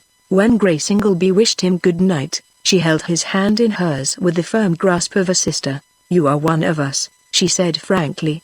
"In this house we are all brothers and sisters in hope and in religion. And if they found us out," she added with a laugh, "we should be brothers and sisters in death. Courage, my lord. There is all to gain." Faith Ingleby, the younger sister, who had less ardor for the cause than for the men who were pledged to it, whispered low, as he took her hand, "We know all about Lady Garlian, and we pray daily for her, and for you. Mother says she is worthy to be raised to be—" "What?" he asked, reddening, for the girl hesitated and looked at him with a kind of awe. "Queen of England." "Don't anticipate, Faith," said Algy. "Considering, however, what we have come out of, it strikes me that we have nothing to lose, whatever we may gain. Come, Chester, we want to have a quiet talk together as soon as the bishop goes to bed." They talked for nearly the whole night. There was so much to say, one subject after another was started, there were so many chances to consider, that it was 4 o'clock when they parted. Algy found, somewhere or other, a bottle of champagne. "Come," he cried, "a stirrup cup. I drink to the day when the king shall enjoy his own again." "Algy," said Lord Chester. "To think that you have deceived me. To think," he replied laughing, "that we have dreamed of this day so long. What would our revolution be worth unless we were to have our hereditary and rightful king for leader? Yet, I confess it was hard to see you drawn daily closer to us, and not to hold out hands to drag you in long ago." Yes, the professor was right. She is always right. She glories in her obedience to the bishop. But we all know very well that the bishop does nothing without consulting her first, and nothing that she does not agree with. Don't be too sure, dear boy, about the supremacy of man. Chapter 8. The Bishop. At 7 in the morning, Lord Chester was roused from an extremely disagreeable dream. He was, in this vision, being led off to execution, in company with the bishop, Constance, the professor, and Grace Ingleby. The Duchess of Dunstanburgh headed the procession, carrying the ropes in her own illustrious hand. Her face was terrible in its sternness. The Chancellor was there, pointing skinny fingers, and saying "Yah." Before him, within 5 minutes' walk, stood 5 tall and comely gallows, with running tackle beautifully arranged. Also, in case there should be any preference expressed by the criminals for fancy methods of execution, there were stakes and faggots, guillotines, wheels to be broken upon, men with masks, and other accessories of public execution. It was therefore a relief, on opening his eyes, to discover that he was as yet only a peaceful guest of Professor Ingleby, and that the great revolt had not yet begun. "At all events," he said cheerfully, "I shall have the excitement of the attempt, if I am to be hanged or beheaded for it. And most certainly it will be less disagreeable to be hanged than to marry the Duchess. Perhaps even there may be, if one is lucky, an opportunity of telling her so. A last dying speech of that kind would be popular." Shaking off gloomy thoughts, therefore, he dressed hastily, and descended to the hall, where most of the party of the preceding night were collected, waiting for him. The tinkling of a bell which had awakened him now began again. Algy Dunquick told him it was the bell for chapel, but, he added, "Don't be afraid. It is not the kind of service we are accustomed to. There is no homily on obedience, and, thank goodness, there is no perfect woman here." The chapel was a long room, fitted simply with a few benches, a table at the east end, a brass eagle for lectern, and some books. The professor and the girls were already in their places, and in a few moments the bishop himself appeared, in lawn sleeves and surplice. For the first time Lord Chester witnessed the spectacle of a man conducting the services. It gave a little shock and a momentary sense of shame, which he shook off as unworthy. A greater shock was the simple service of the ancient faith which followed. To begin with, there were no flowers, no incense girls, no anthems, no pictures of sainted women, no figures of the Holy Mother, no veiled perfect woman on an altar crowned with roses, and there were no genuflections, no symbolical robes, no mystic whisperings, no change of dress, no pretense at mysterious powers. All was perfectly simple: a few prayers, a lesson from a great book, a hymn, and then a short address. The ancient faith had long since become a thing dim and misty, and well nigh forgotten save to a few students. Most knew of it only as an obsolete form of religion which belonged to the semi-barbarism of man's supremacy. It had been superseded by the fuller revelation of the perfect woman, imposed, so to speak, upon the world for the elevation of women into their proper place, and for the guidance of subject man. It was carefully taught with catechism, articles, doctrines, and history, to children as soon as they could run about. It was now a settled faith, venerable by reason of its endowments and dignities rather than its age, supported by all the women of England, defended on historical and intellectual grounds by thousands of pence, by weekly sermons, by domestic prayers, by maternal admonitions, by the terrors of the afterworld, by the hopes of that which is present with us. A great theological literature had grown up around the faith. It was the only recognized and tolerated religion. It was not only the religion of the state, but also the very basis of the political constitution. For as the perfect woman was the goddess whom they worshipped, the peeresses who ruled were rulers by divine right, and the commons before that house had been abolished were members of their house by divine permission. Every member officially described herself a member by divine permission. To dispute about the authority of the ecclesiastical decrees which came direct from the upper house, was blasphemy, a criminal offense, and punishable by death, and to deny the authority of the decrees was to incur certain death. It is not, therefore, surprising to hear that there was neither infidelity nor nonconformity in the whole country. On the other hand, because there must be some outlet for private and independent opinion, there were many interpretations of the law, and opinions as many and as various as those who disputed concerning the right interpretation. Under the rule of woman, there could be no doubt, no compromise, no dispute, on essentials. The principles of religion, like those of moral, social, and political economy, were fixed and unalterable. They were of absolute certainty. As to the articles of religion, as to the great dogma of the revealed perfect woman, there could be no doubt, no discussion. And now, after a most religious training, Lord Chester, a man who ought to have accepted and obeyed in meekness, was actually assisting, in a spirit half curious, half converted, at a service in which the perfect woman was entirely left out. What next? And next? Ever since Lord Chester had become awakened to the degradation of man and the possibility of his restoration, his mind had been continually exercised by the absolute impossibility of reconciling his new cause with his religion. How could the grand revolt be carried out in the teeth of the most sacred commandments? How could he remain a faithful servant of the Church, and yet rebel against the first law of the Church? How could he continue to worship the perfect woman when he was thrusting woman out of her place? We may suppose Cromwell, by way of parallel, trying to reconcile the divine right of kings with the execution of Charles I.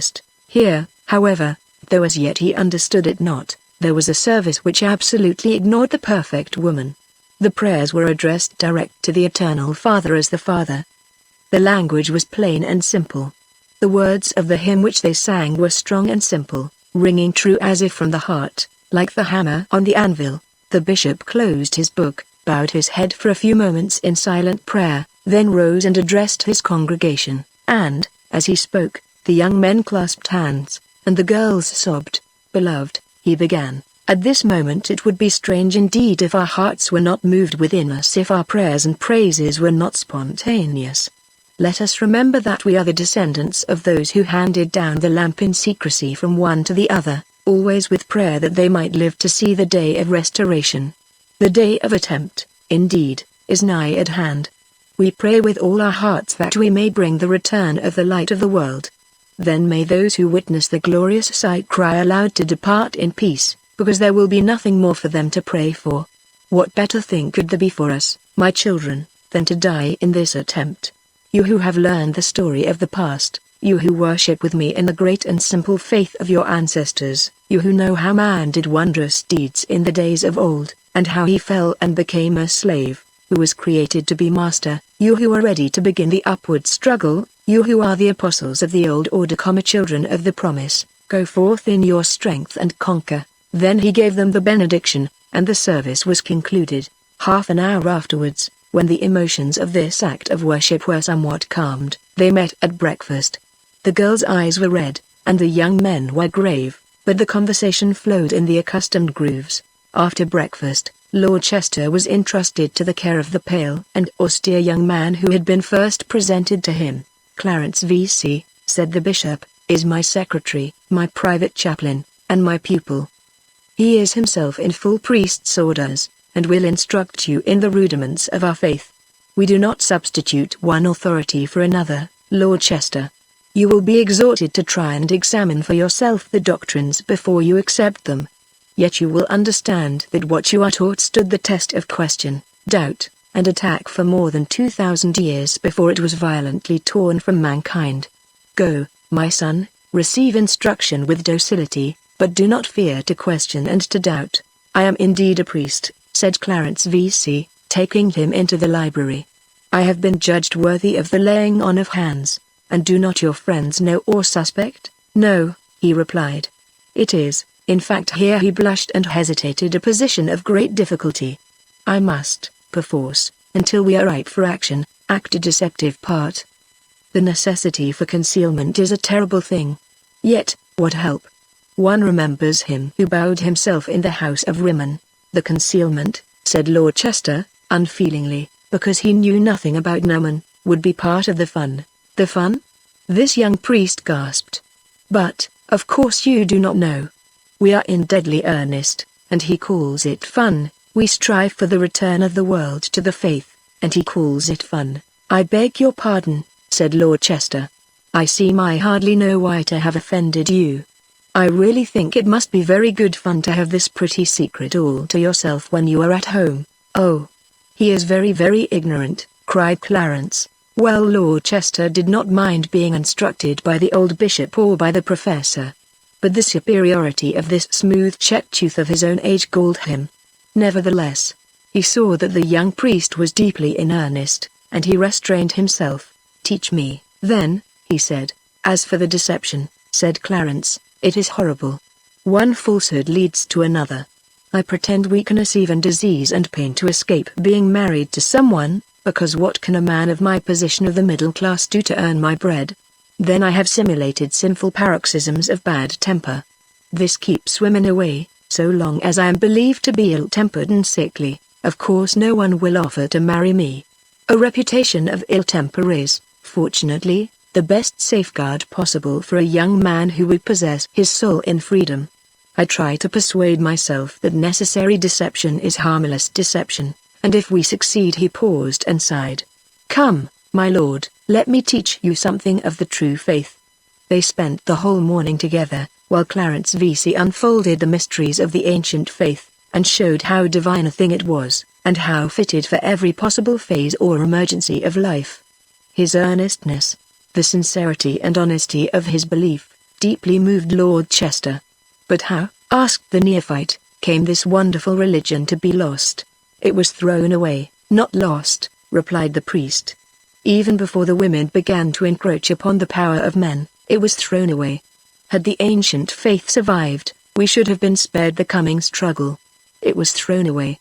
Men themselves threw it away, some wilfully, others through weakness, receiving forms and the pretensions of priests instead of the substance, so that they surrendered their liberty, put the priest between themselves and the Father, practiced the servile rite of confession, and went on to substitute the image of the mother and child upon their altars, in place of the divine manhood, whose image had been in their fathers' hearts. Why, when after many years it was resolved to place on every altar the veiled figure of the perfect woman, the very thought of the divine man had been well nigh forgotten. But not lost, he went on in a kind of rapture, not lost. He lingers still among us here in this most sacred house. He is spoken of in rustic speech, he lingers in rustic traditions, many a custom still survives, the origin of which is now forgotten, which speaks to us who knew of the dear old faith. He spoke more of this old faith, the only solution, he declared, ever offered, of the problem of life, the ever-living divine brother, always compassionate, always helping, always lifting higher the souls of these who believe. "See!" cried the enthusiast, falling on his knees. "He is here. O Christ, Lord Redeemer, thou art with us, yea, always and always." When he brought Lord Chester again into the presence of the bishop, they both had tears in their eyes. "He comes, my lord," said Clarence, a sober exultation in his voice. "He comes as a catechumen, seeking instruction and baptism."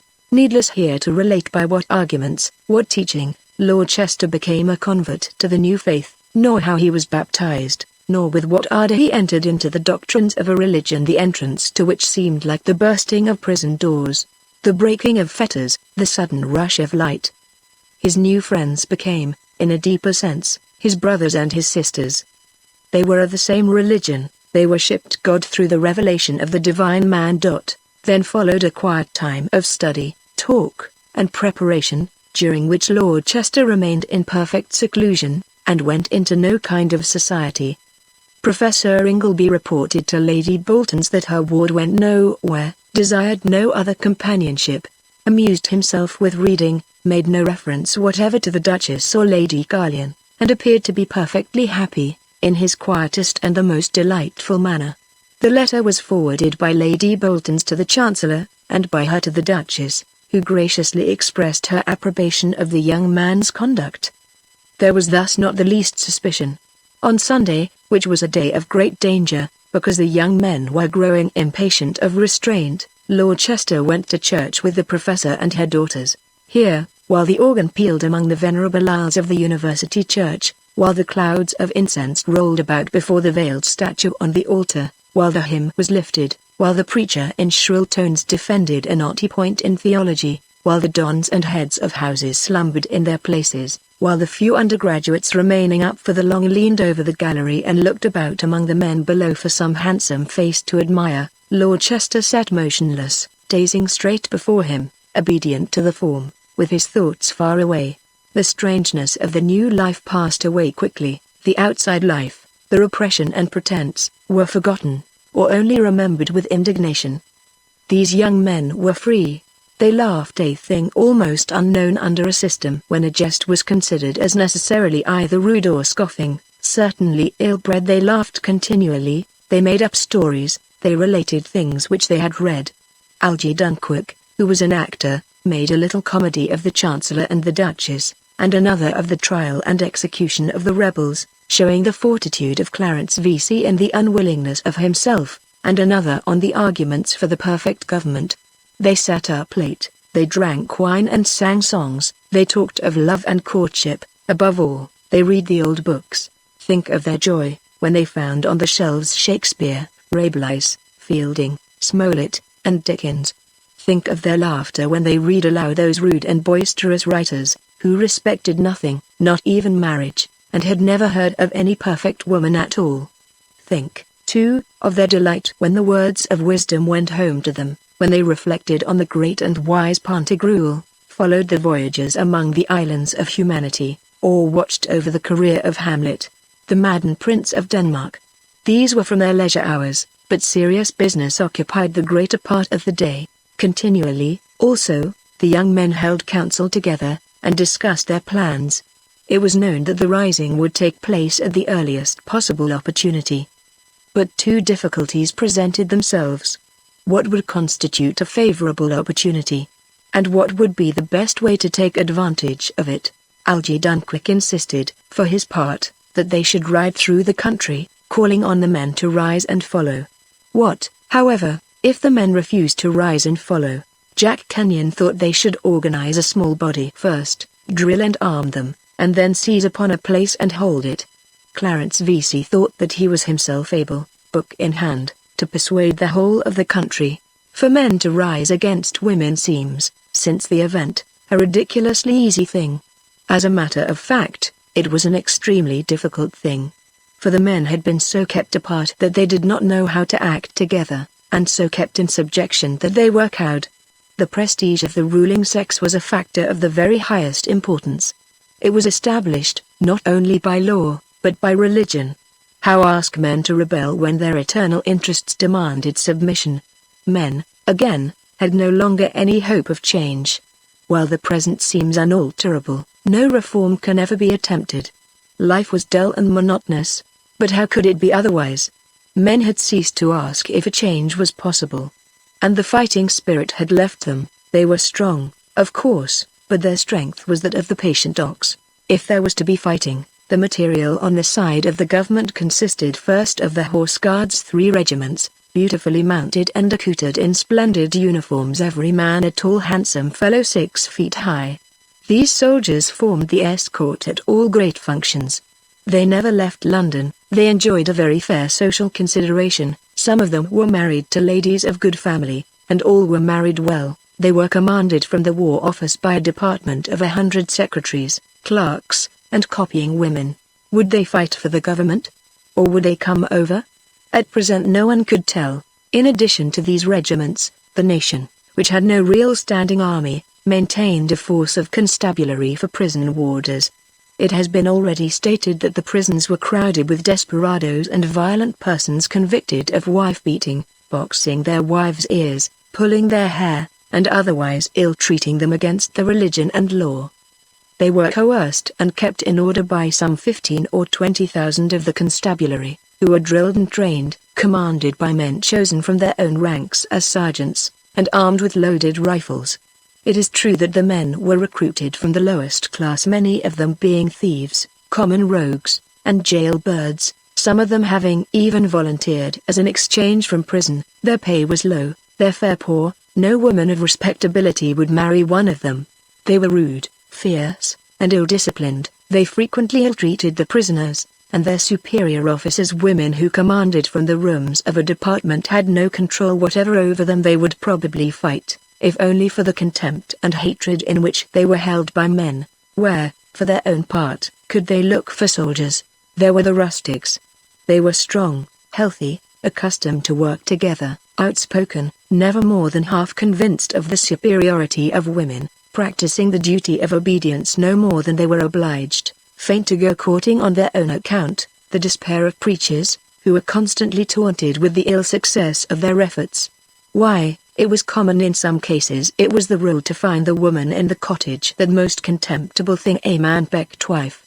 What was the good of paying wages to this wife, when her husband took from her what he wanted for himself? What was the good of making laws that men should not be abroad alone after dark, when in most of the English villages the men stood loitering and talking together in the streets till bedtime? What was the use of prohibiting all intoxicating drinks, when in every village there were some women who made beer and sold it to all the men who could pay for it, and though perfectly well known, were never denounced? They are ready to our hand, said Lord Chester. The only question is, how to raise them, and how to arm them when they are raised. Chapter 9. The Great Conspiracy. One morning, after 6 weeks of this pleasant life, Lord Chester, who had made excellent use of his time, and was now as completely a man as his companions, was summoned to the bishop's study, and there received a communication of the greatest importance. The professor was the only other person present. I have thought it prudent, Lord Chester, said the bishop gravely, to acquaint you with the fact that the time is now approaching when the great attempt will be made. Are you still of the same mind? May we look for your devotion even if we fail? You may, my lord. The young man held out his hand, which the aged bishop clasped. It is good, he said, to to see the devotion of youth ready to renounce life and its joys, to incur the perils of death and dishonor. This seems hard even in old age, when life has given all it has to give. But in young men yet, my son, remember that the martyr does but change a lower life for a higher. I give you my life, if so it must be, Lord Chester repeated. We take what is offered cheerfully. You must know then, my lord, that the ground has been artfully prepared for us. This conspiracy, which you have hitherto thought confined to one old man's house and half a dozen young men living with him, is in reality spread over the whole country. We have organizations, great or small, in nearly every town of England. Some of them have as yet only advanced to the stage of discontent, others have been pushed on to learn that the evil condition of men is due chiefly to the government of women, others have learned that the sex which rules ought to obey, others, that the worship of the perfect woman is a vain superstition. None have gone so far as you and your friends, who have learned more the faith in the perfect man. That is because you are to be the leaders, you yourself to be the chief. Now, my lord, the thing having so far advanced, the danger is, that one or other of our secret societies may be discovered. True, they do not know the ramifications or extent of the conspiracy. They cannot, therefore, do us any injury by treachery or unlucky disclosures, yet the punishment of the members would be so severe as to strike terror into the rest of our members. Therefore, it is desirable to begin as soon as possible, today," cried the young chief. "No, not today, nor tomorrow. The difficulty is, to find some pretext, some reasonable pretext under cover of which we might rise. Can we not invent something? There are the convicts. We might raise a force, and liberate those of the prisoners who are victims of the harsh laws of violence and the refusal to take a husband's evidence when accused by a wife. Then the country would be with us. But I shrink from commencing this great rebellion with bloodshed." He paused and reflected for a time. "Then there is the labor cry. We might send our little force into the towns, and call on the workmen to rise for freedom. But suppose they would not rise? Then more bloodshed, or we might preach the faith throughout the land, as Clarence Vesey wants to do. But I incline not to the belief in wholesale miracles, and the age of faith is past, and the number of our preachers is very small. You will be helped," said the professor, "in a quarter where you least suspect. I, too, with my girls, have done my little." She proceeded to open a packet of papers, which she laid before the young chief. "What are these?" he asked. "They are called tracts for the times," she replied. "They are addressed to the women of England." He took them up and read them carefully one by one. "Who wrote these?" "The girls and I together. We posted them wherever we could get addresses to all the undergraduates, to all the students of hospitals, inns of court, and institutions of every kind, to quiet country vicarages, to rich people and poor people, wherever there was a chance, we directed a tract." "You have done well," said the bishop. "They have been found out, and a reward is offered for the printers. As they were printed in the cellars of this house, the reward is not likely to be claimed. They were all posted here, which makes the government the more uneasy. They believe in the spread of what they call irreligion among the undergraduates. Unfortunately, the undergraduates are as yet only discontented, because all avenues are choked." The bishop took up one of the tracts again, and read it thoughtfully. It was headed, "Tracts for the Times, for Young Women," and was the first number. The second title was "Work and Women." The writer, in brief telling paragraphs, very different from the long-winded, verbose style everywhere prevalent, called upon women seriously to consider their own position, and the state that things had been brought to by the government of the peeresses. Every profession was crowded, the shameful spectacle of women begging for employment, even the most ill-paid, was everywhere seen. The law in both branches was filled with briefless and clientless members. There were more doctors than patients, there were more teachers than pupils. There were artists without number who produced acres of painted canvas every year and found no patrons. The church had too many curates, while architects, journalists, novelists, poets, orators, all swarmed, and were all alike ravenous for work at any rate of pay, even the lowest. The happiest were the few who could win their way by competitive examination into the civil service, and even there, the government having logically applied the sound political axioms of supply and demand to the hire of their servants, they could hardly live upon their miserable pay, and must give up all hopes of marriage. There was a time, the tract went on, when men had to do all the work, including the work of the professions.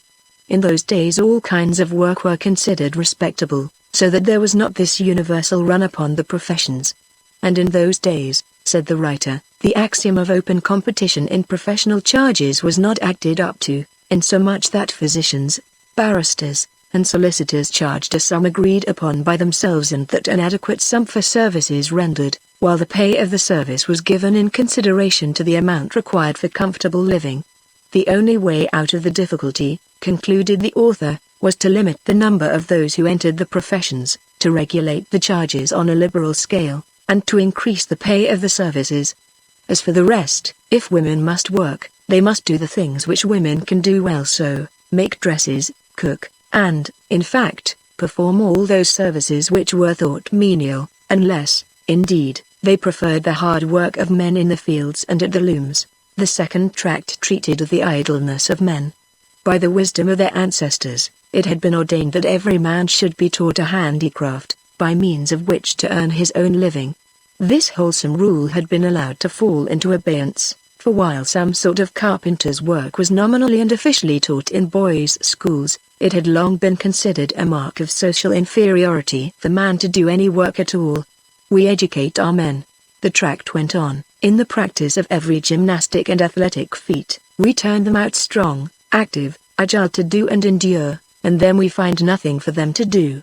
Is it their fault that they become vacuous, ill-tempered, discontented, the bane of the house which their virtues ought to make a happy home?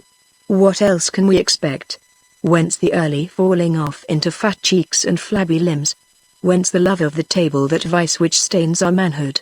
Whence the apathy at church services? Whence should they come but from the forced idleness, the lack of interest in life? The tract went on to call for a reform in this as in other matters. Let the men be set to work, let men of all classes have to work.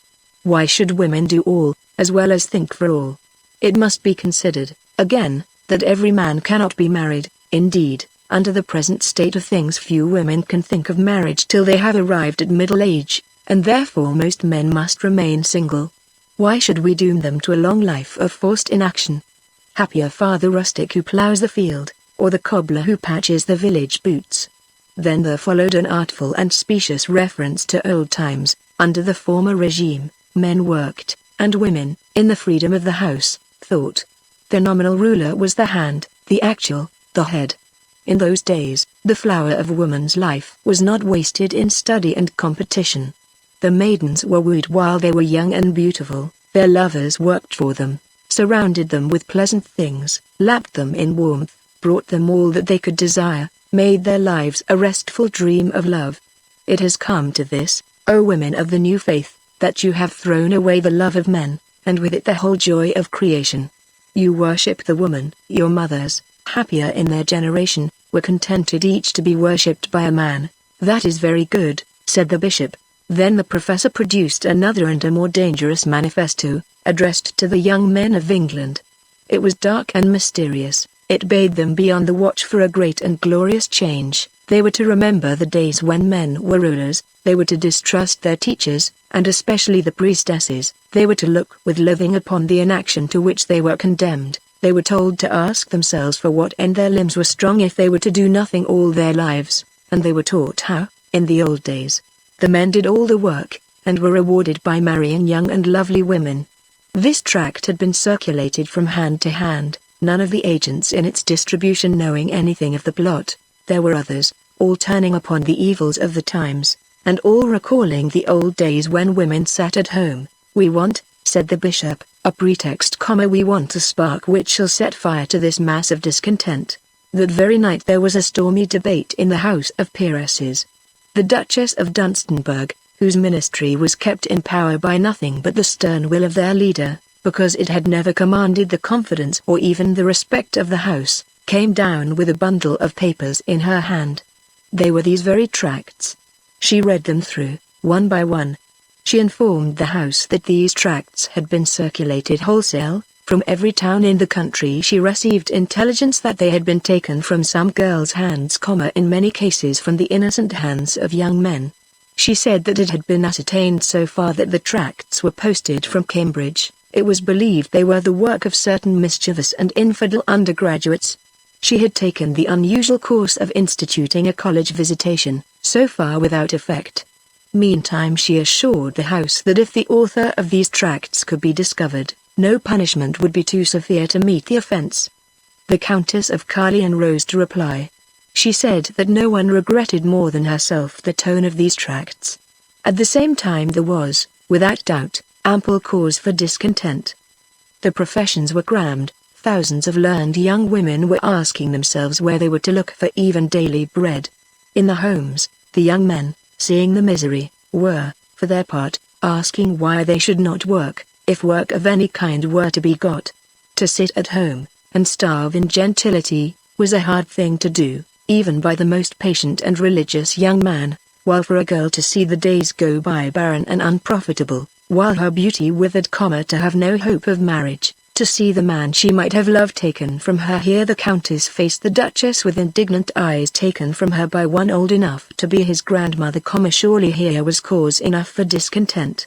She urged the appointment of a commission for the consideration of grievances, and she urged, further, that the evidence of men, old and young, should be received especially on two important points: first, whether they really liked a life of inaction, and secondly, whether they really liked marrying their grandmothers. The scene which followed this motion was truly deplorable. The following of Lady Carlion consisted of all the younger members of the house, a minority, but full of life and vigor. On the opposite side were the old and middle-aged peeresses, who had been brought up in the doctrine of woman's divine right of authority, and of man's divine rule of obedience. The elders had a tremendous majority, of course, but not the less. The fact that such a motion could be made was disquieting. The debate was not reported, but it got abroad, and while the tracts circulated more widely than ever, no more were seized, because they were all kept hidden, and circulated underhand. From end to end of the country, the talk was of nothing but of the old times. Was it true, the girls asked, that formerly the women ruled at home, while the men did all the work? If that was so, would no one find a compromise by which they could restore that part, at least, of the former regime? Oh, to end these weary struggles, these studies, which led to examinations, these examinations, which led to diplomas, these diplomas which led to nothing, these agonizing endeavors to trample upon each other, to push themselves into notoriety, to snatch the scraps of work from each other's hands. Oh, to rest, to lie still, to watch the men work. Oh, but this they whispered with clasping of hands. Oh, to be worshipped by a lover young and loyal. What did the tract say? Happy women of old, when there was no perfect woman, but each was the goddess of one man. Chapter 10. The first spark. In the early autumn the Cambridge party broke up. Clarence Vesey was the first to go. His sisters wanted him at home. They said, "They are good girls," he sighed, "and less unsexed than most of their sex. Thanks to my reputation for ill health, they do not interfere with my pursuits, and I can read and meditate. Writing is, of course, dangerous." Lord Chester had not been long at the professor's before he discovered two of those open secrets which are known by everybody. They were naturally affairs of the heart. It was pleasant to find that the young priest, the ardent apostle of the old faith, was in love, and with Grace Ingleby. The courtship was cold, yet serious. He loved her with the selfish affection of men who have but one absorbing interest in life, and yet want a wife in whom to confide, and from whom to receive undivided care and worship. This he would find in Grace Ingleby, one of those fond and faithful women who are born full of natural religion, to whom love, faith, and enthusiasm are as the air which they breathe. The other passion was of a less spiritual kind. Algy Dunkirk, in fact, was in love with Faith Ingleby, head over ears in love, madly in love, and she with him. He would break off the most absorbing conversation, even a speculative discussion as to how they would carry themselves, and what they would say, when riding in the cart to execution, in order to walk about under the trees with the girl. "The fact is," he explained, "that if it were not for Faith and for you, I doubt if I should have been secured at all for the revolution. One more good head would have been saved." Another complication made his case serious, and added fresh reasons for dispatching the work before them. His mother addressed him, while he was at Cambridge, a long and serious letter, that kind of letter which must be attended to. After compliments of the usual kind to the professor and to Lord Chestercombe, it was for the sake of this young man's friendship, and its possible social advantages, that Algy, as well as Jack Kenyon, was permitted to stay so long from home. Lady Dunkirk opened upon business of a startling nature. She reminded her son that he was now 22 years of age, a time when many younger men of position are already established. "I have been willing," she said, "to give you a long run of freedom, partly, I confess, because of your friendship for Lord Chester, who, though in many respects not quite the model for quiet and home-loving boys." Here Algy read the passage over again, and nodded his head in approbation. "Will be quite certainly the Duke of Dunstanburg, and in that position will be the first gentleman of England. But an event has occurred, an event of such good fortune, that I am compelled to recall you without delay.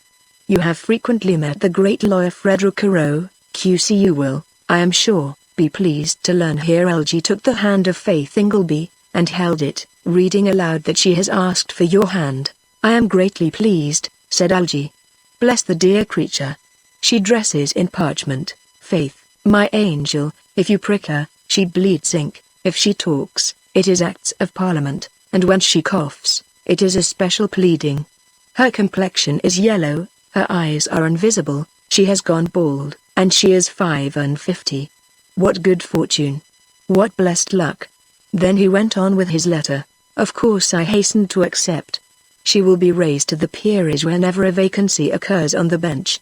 I confess, my dear son, that this match, so much beyond our reasonable expectations, so much higher than our fortune and position entitled us to hope for on your behalf, a match in all respects, and from every point of view, so advantageous, pleases your father and myself extremely.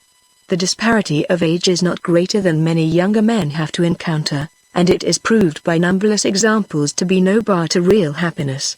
I say this because, in the society of Lord Chester, you may have imbibed, although I rely upon your religious principles, some of those pernicious doctrines which are, falsely perhaps, attributed to him. However, we hope to see you return to us as you left us, submissive, docile, and obedient. And your friendship with Lord Chester may ultimately prove of the greatest advantage to you." "I hope it will," said Jack, laughing, as he read this passage. "Your father begs me to add that Frederica, who is only a few years older than himself, is in reality, though somewhat imperious and brusque in manner, a most kind-hearted woman, and likely to prove the most affectionate and indulgent of wives. What do you think of that, brothers mine?" he asked, folding up the letter. They looked at each other. "Oh, begin at once," cried Faith, clasping her hands. "They will marry you all, the horrid creatures, before you have struck the first blow. Do you hear, Algy? Begin at once. It is serious," said Jack. "If pity is any good to you, Algy, you have it." A crabbed old lawyer, a soured, peevish, argumentative Q.C. He shuddered. "It is already vacation, she is sure to want to push on the marriage without delay. What are we to do?" He looked at Lord Chester for a reply. "My own case," said the young chief, "comes before the House in October. The first blow, so far as I am concerned, must be struck before then." "For heaven's sake," cried Algy, "strike it before this old lawyer swallows me up. I feel like a piece of parchment already. A little delay I can manage, a toothache, a cold, a sore throat, anything would do, but that would only delay the thing a week." The little party was broken up. Jack Kenyon alone remained. He had obtained permission to accompany Lord Chester to Chester Towers, his country seat. The professor and the girls were to go to an arrangement sanctioned by Lady Bolton's, happily ordered abroad to drink the waters. 3 weeks passed. Letter after letter came from Algy. His fiancée was pressing on the marriage. He had resorted to every expedient to postpone it. He knew not what he could do next. The day had to be named. Wedding presents were coming in, and the learned lawyer proved more odious than could be imagined. Lord Chester was not idle.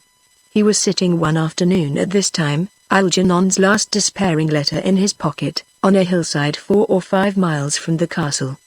Beside him stood a young gamekeeper, Harry Gilpin, stalwart and brawny. There was no shooting to be done, but he carried his gun. "It is our only chance, Harry," said Lord Chester, in low, earnest tones. "We must do it. Things are intolerable. If there's any chance in it, but it is a poor chance at best. What, Harry? Would you not follow me? I'll follow your lordship wherever you lead. I'll go for your lordship wherever you point. Don't think I'm afeard for myself. I'm but a poor creature easy to find plenty as good as me, and if so be I must end my days in a convict prison, why, I'd rather do it for you, my lord, than for lying accusations. Good, Harry. Lord Chester held out his hand. We understand each other. Death rather than a convict prison. We strike for freedom. Tell me next about the discontent. All the countryside is discontented, along the old women. It's this way, my lord.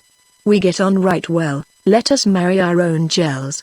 When the gels gets shoved out the way, and we be told by the parson to marry this old woman, and that, why? 'Tis nature, it is, Harry, and my case as well as yours. Then if all are discontented, we may get all to join us. Nay, my lord, many are but soft creatures, and mortal afraid of the women. We shall get some. But we must make them desperate or they'll fight. You keepers can shoot. How many can we reckon on? Harry laughed. When your lordship lifts up your little finger, he replied, there's not a keeper for miles and miles round that won't run to join you, nor a stable boy, nor a groom, nor a gardener. 150 men, counting boys, will come in, once pass the word. A Chester has lived in these parts longer than men can remember. Do they remember, Harry, that a Chester once ruled this country? So some say. In the days when. But there. It is an old story. But the girls, Harry, who have lost their lovers, your own girl, what will she do? They whimper a bit, they have a row with the old woman, and then the parson steps in and talks about religion, and they give in. What? If they saw a chance, if they thought they could get their sweethearts back again, would they not rejoice? Harry hesitated. Some would, some wouldn't. You see, my lord, it's their religion stands in the way, and their religion means everything. What they say is, that if they married their sweethearts, these being young and proper men, and masterful, they would perhaps get put upon, whereas, they love to rule their husbands. But some would. Yes, some would. Lord Chester rose, and began slowly to return home across the fields. 150, and all true and loyal men. As the occupation of most of them prevented their going to church, and kept them apart from the rest, in a kind of loneliness, they were comparatively uninfluenced by religion, and though their wives drew the pay, the keepers understood little about obedience, and indeed had everything their own way. 150 men! A little army. Never before had he felt so grateful for the preservation of game. You said, Harry, 150 men. 150 men, my lord, of all ages, by tomorrow morning, if you want them, and no doubt 150 more the day after. Why, there are 70 men on the Duchess's estate alone, counting the rangers, the gardeners, the keepers, stable boys, and all, 300 men. Lord Chester was silent. He had communicated enough of the plot. Harry knew that his master, like himself, was threatened with an elderly wife. He also knew that his master proposed an insurrection against the marriage of young men against their wills. Further, Harry did not inquire. Now, while the leader of the revolt was considering what steps to take, nothing is harder in revolutions than to make a creditable and startling commencement, accident put in his way a most excellent beginning. There was a hard-working young blacksmith in the village, a brawny, powerful man of 30 or thereabouts. No better blacksmith was there within 30 miles, his anvil rang from morning until night. He was as handsome in a rough fashion as any man need be, and he ought to have been happy. But he was not, for he was married to a termagant. Not only did this wife of his take all his money, which was legitimate, but she abused him with the foulest reproaches, accusing him perpetually of wife-beating, of infidelity, of drunkenness, and of all the vices to which male flesh is liable, threatening him in her violent moods with imprisonment. That morning there had been a more than usually violent quarrel. The scolding of the beldam in her house was heard over the whole village, so that the men trembled and grew pale, thus admonished of what an angry woman can say. During the forenoon there was peace, the blacksmith working quietly at his forge. In the dinner hour the row began again, worse than ever. At 2 o'clock the poor man came out with hanging head and dejected face to his work. One or two of the elder women admonished him against exasperating his wife, but he replied nothing. Children, for whom the unlucky smith had ever a kind word and a story, came as usual, and stayed outside waiting. But there was no word of kindness for them that day. Men passed down the village street and spoke to him, but he made no reply. Then the village cobbler, a widower, and independent, and so old and crusty of temper that no one was likely to marry him, came forth from his shop and spoke to him. "How goes it, Tom?" "Bad," said Tom. "Couldn't be worse. And I wish I was dead and buried and out of it." The cobbler shook his head and retired. Then there came slowly down the street, carrying a basket with vegetables, a young woman of 25, and she stopped in front of the forge, and said softly, "For Tom." "I heard her this morning." Tom looked up and shook his head. His eyes, which were soft and gentle, were full of tears, and then, the wife rushed upon the scene. Her eyes were red, her lips were quivering, her whole frame shook with passion. For she was no longer simply in a common, vulgar, everyday rage, she was in a rage of jealousy. She seized the younger woman by the arm, dragged her into the middle of the road, and threw herself before her husband in a fine attitude. "Stand back!" she cried. You, Susan. "He is my man, not yours, poor fellow," said Susan. She was a young person with black hair and resolute eyes, and it was well known that she had regarded Tom as her sweetheart. "Poor fellow. It was a bad job indeed for him when he became your man." A war of words between an elderly woman, who may be taunted with her years, her jealousy, her lack of children, teeth, and comeliness, and a young woman, who may be charged with many sins, is at best a painful thing to witness, and a shameful thing to describe. Suffice it to say, that the elder lady was completely discomfited, and that long after she was extinguished, the girl continued to pour upon her the vials of her wrath. The whole village meanwhile, all the women, and such of the men as were too old for work, crowded round, taking part in the contest. Finally, the wife, stung by words whose bitterness was embittered by their truth, cried aloud, taking the bystanders to witness, that the husband for whose sake, she said, she had endured patiently the falsehoods and accusations of yonder hussy, was nothing better than a beater, a striker, a kicker, a trampler, and a cuffer of his wife. "I've borne it long," she cried, "but I will bear it no longer. To prison he shall go. If I am an old woman, and like to die, you shall never have him, do you hear? To prison he shall go, and for life." At these words a dead silence fell on all. The blacksmith stood still, saying not a word, leaning on his hammer. Then his wife spoke again, but slowly. "Last night," she said, "he dragged me round the room by the hair of my head, this morning he knocked me down with his fist, and last Sunday, after church, he kicked me off my chair, yesterday fortnight he beat me with a poker." "Lies. Lies. Lies," cried Susan. "Tom say they are lies." Tom shook his head but spoke never a word. "Tom," she cried again, "they will take you to prison, say they are lies." Then he spoke, "I would rather go to prison." "Don't believe her," Susan cried. "Don't believe her. Why, she's got no hair to be pulled. Don't." Oh, she burst into an agony of weeping. The women clamored round the group, some for justice, because wife-beating is an awful sin, some for mercy, because this woman was in her fits of wrath a most notorious liar, and not a soul believed her accusations.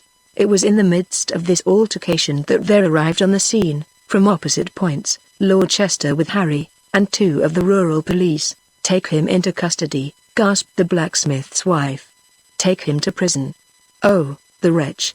Oh, the wife-beater. Oh, I am beaten to a jelly, I am bruised black and blue." Lord Chester stepped before the unhappy blacksmith. "Stay," he said to the policewomen. "Not so fast. Tom, what do you say?" he asked the blacksmith. "I never laid hand on her," said the unhappy man. "But all's one for that. I suppose I'll have to go to prison, my lord. Anyhow, there can't be no prison worse than this life. I'm glad and happy to be rid of her." "Stay again," said his lordship. The people gathered closer in wonder. The masterful young lord looked as if he meant to interfere. "Some of you," he said, Take this woman away, and look for any marks of violence. No, as the elder women pressed forward, not you who have got young husbands of your own, and would like to get rid of them yourselves perhaps. Some of you girls take her, but she refused to go, while the old women murmured amongst each other, must obey orders, my lord, said one of the police. Here's a case for the magistrates. Woman says her husband struck, beat, and kicked her. Magistrates will hear the case, my lord. She pulled out her handcuffs. Then Lord Chester saw that the moment had arrived. Harry, he said, stand by. He laid his hand on the blacksmith's shoulder. No one shall harm him, he said. Tom, come with me, my lord. My lord, cried the policewomen. What shall we do? It's obstructing law, it's threatening the executive. What will the justices say? It's a most dreadful offense. Come, Tom, he said. The crowd parted right and left with awestruck eyes. As Lord Chester carried off his rescued prisoner, the vicar came running out with dismay upon her face. My lord, she cried. What dreadful thing is this? And you, Tom, you, after all your promises. In my parish too, hold your foolish tongue, said Lord Chester, roughly. Why not in your parish? In every parish, thanks to you and your accursed religion, the young men are torn from the girls, and there is misery. Stand aside. You, Susan, will you come with me and your old sweetheart? The vicar gasped. She turned white with terror. Foolish tongue. Accursed religion. Had she heard right? The police constables looked stupidly at one another. Please, my lord, said one, we must report your lordship. Go and report, replied the rebel. It was now 5:30 in the afternoon, and the laborers were returning from the fields. The village street was crowded with men, most of them young men. The men began whispering together, and the women were all delivering orations at once. The chief pointed to some of the men and called them by name. You, John dear, you, Nick Truliber, you and you, come with me. You have old wives too, unless you want to be sent to prison for life for wife beating. Come with me and fight for your liberty. They hesitated. They trembled. They looked at the vicar, at their wives. They would have been lost but for the presence of mind of the cobbler. He was, as I have said, an elderly man, bowed down by his work and by years.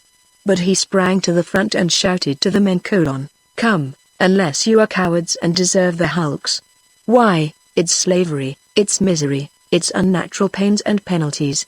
Come out of it, you poor, wretched chaps, that ought to be married to them as is young and comely. Come away, all you young fellows that want young wives. Hooray! His lordship's going to deliver us all. 3 cheers for Lord Chester.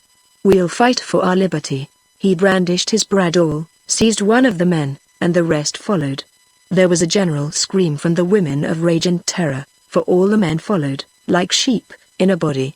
Not a single man of the village under 60 years of age or over 16 slept in his wife's house that night. I always knew, my lord, said the cobbler, that it was stuff and nonsense, them and their submission.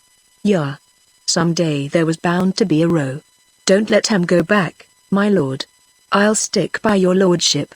It is a very odd thing, said the professor, when she heard the story, that cobblers have always been atheists. What next? Lord Chester had now got his men a band 47 strong, nearly all farm labourers within the iron gates of his park, and these were closed and locked.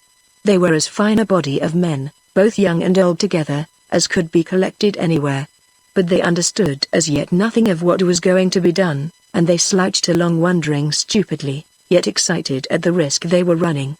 Lord Chester made them a speech. Remember, he said, that the prisons of England are full of men charged with wife-beating. They never had an opportunity of defending themselves, they are tortured day and night. You may, all of you, any of you, be charged with this offense. Your word is not taken. You are carried off to hopeless imprisonment. Is that a pleasant thing for you? They murmured. But Tom the blacksmith waved his hammer, and Harry the keeper his gun, and the cobbler his bridle, and these 3 shouted. Who asked you, cried Lord Chester, if you wanted to marry an old woman? Did any of you choose her for yourselves? Why, when there were girls in the village, sweet and young and pretty, longing for your love, is it likely you would take an old woman? Then the girl they called Susan, who had followed with Tom, sprang to the front. "Look at me, all of you," she cried. "Tom and me was caught in since we were children, wasn't we, Tom?" Tom nodded assent. "And she comes and takes him from me." And the parson said it was all right, because a man must obey, and sweetheartin' was nonsense. "How long are you going to stand it? If I was a man, and strong, would I let the women have their own way? How long will you stand it, I say?" Here the men lifted up their voices and growled. Liberty begins with a growl, rage begins with a growl, fighting begins with a growl, it is a healthy symptom for those who promote mischief. "Are they pretty, your old women?" the orator went on. "Are they good-tempered? Are they pleasant to live with?" There was another growl. "Men," cried Lord Chester, "we have borne enough. Wake up. We will end all this. We will marry the women we love, the pretty sweethearts who love us, the young girls who will make us happy. Who will follow me?" Harry the keeper stepped to the front with a shout. Tom the blacksmith followed with a shout, brandishing his hammer. The cobbler pushed and shoved the men. Susan threw her arms round Tom's neck and kissed him, crying, "Go and fight, Tom, follow his lordship. Come, all you that are not cowards." Two things happened then which determined the event and rallied the waverers, who, to tell the truth, were already beginning to expect their wives and sisters upon the scene. The first was the appearance of Jack Kenyon, followed by two men bearing a great cask of beer. Then tankards passed from lip to lip, and the courage which is said to belong to Holland rather than to England mounted in their hearts. "Drink about, lads," cried Jack. "Here. Give me the mug. Hurrah for Lord Chester. Drink about. Hurrah." They drank, they shouted. And while they shouted they became aware of a tall and beautiful girl who came from the house and stood beside Lord Chester. Her lips were parted, her long hair flowed upon her shoulders, the tears stood in her beautiful eyes. She tried to speak, but for a moment could not. "Oh, men," she cried at last, "men of England. I thank kind heaven for this day, which is the beginning of your freedom. Oh, be brave. Think not of your own wrongs only. Think of the thousands of men lingering in prison, think of all who are shut in houses, working all day for their unloved wives, think of the young girls who have lost their lovers, think of your strength and your courage, and fight to the death, if needs be." "We will fight," cried the cobbler, "to the death." Then Grace Ingleby, for it was she, went from man to man and from group to group, praising them, telling them that it was no small thing they had done, that no common or cowardly man would have dared to do it, commending their courage, admiring their strength, and informing them carefully that their act could never be forgiven, so that if they did not succeed they would assuredly all be hanged, and imploring them to lose no time in drilling and learning the use of weapons. The professor, meantime, was writing letters. She wrote to her husband, begging him to remain quiet while the news was spreading abroad, when he had better get across country by night and join the insurgents. She wrote to all the disciples, telling them to escape and make their way to Lord Chester, and assisted by the girls of the household, who all espoused the cause of the men, she took down the guns, swords, and weapons from the walls, and brought them out for use. After supper they cooked plentiful chops for the hungry men, with more beer. Jack called the men out for first drill. It was hard work, but then drill cannot at first be anything but hard work. The men were armed with pikes, guns, clubs, anything, and before nightfall, they had received their first lesson in the art of standing shoulder by shoulder. They slept that night in tents made of sheets spread out on sticks, a rough shelter, but enough. But the chiefs sat till late, thinking and talking. Early in the morning, at daybreak, Lord Chester dropped asleep, worn out. When he awoke, Grace stood over him with smiling face. "Come, my lord," she said, "I have something to show you." He stood upon the terrace. The night before, he had seen a group of fellows in smock frocks shoving each other about in a vain attempt to stand in rank and file. Now, the lawns were crowded with men of a different kind, who had come in during the night. First and foremost, there were 100 bronzed and weather-beaten men armed with guns. They were Harry's friends, the keepers, rangers, and foresters. Among them stood a score of boys who had been sent round to summon them, and behind the keepers stood the rustics. Oh, wonderful conversion! They had been already put into some sort of uniform which was found among the lumber of the castle. The jackets were rusty of color and moth-eaten, but they made the men look soldier-like. Every man had round his arm a scarlet ribbon, some had scarlet coats, but not many. At sight of their chief they all shouted together and brandished their weapons. The revolt of man had begun. Chapter 11 A marriage marred. There was great excitement in the village of Milton, a little place about 30 miles from Chester Towers, because Lady Dunkirk's only son, Algernon, was to be married that day to the great lawyer, Frederick Carew. Apart from the natural joy with which such an event is welcomed in a monotonous country village, Algernon was deservedly popular. No better rider, no better shot, no stouter, handsomer lad was to be found in the countryside, nor was it to his discredit that he was the personal friend of young Lord Chester, whose case was on everybody's lips, nor, among young people, was it to his discredit that he was suspected of being on Lady Carlian's side. The village girls smiled and looked meaningly at each other when he passed. There were reports that the young man had more than once shown a certain disposition to freedoms, but these, for the sake of his father's feelings, were not spread abroad, and indeed, in country districts, things which would have ruined a young man's reputation in town, such as kissing a dairymaid or a dressmaker, were rather regarded with favor by the girls thus outraged. The only drawback to the general joy was the thought that the bride was over 50 years of age. Even making great allowances for the safety which experience gives, it is not often that a young man who has attracted the affections of a woman 30 years his senior, is found to study how to preserve those affections, and even considering the position offered by a woman safe of the next vacancy among the judges, a difference of 30 years did seem to these village girls, who knew little of the ways of the great world, about a true love. Their opinion, however, was not asked, and the festivities were not outwardly marred by them. Early in the morning the village choir assembled on the lawn beneath the bridegroom's chamber, and sang the well-known wedding hymn beginning: Break, happy day. Rise, happy sun. Breathe softer, airs of paradise. The days of hope and doubt are done. To higher heights of love we rise. Trembling heart of trusting youth, fly to the home of peace and rest. From woman's hands receive the truth, in woman's arms be fully blessed. O sweet exchange, O guerdons strange, for love and guidance of a wife, to yield the will, and follow still, in holy meekness all your life. The bridegroom-elect within his room made no sign. The window blind was not disturbed. As a matter of fact, Algy was half-dressed, and was sitting in a chair looking horribly ill at ease. They began to ring the bells at 6, by 8 the whole village population was out upon the green, and the final preparations were made. Of course there were Venetian masts, with gay-colored flags flying. The tables were spread in a great marquee for the feast which, at midday, was to be given to the whole village. There were to be sports and athletics for the young men on the green, there was to be dancing in the evening.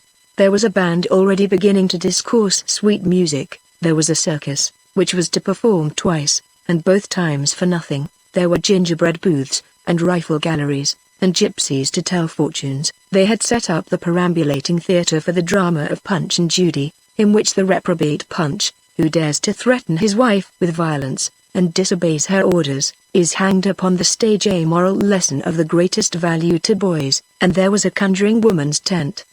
The church was gaily dressed with flowers, and all the boys of the village were told off to strew roses, though the season was late, under the feet of bride and bridegroom. At the hall an early breakfast was spread, but the young bridegroom, the hero of the day, was late. Poor boy, said his sister, no doubt he is anxious and excited with so much happiness before him. It was a well-bred family, and the disparity of age was not allowed to be even hinted at. The marriage was to be considered a love match on both sides, that was the social fiction, though everybody knew what was said and thought. Lady Dunkirk had got the boy off her hands very well. There was an excellent establishment, and a good position, with a better one to follow. As for love, here girls looked at each other and smiled. Love was become a thing no longer possible, except for heiresses, of whom there are never too many. 50 years of age and more, a harsh voice, a hard face, a hard manner, an unsympathetic, exact woman, wrinkled and grey-haired. How, in the name of outraged Cupid, could such a woman be loved by such a lad? But these things were not even spoken, they were only conveyed to each other by looks, and smiles, and nods, and little movements of the hands. I think, "Robert," said Lady Dunquick, "that you had better go up and call Algernon." So Robert obediently rose and departed. When he came down again, his face, usually as placid as the face of a sheep, was troubled. "Algernon will not take any breakfast," he said. "Nonsense. The boy must take breakfast. Is he dressed?"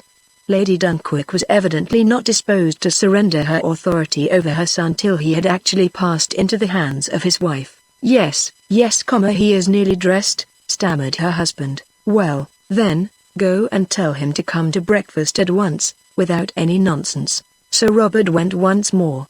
Again he came back with the intelligence that the boy refused to come down. Thereupon Lady Dunquick herself went up to his room. The two girls looked at each other with apprehension. Algy was hot-headed. He had already, though not before his mother, made use of very strong language about his bride. Could he be meditating some disobedience? Horrible. And the guests all invited, and the day arrived, and the boy's wedding outfit actually ready. "What did he say, Papa?" one of them asked. "I cannot tell you, my dear. I wash my hands of it. Your mother must bring him to reason. I have done my best," Sir Robert answered in a nervous trembling manner not usual with him. Does he express any unwillingness?" asked his daughter. "My dear, he says nothing shall make him marry the lady. That is all. The day arrived and everything. No power on earth, he says, shall make him marry the lady. That is all. What will come to us if her ladyship cannot make him hear reason, I dare not think." Just then Lady Dunquick returned. Her husband, trembling visibly, dared not lift his eyes. "My dear girls," she said, with the calmness of despair, "we're disgraced forever. The boy refuses to move. He disregards threats, entreaties, everything. I have appealed to his obedience, to his religion, to his honor, all is of no avail. Go yourselves, if you can. Now, Sir Robert, if you have anything to advise, let me hear it." "I can advise nothing," said her husband, quite overwhelmed with this misfortune. "Who could have thought that, eh? Yes, it is of no use lamenting. What are we to do? Heavens! There are the church bells again." Meantime his sisters were with Algernon. They found him sitting grim and determined. Never before had they seen that expression of determination upon a man's face. He absolutely terrified them. "You are come to try your powers, I suppose?" he said. "Well, have your say. But remember, no power on earth shall make me marry that detestable old woman." "Algernon!" cried his younger sister. "Is it possible that you, our own brother, should use these words? A great deal more is possible. I, for one, protest against this abominable sale of men in marriage. I am put up in the market, this rich old lawyer, with a skin of parchment, blood of ink, heart of brown paper, buys me. I will not be bought. Go, tell my mother that she may do her worst. I will not marry the woman, if you will not think of yourself," said his elder sister coldly. "Pray think of us. Our guests are invited, they are already assembling in the church. Listen, there are the bells. I should like," said Algy laughing, "I should like to see the face of Frederick Carew in half an hour's time." The two girls looked at each other in dismay. What was to be done? What could be said? "You two little hypocrites," he went on, "you and your goody talk about the day of happiness, and the humbugging hymn, and your sham and mockery of the perfect woman, and your reign of the intellect. Wait a little, my sisters, I promise you a pleasing change in the monotony of your lives." "Sister," said the younger, "he blasphemes. We must leave him." "Oh, unhappy boy. What fate are you preparing for yourself?" "Come," answered the elder. "Come away, my dear.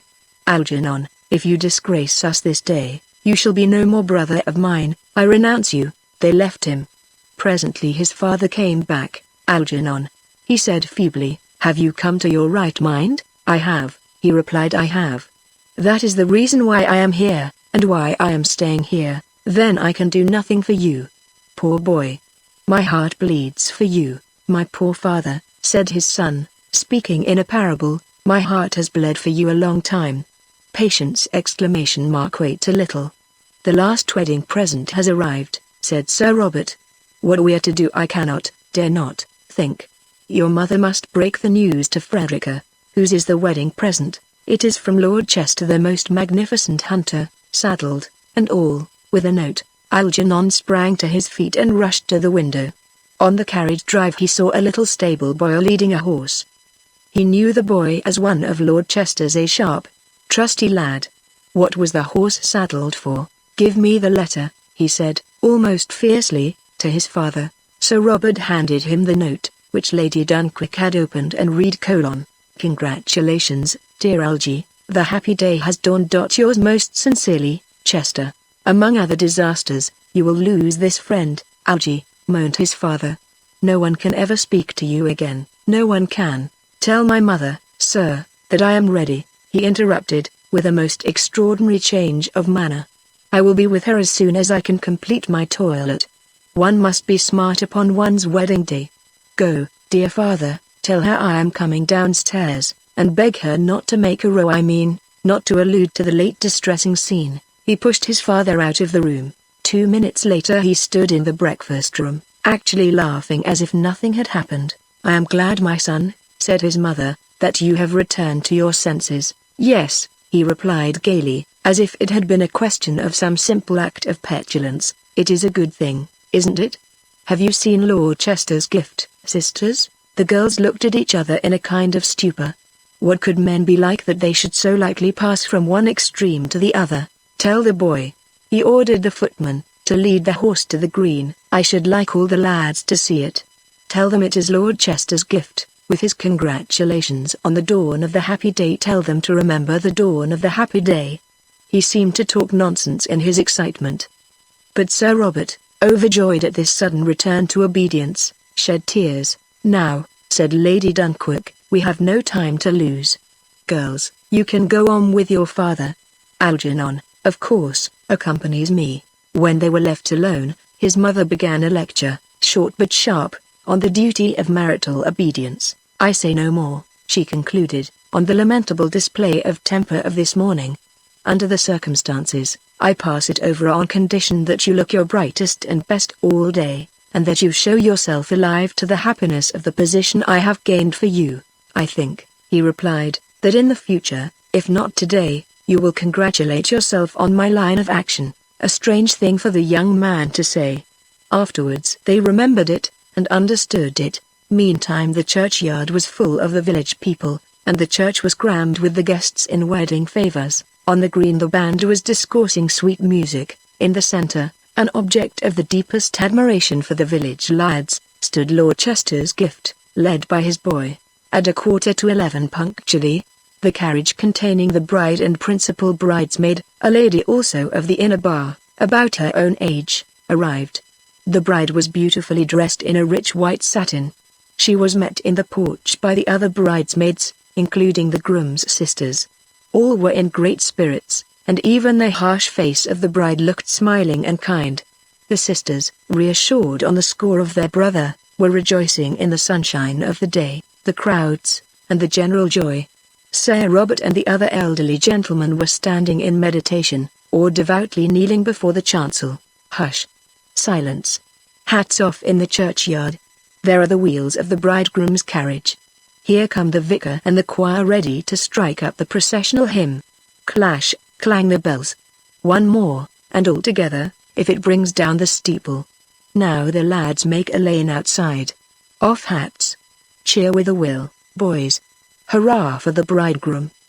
He sits beside his mother, his head back, his eyes flashing. He laughs a greeting to the crowd. "Capital, Algernon," says his mother. "Now subdue your joy. We are at the lodge gate." The carriage stopped. Algernon sprang out, and assisted his mother to alight. Then the procession, already formed, began slowly to move up the aisle singing the hymn, and the notes of the organ rolled among the old low arches of the little village church, and the vicar walked last, carrying her hymn book in her hand, singing lustily, and thinking, poor woman, that the marriage procession was advancing behind her. Well, it was not, and when she turned round, having reached the altar, she stared blankly, because there was no marriage procession, but a general looking at each other, and whispering. What happened was this: after helping Lady Dunquick out of the carriage, Algernon quietly left her, and without the slightest appearance of hurry, calmly walked across the green and mounted Lord Chester's gift. Then he rode to the churchyard gate, and took her off his hat to his bride, and shouted, so that all could hear him, even in the church, "Very sorry, old lady, but you must look for another husband."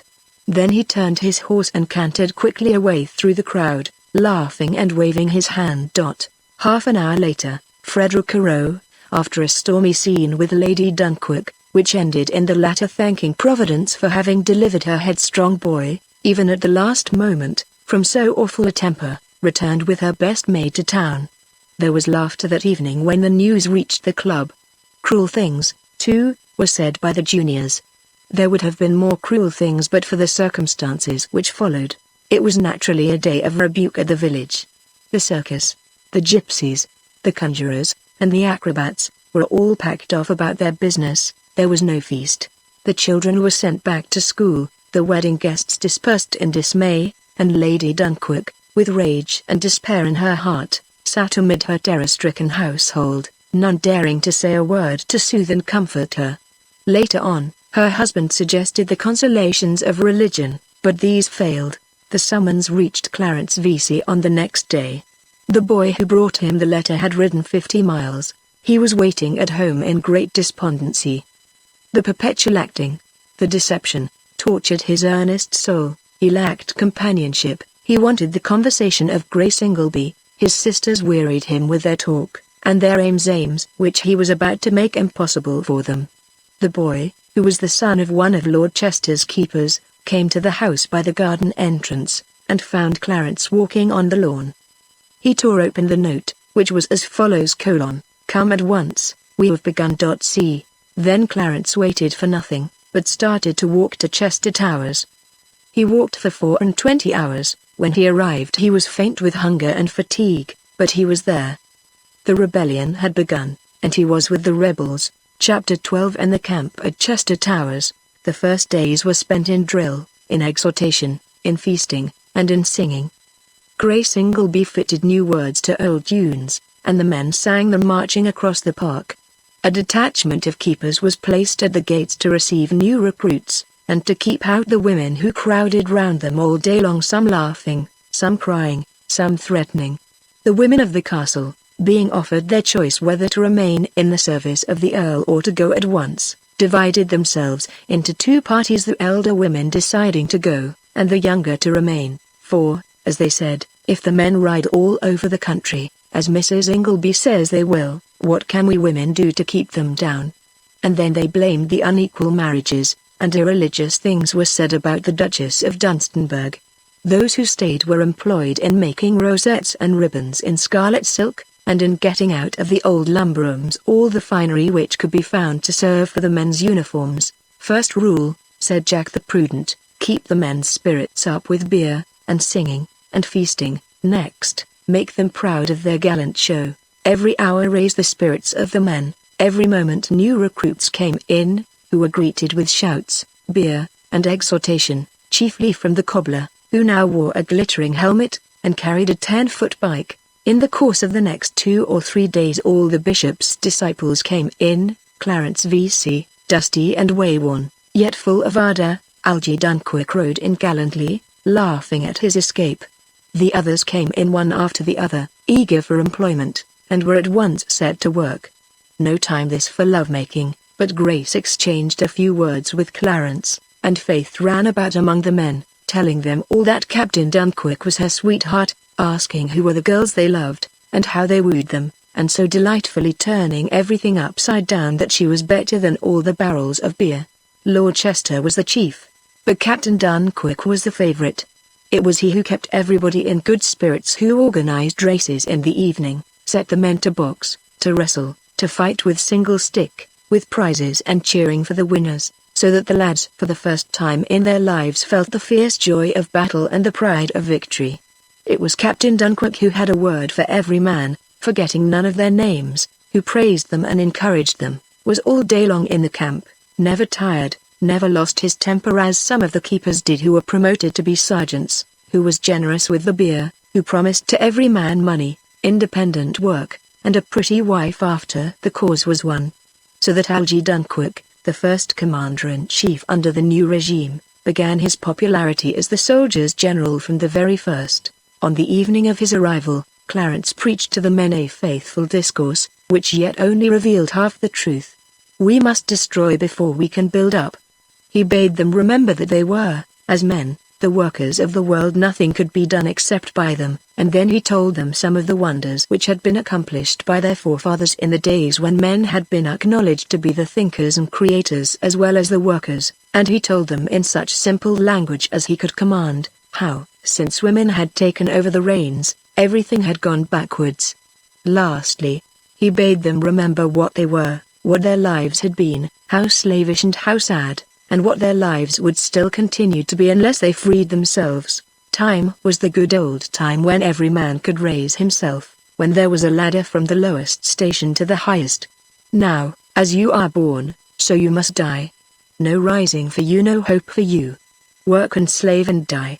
That is your lot. They invented a religion to keep you down. They told you that it is the will of heaven that you should obey women. It is a lie. The preacher shouted the words. It is a lie.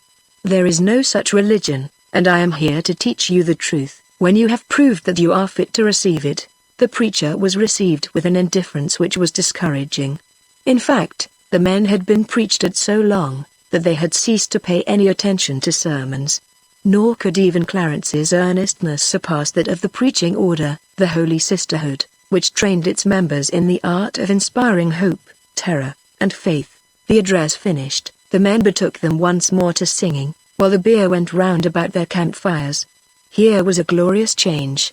Even the gamekeepers, a race not easily moved, congratulated each other on the recovery of their freedom. That night a proclamation was made in camp that every man would receive his pay himself, the same as that turned in the fields in full. Men looked at each other and wondered. Those who only half believed in the cause were reassured. To be paid, instead of seeing your wife paid, proved, as nothing else could, the strength and reality of the rebellion. Another proclamation was made, repealing all prohibitions for men to assemble, remain out of doors after sunset, and form societies. This was even more warmly received than the former proclamation, because many of the men did not know what to do with their money when they got it, whereas they had all them learned this grand pleasure of companionship, drink, and song. On that night and the next, 2 councils were held, big with importance to the realm of England. The first of these was at Chester Towers, under the presidency of Lord Chester. There were present the bishop, whose impatience made him set out on the first receipt of the news, Clarence V.C., Algernon Dunkirk, Jack Kenyon, and the rest of the disciples. The professor and the girls were in the room, but they did not speak. They sat until late considering many things. Had they known more of man's real nature, there would have been no hesitation, and a bold forward march might have saved many difficulties. The bishop and Clarence V.C., who believed the truth by itself a sufficient weapon, wanted to await the arrival of all Englishmen in the park, and meantime to be preaching perpetually. Algernon was for movement. The chief at last decided on a compromise. They would advance, but slowly, and would send out, meanwhile, scouts and small parties to bring in recruits. The danger of the revolt, provided it was sufficiently widespread, lay chiefly in the imagination. It was difficult even for the leaders, who had been so long and so carefully trained by the bishop and his wife, to shake off the awe inspired by the feminine oppression and their early training. Every woman seemed still their natural ruler, yet the reign of woman rested on no more solid basis than this awe. Its only defense lay in the regiments of horse guards and its convict wardens, while, to make the latter available, the prisoners would have to be discharged. The other council of war was held in the House of Peeresses, called together hastily. There had been grave disquiet all day long, and though nothing definite was known, it was whispered that there was an outbreak of the men. A cabinet council was called at noon. The Home Department was agitated, the secretaries went about with pale faces, there was continual ringing of bells and scurrying of clerks, the Archbishop of Canterbury was sent for hurriedly, crowds of women gathered about the lobbies of the house, and it was presently known everywhere that the thing most dreaded of all things had happened, day rising. Outside the house it was not yet known where this had occurred, nor under what leaders. Within, the doors were closed, and in the midst of a silence most profound and most unusual, the Duchess of Dunstanburgh rose, With papers in her hand, she briefly announced that a rebellion had broken out in Norfolk. A score or so of poor peasants belonging to one small village had risen in revolt. They were headed by Lord Chester. It was nothing, a mere lamentable outbreak, which would be put down at once by the strong hand of law. Then she sat down. All faces were turned immediately to her Grace's young rival. Lady Carlion rose and asked if her Grace had any more details to give the House. She implored the government to put the House in possession of all the facts, however painful they might be. The Duchess replied that the news of this insurrection, about which there could unfortunately be no doubt, reached her that morning only. It arrived in the shape of a report drawn up by the Vicar of Chester Towers, and sworn before 2 justices of the peace. The rising, if it was worthy to be called by such a name, was begun by the forcible rescue from the hands of the law of a certain blacksmith, a scoundrel guilty of wife-beating in its most revolting forms. He was torn from the hands of the police by Lord Chester and a gamekeeper. The misguided young man then called upon the men of the village to rise and follow him. He led them to his own castle. He was joined by a body of gamekeepers, and men connected with manly sports of other kinds. By the last advices, he had gone the desperate length of defying the government, and was now drilling and arming his troops. The Duchess assured the House again that there was nothing to fear except a probable loss of life, which was lamentable, but must be faced, that the government had ordered 2,000 of the convict wardens to be held in readiness, and that meanwhile they had sent 2 sisters of the Holy Preaching Order with 20 constables to disperse the mob. As for the ringleaders, they appeared to be, besides Lord Chester himself, Professor Ingleby of Cambridge, her husband, her 2 daughters, and a band of some half-dozen young gentlemen. The House might rest assured that signal justice would be done upon these mad and wicked people, and that no favor should be shown to rank or sex. As for herself, the House knew the relations which existed between herself and Lord Chester. Lady Carlion sprang to her feet, and asked what relations these were. The Duchess went on to say that there was no occasion to dilate upon what was perfectly well known. She would, however, assure the House that this unhappy man had cut himself off altogether from her sympathy. She gave up, without a sigh, hopes that had once been dear to her, and left a miscreant so godless, so abandoned, to his fate. Lady Carlion begged the House to suspend its judgment until the facts were clearly known. At present all that appeared certain was, that a body of men had locked themselves within the gates of Lord Chester's park. She would ask her Grace whether any grievances had been stated. The Duchess replied that at the right moment the alleged grievances, if there were any, would be laid before the House. Lady Carlion asked again whether one of the grievances was not the custom falsely alleged to be based upon religion which compelled young men to marry women who were unsuitable and distasteful to them by reason of age, temper, or other incompatibility. This was the signal for the most frightful scene of disorder ever witnessed in the House, for all peeresses with husbands younger than themselves screamed on one side, and the young peeresses on the other. After a little quiet had been obtained, Lady Carlion was heard again, and accused the Duchess of Dunstanburgh of being herself the sole cause of the insurrection. "It is time," she said, "to use plainness of speech. Let us recognize the truth that a young man cannot but abhor and loathe so unnatural a union as that of 20 years with 40, 50, 60. For my own part, I do not wonder that a man so high-spirited as Lord Chester should have been driven to madness. All in this House know well without any pretenses as to the honor of peeresses, that a majority in favor of the Duchess was certain. Can anyone believe that the judgment of the House would have been given for the happiness of the young man? Can anyone believe that he could have contemplated the proposed union without repugnance? We know well what the end of the rising may be, and of this am I well assured, that the blood of this unhappy boy, and the blood of all those who perish with him, are upon the head of the Duchess of Dunstanburgh." Then began another terrible scene, in which all the invective, the recrimination, the accusations, the insinuations, of which the language is capable, seemed gathered together and hurled at each other. There was no longer a government and an opposition. There was the wrath of the young, who had seen, or looked to see, the men they might have loved torn from them by the old. There was the fury of the old, calling upon religion, law, piety, and order. Constance withdrew in the height of the battle. Having said all she had to say, it was a clear and bright morning. The sun was already rising. There were little groups of women hanging about the lobby still, waiting for news. One of them stepped forward and saluted Constance. She was a young journalist of great promise, and had often written leaders at Constance's suggestion. "Has your ladyship any more news?" she asked. "I know nothing but what I have heard from the Duchess." It was by an effort that Constance pronounced her name. "I know no more." "We have heard more," the journalist went on. "We have heard from Norfolk, by a girl who galloped headlong into town with the intelligence, and is now at the War Office, that, yesterday morning at 9 o'clock, Lord Chester rode out of his park, followed by his army, carrying banners, and armed with guns, pikes, and swords. They are said to number at present some 200 or 300 only." Constance was too weary and worn with the night's excitement to receive this dreadful news. She burst into passionate tears. "Edward," she cried, "you rush upon certain death." Then she recovered herself. "Stay. Let me think. We must do something to allay the excitement. The government will issue orders to keep the men at home. That is their first thought. We must do more. We must agitate for a reform. There is one concession that must be made.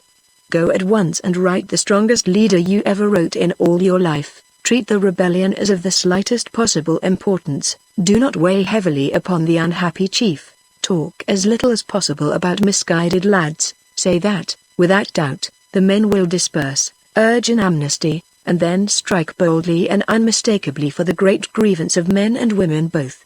Raise the cry of the young for the young. And keep harping on this theme from day to day." It was, however, too late for newspaper articles. A wild excitement ran through the streets of London. The men were kept indoors. Workmen who had to go abroad were ordered not to stop on their way, not to speak with each other, not to buy newspapers. Special constables were sworn in by the hundred. Later on, when it became known that the insurgent forces were really on their southward march, a proclamation was issued, ordering a general day of humiliation, with services in all the churches, and prayers for the safety of religion and the realm. The Archbishop of Canterbury herself performed the service at Westminster Abbey, and the Bishop of London at St. Paul *S. Meantime, spite of law and orders, the country people flocked from all sides to see the gallant show of Lord Chester's little army. Captain Dunkirk led the van, which consisted of 50 stalwart keepers. At the head of the main body rode the chief, clad in scarlet, with glittering helmet. With him were the officers of his staff, also gallantly dressed and splendidly mounted. Next came, marching in fours, his army of 300 sturdy countrymen, armed with rifle and bayonet. After them marched the younger men, some mere lads, carrying guns of all descriptions, pikes, and even sticks. Not one among these that did not carry a cockade. Their banner, borne by 2 of the strongest, was of red silk, with the words, "We will be free." An immense crowd of women looked on as they started. Some of them cursed and screamed, but the girls laughed. Then other men of the villages broke away from their wives and sisters, and marched beside the soldiers, trying to keep in step, snatching their cockades, and shouting with them. Last of all came a little band of 25, mounted, who served to keep the crowd from pressing too closely, and guarded a carriage and 4, in which were the bishop, the professor, and the 2 girls. They sat up to their knees in scarlet cockades and rosettes, which the girls were making up and the professor was distributing. In this order they marched. After the first few hours, it was found that, besides a great number of recruits, the army had been joined by at least 100 village girls, who walked with them and refused to go back. They followed their sweethearts. "Let us keep them," said the professor, "they will be useful to us." At the next halting place she had all these girls drawn up before her, and made them a speech.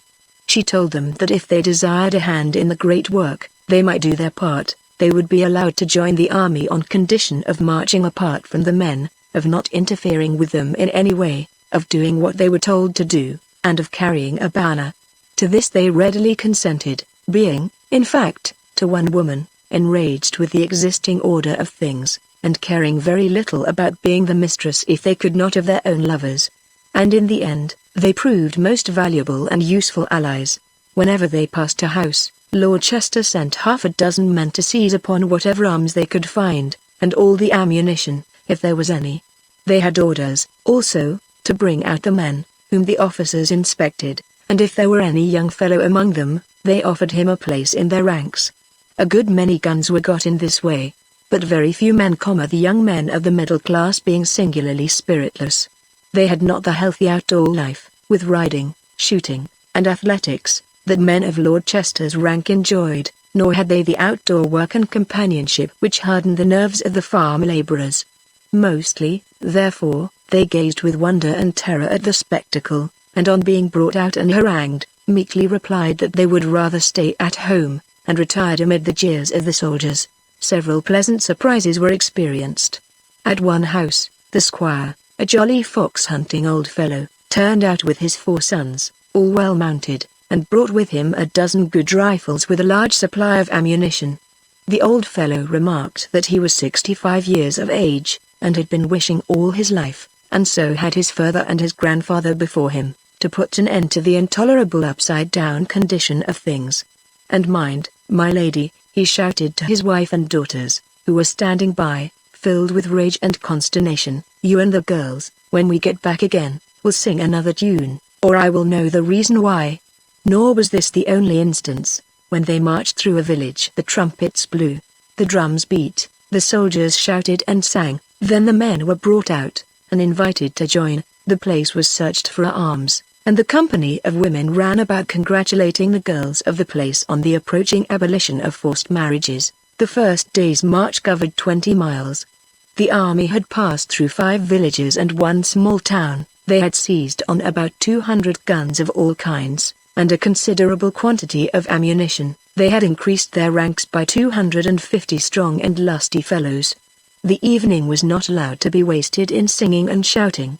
Drill was renewed, and the newcomers taught the first elements of marching in step and line. For the first time, too, they attempted a sham fight, with sad blunders, as may be imagined.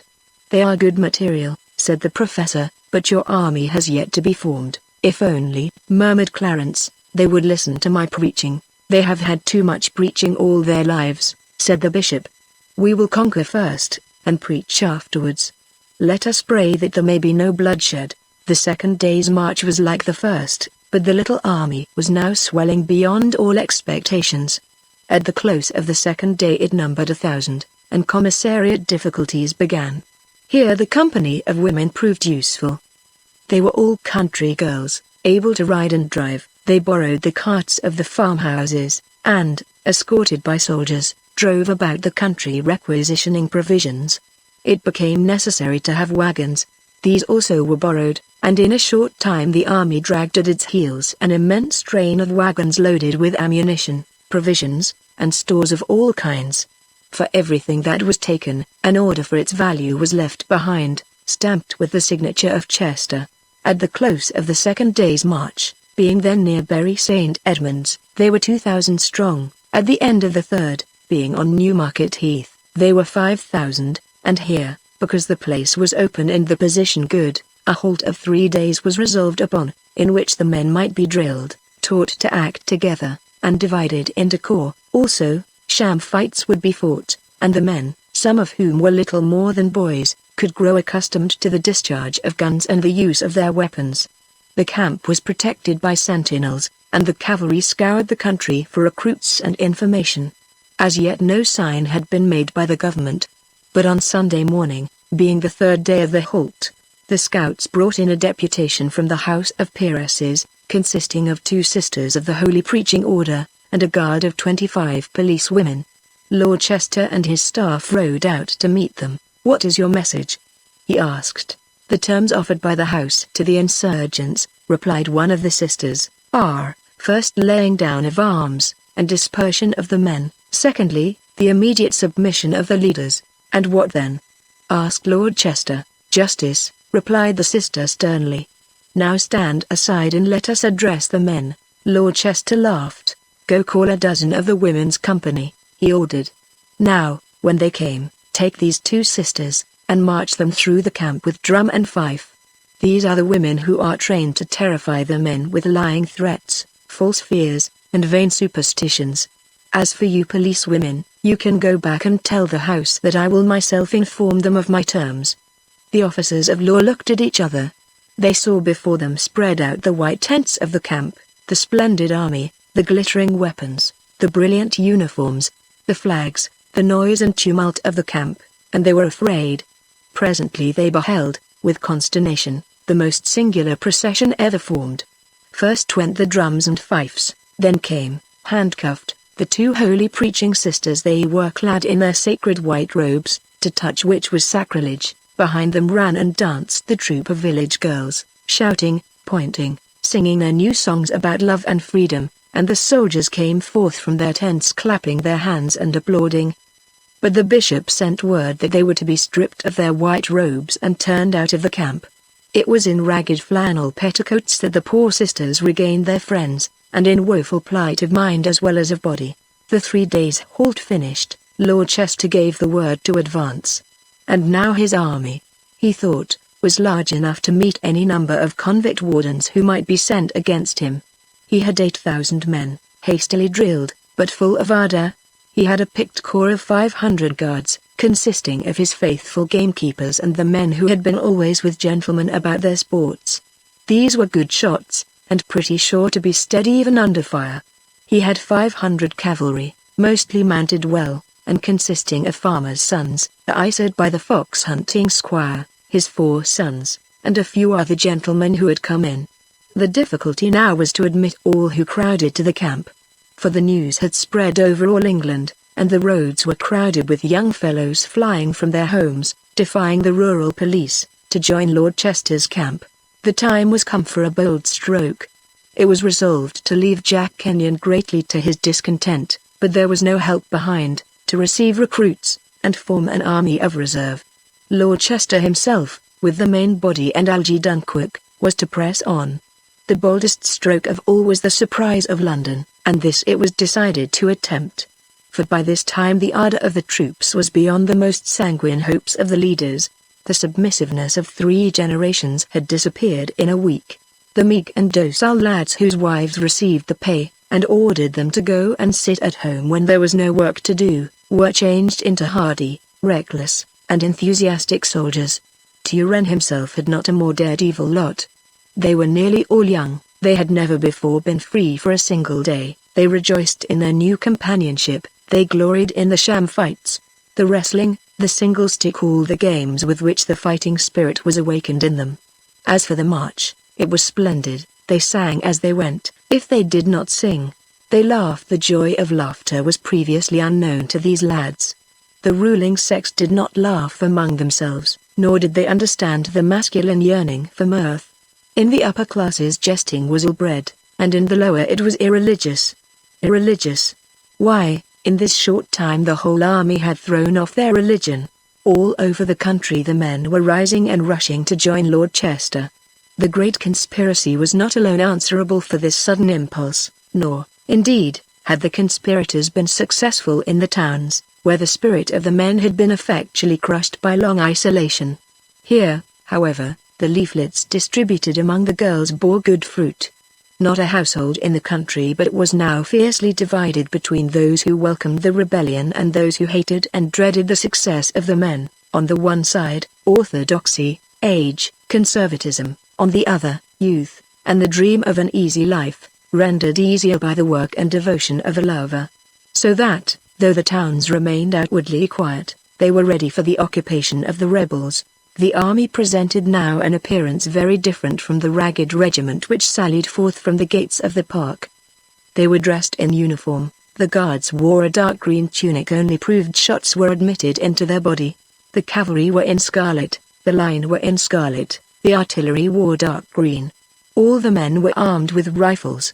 Of course, the uniforms were not in all cases complete, yet every day improved them, for among the volunteers were tailors, cobblers, and handicraftsmen of all kinds, whose services were given in their own trades.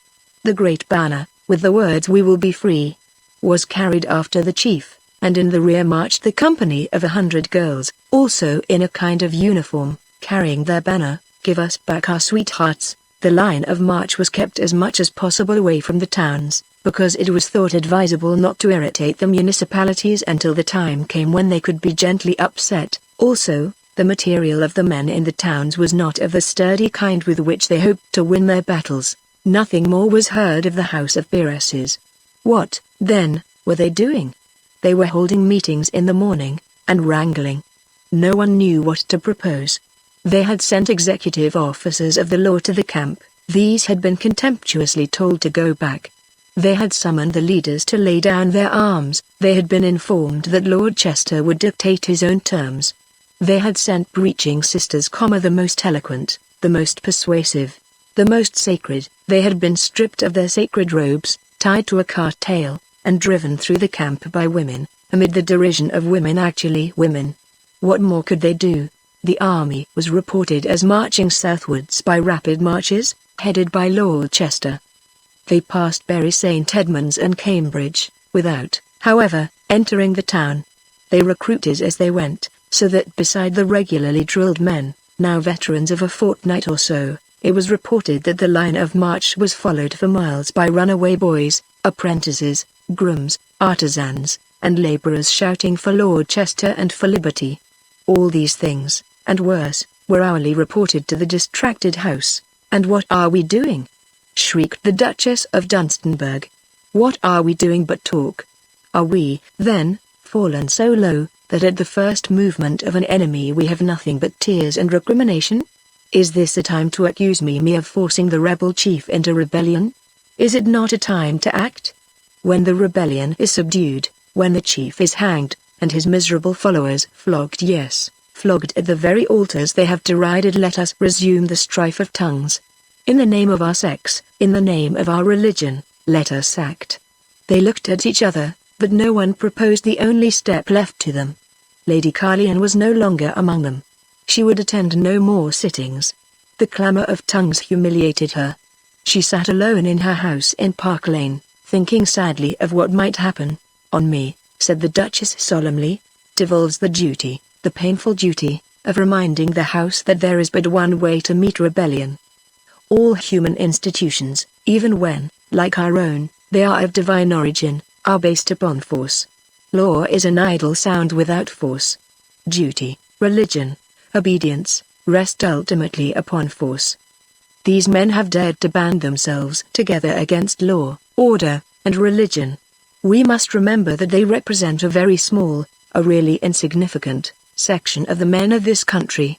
It is cheering, at this moment of gloom and distress, to receive by every post letters from every municipality in the country expressing the loyalty of the towns.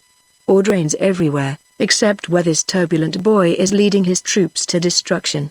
I use this word with the utmost reluctance, but I must use this word. I say destruction. Among the ranks of that army are men known to many in this house. My own gamekeepers, many of my own tenants' sons and husbands, are in that rabble-rout of raw, undisciplined, and imperfectly armed rustics. Yet I say destruction. We have now but one thing to do. Call out our prison guards, and let loose these fierce and angry hounds upon the foe. I wait for the approval of the House." All lifted their hands, but in silence, for they were sadly conscious that they were sending the gallant, if mistaken fellows to death, and bringing sorrow upon innocent homes. The House separated, and for a while there was no more recrimination. The Duchess called a cabinet council, and that night messengers sped in all directions to bring together the convict guards, not only the 2,000 first ordered to be in readiness, but as many as could be spared. It was resolved to replace them by men chosen from the prisoners, whose cases, in return for their service, should have favorable consideration. By forced marches, and by seizing on every possible means of conveyance, it was reckoned that they could muster some 10,000, all strong, desperate villains, capable of anything, and a match for twice that number of raw village lads. They came up in driblets, here 100 and there 100 from the various prisons throughout the country. They were men of rough and coarse appearance, they wore an ugly yellow uniform, they bore themselves as if they were ashamed of their calling, which certainly was the most repulsive of any. They showed neither ardor for the work before them nor any kind of fear. They were received by clerks of the prison department, who sent them off to camp in Hyde Park, where rations of some kind were prepared for them. The clerks showed them scant courtesy, which, indeed, they seemed to take as a matter of course, and once established in their camp, they gave no trouble. keeping quite to themselves, and patiently waiting orders. 3 days were thus expended. The excitement of the town was frightful. Business was suspended, prayers were offered at all the churches every morning, the men were most carefully kept from associating together, constables patrolled in parties of 4 all night long, and continually the post girls came galloping along the roads bringing the news. They are coming, they are coming. Oh, what was the government about? Could they do nothing, then? What was the use of the convict wardens, unless they were to be sent out to arrest the leaders and shoot all who refused to disband and disperse? But there were not wanting ominous whispers among the crowds of wild talkers. What, it was asked, would happen if the men did come? They would take the power into their own hands. Very good. It could not be in worse hands than Lady Dunstanburg's. They would turn the women out of the professions. Very well, said the younger women. They only starved in the professions, and if the men were in power, they would have to find homes and food at least for their sisters and wives. Let them come. In 3 days Lord Chester was at Bishop Stortford. Next, he was reported to be encamped in Epping Forest. His cavalry had seized the arsenal at Enfield, which, with carelessness incredible, had been left in charge of 2 aged women. This gave him a dozen pieces of ordnance. He was on the march from Epping. He was but a few miles from London. Contradictory rumors and reports of all kinds flew wildly about. He was going to massacre, pillage, and plunder everything. He was afraid to advance farther. He would destroy all the churches. He was restrained at the last moment by respect for the faith in which he had been brought up. His men had mutinied. His men clamored to be led on London. All these reports, and more, were whispered from one to the other. What was quite certain was, that the convict wardens were all arrived, and were under orders to march early in the morning. And it was also certain, because girls who had ventured on the north roads had seen them, that the rebels were encamped on Hampstead Heath, and it was said that they were in high spirits singing, dancing, and drinking. No one knew how many they were, thousands upon thousands, and all armed. There was little sleep in London during that night. The married women remained at home to calm the excitement of the men, now getting beyond their control. The unmarried women flocked by thousands to Hyde Park to look at the tents of the convict wardens, now called the Army of Avengers. In every tent 8 men, more than 1,000 tents, 10,000 men, the fiercest, bravest, most experienced of men. What a lesson, what a terrible lesson, would the rebels learn next morning. Chapter 13. The night before the battle. It was evening when the rebel leader stood upon the heights of Hampstead and looked before him, by the light of the setting sun, upon the hazy and indistinct mass of the great city which he was come to conquer. Behind him his 10,000 men, with twice 10,000 followers, were erecting their tents and setting up the camp with a mighty bustle, noise, and clamor. Yet there was no confusion. Thanks to the administrative capacity of Algy Dunquerque, all was done in order. The professor, who had left her carriage, stood beside Lord Chester. He was dismounted, and, with the aid of a glass, was trying to make out familiar towers in the golden mist that rested upon the great city. So far, my lord, we have sped well, she said softly. He started at her voice. Well indeed, my dear professor, he replied. I would tomorrow were over. Fear not, your men will answer to your call. I do not fear. They are brave fellows. Yet to think that their blood must be spilt. Thus spoke Lord Chester of the past, not the gallant prince of the present. Why, what if a few hundreds of dead men strew this field tomorrow provided the right prevails? Of what good is a man's life to him, if he does not give it for the sacred cause? To give a life, why, it is to lend a thing, to hasten the slow course of time, to make the soul take at a single leap the immortality which comes to others so slowly. Fear not for the blood of martyrs, my lord. You always cheer and comfort me, Professor. It is because I am a woman, she replied. Let me fulfill the highest function of my sex. They were interrupted by an aide-de-camp, who came galloping across the heath. From Captain Dunquerque, my lord, he began. The convict wardens are encamped in force in Hyde Park. They number 10,000, and have got 30 guns. They march tomorrow morning. Very good, said the chief, and the young officer fell back. 10,000 strong, said the professor. Then they have left the prisons almost without a guard. When these are dispersed, where will they find a new army? They are delivered into your hands. Hampstead Heath may be approached by 2 or 3 roads. There is the direct road up Haverstock Hill, or there is the way by the Gospel Oak and the Vale of Health, or, again, there is the road from the north, or that from Highgate. But the way by which the convict wardens would march from Hyde Park was most certainly that of Haverstock Hill, and they would emerge upon the heath by one of the narrow roads known as Holly Hill, Heath Street, and the Grove, probably by all 3.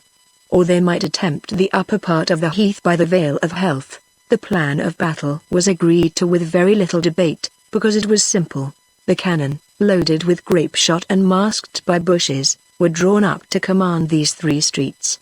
Behind the cannon the guards were to lie, ready to spring to their feet and send in a volley after the first discharge of grape shot. The cavalry were to be posted among the trees, on the spot called after a once famous tavern which formerly stood the Jack Straw's Castle. The infantry, now divided into 5 battalions, each 2,000 strong, were to lie in their places behind the guards.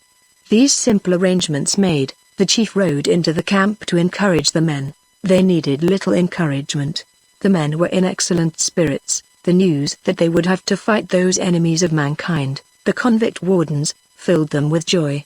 Not one among them all but had some friend, some relation immured within the gloomy prisons, for disobedience, mutiny, or violence. Some had themselves experienced the rigors of imprisonment, and the tender mercies of the ruffians who were allowed to maintain discipline with rod and lash, rifle and bayonet. These were the men who were coming out to shoot them down. Very good, they should see. Lord Chester and his staff rode about the camp, making speeches, cheering the men, drinking with them, and encouraging them. Their liberties, he told them, were in their own hand, one victory, and the cause was won. Then he inspired them with contempt as well as hatred for their opponents. They were men who could shoot down a flying prisoner, but had never stood face to face with a foe. They were coming out, expecting to find a meek herd, who would fly at the first shot. In their place they would meet an army of Englishmen. The men shouted and cheered, their spirit was up. And later on, about 10 o'clock, a strange thing happened. No one ever knew how it began, or who set it going, but from man to man the word was passed. Then all the army rose to their feet, and shouted for joy. Then the company of girls came, and shed tears among them, but for joy, and some, including the girl they had called Susan, fell upon the necks of their old sweethearts, and kissed them, bidding them be brave, and fight like men, and those who were old men wept, because this good thing had come too late for them, for the word was divorce. The young men, they said, were to abandon the wives they had been forced to marry. With victory they were to win love. It was about 10 o'clock when Lord Chester sought the bishop's tent. He had just concluded an evening service, and was sitting with his wife, his daughters, and Clarence Vesey. With the chief came Algernon Dunquerque. "We are here," said Lord Chester, "for a few words it may be of farewell. My Lord Bishop, are you contented with your pupils? I give you all," he said solemnly, "my blessing. Go on and prosper. But as we may fail and so die, because victory is not of man, let those who have aught to say to each other say it now." Algernon spoke first. Though all looked at each other. "I love your daughter Faith. Give us your consent, my Lord Bishop, before we go out to fight." The bishop took the girl by the hand, and gave her to the young man, saying, "Blessed be thou, O my daughter." Then Clarence Vesey spoke likewise, and asked for grace, and with such words did the father give her to him. "Now," said Algernon, "there needs no more. If we fall together." "Yes," said Grace quietly, "we should not survive the cause." "I hope," said Lord Chester, smiling gravely, "that one of you will live at least long enough to take my last message to Lady Carlion. You will tell her, Grace, or you, my dear Professor, that my last thought was for her." But as he spoke the curtain of the tent was pulled aside, and Constance herself stood before them. She was pale, and tears were in her eyes. She wore a riding habit, but it was covered with dust. "Edward," she cried, "fly, fly, while there is time. All of you fly." "What is it, Constance? How came you here?" "I came because I can bear it no longer. I came to warn you, and to help your escape, if that may be. The Duchess has issued a warrant for my arrest, for high treason. That is nothing." With a proud gesture. "They will say I ran away from the warrant, That is false. Edward, your life is gone unless you are 20 miles from London tomorrow. Come, Constance, said the professor, you are hot and tired. Rest a little, drink some water, take breath. We are prepared, I think, for all that you can tell us. Oh, no. No. You cannot be. Listen. They have 10,000 convict wardens in Hyde Park. We know this, said Algernon. Who'll attack you tomorrow? We knows this too. Their orders are to shoot down all without parley. All do you hear? Who are found with arms.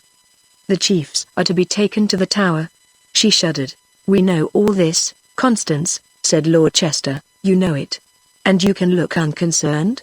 Not unconcerned entirely, but resigned perhaps, and even hopeful. Edward, what can you do? If they have orders to shoot all who do not fly, my men, for their part, have orders not to fly, but to shoot all who stand in their way. Your men? Poor farm laborers. What can they do? Wait till morning, Constance, and you shall see. Is there anything else you can tell me? Yes. After the wardens have dispersed the rebels, the horse guards are to be ordered out to ride them down. Oh, said Lord Chester. Well, after we are dispersed, we will consider the question of the riding down. Then we need not expect the horse guards tomorrow morning? No, they will come afterwards. Thank you, Constance, you have given me one piece of intelligence. I confess I was uncertain about the guards. And now, dear child, he called her, the late Home Secretary, dear child, as this is a solemn night, and we have much to think of and to do. One word before we part. Constance, you have by this act of yours, cast in your lot with us, because you thought to save my life. Everything is risked upon tomorrow's victory. If we fail we die. Are you ready to die with me? She made no reply. The old feeling, the overwhelming force of the man, made her cheek white and her heart faint. She held out her hands. He took her before all those witnesses in his arms, and kissed her on the forehead. Stay with us, my darling, he whispered, cast in your lot with mine. She had no power to resist, none to refuse. She was conquered, man was stronger than woman. Children, said the bishop solemnly, you shall not die, but live. Constance started. She knew not this kind of language, which was borrowed from the books of the ancient faith. There are many things, said the bishop, of which you know not yet, Lady Carlion. After tomorrow we will instruct you. Meantime it is late, the chief has business, I would be alone. Go you with my daughters and rest, if you can, until the morning. The very atmosphere seemed strange to Constance, the young men in authority, the women submissive, this old man speaking as if he were a learned divine, reverend, grave, and accustomed to be heard, and, outside, the voices of men singing, of arms clashing, of music playing, all the noise of a camp before it settles into rest for the night. Can they, Constance whispered to Grace Ingleby, looking round her outside the tent, will they dare to fight these terrible and cruel convict wardens? Oh, Lady Carlion.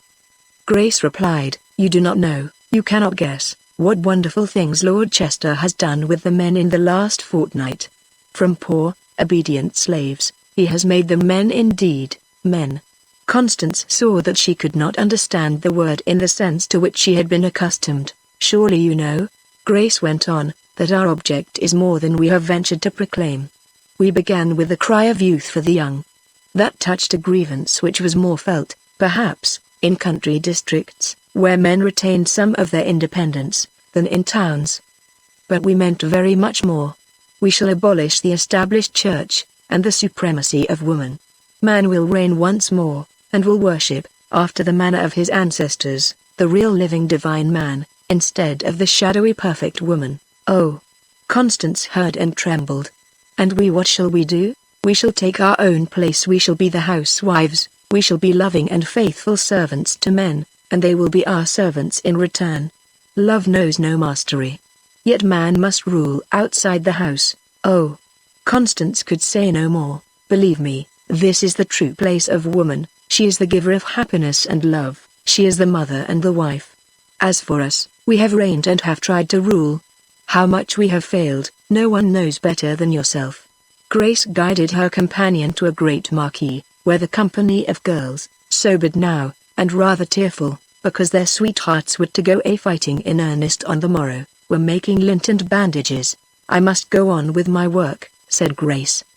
Her sister Faith was already in her place, tearing, cutting and shaping. "Do you lie down? Here is a pile of lint, make that your bed, and sleep if you can." Constance lay down, but she could not sleep.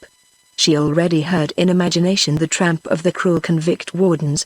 She saw her lover and his companions shot down. She was herself a prisoner. Then, with a cry, she sprang to her feet. "Give me some work to do," she said to Grace. "I cannot sleep." They made a place for her, Grace and Faith between them, saying nothing. By this time the girls were all silent, and some were crying, for the day was dawning, the day when these terrible preparations of lint would be used for poor wounded men. When, about 5:30, the first rays of the September sun poured into the marquee upon the group of women, Grace sprang to her feet, crying aloud in a kind of ecstasy. "The day has come, the day is here. Oh, what can we do but pray?" She threw herself upon her knees and prayed aloud, while all wept and sobbed. Constance knelt with the rest, but the prayer touched her not. She was only sad, while Grace sorrowed with faith and hope. Then Faith Ingleby raised her sweet strong voice, and, with her, the girls sang together a hymn which was unknown to Constance. It began: "Awake, my soul, and with the sun, thy daily course of duty run." This act of worship and submission done, they returned to their work. Outside, the camp began gradually to awaken. Before 6 o'clock the fires were lit, and the men's breakfast was getting ready. By 7 o'clock everything was done, tents struck, arms piled, men accoutred. Constance went out to look at the strange sight of the rebel army. Her heart beat when she looked upon their novel scene. Regiments were forming, companies marching into place, flags flying, drums beating, and trumpets calling.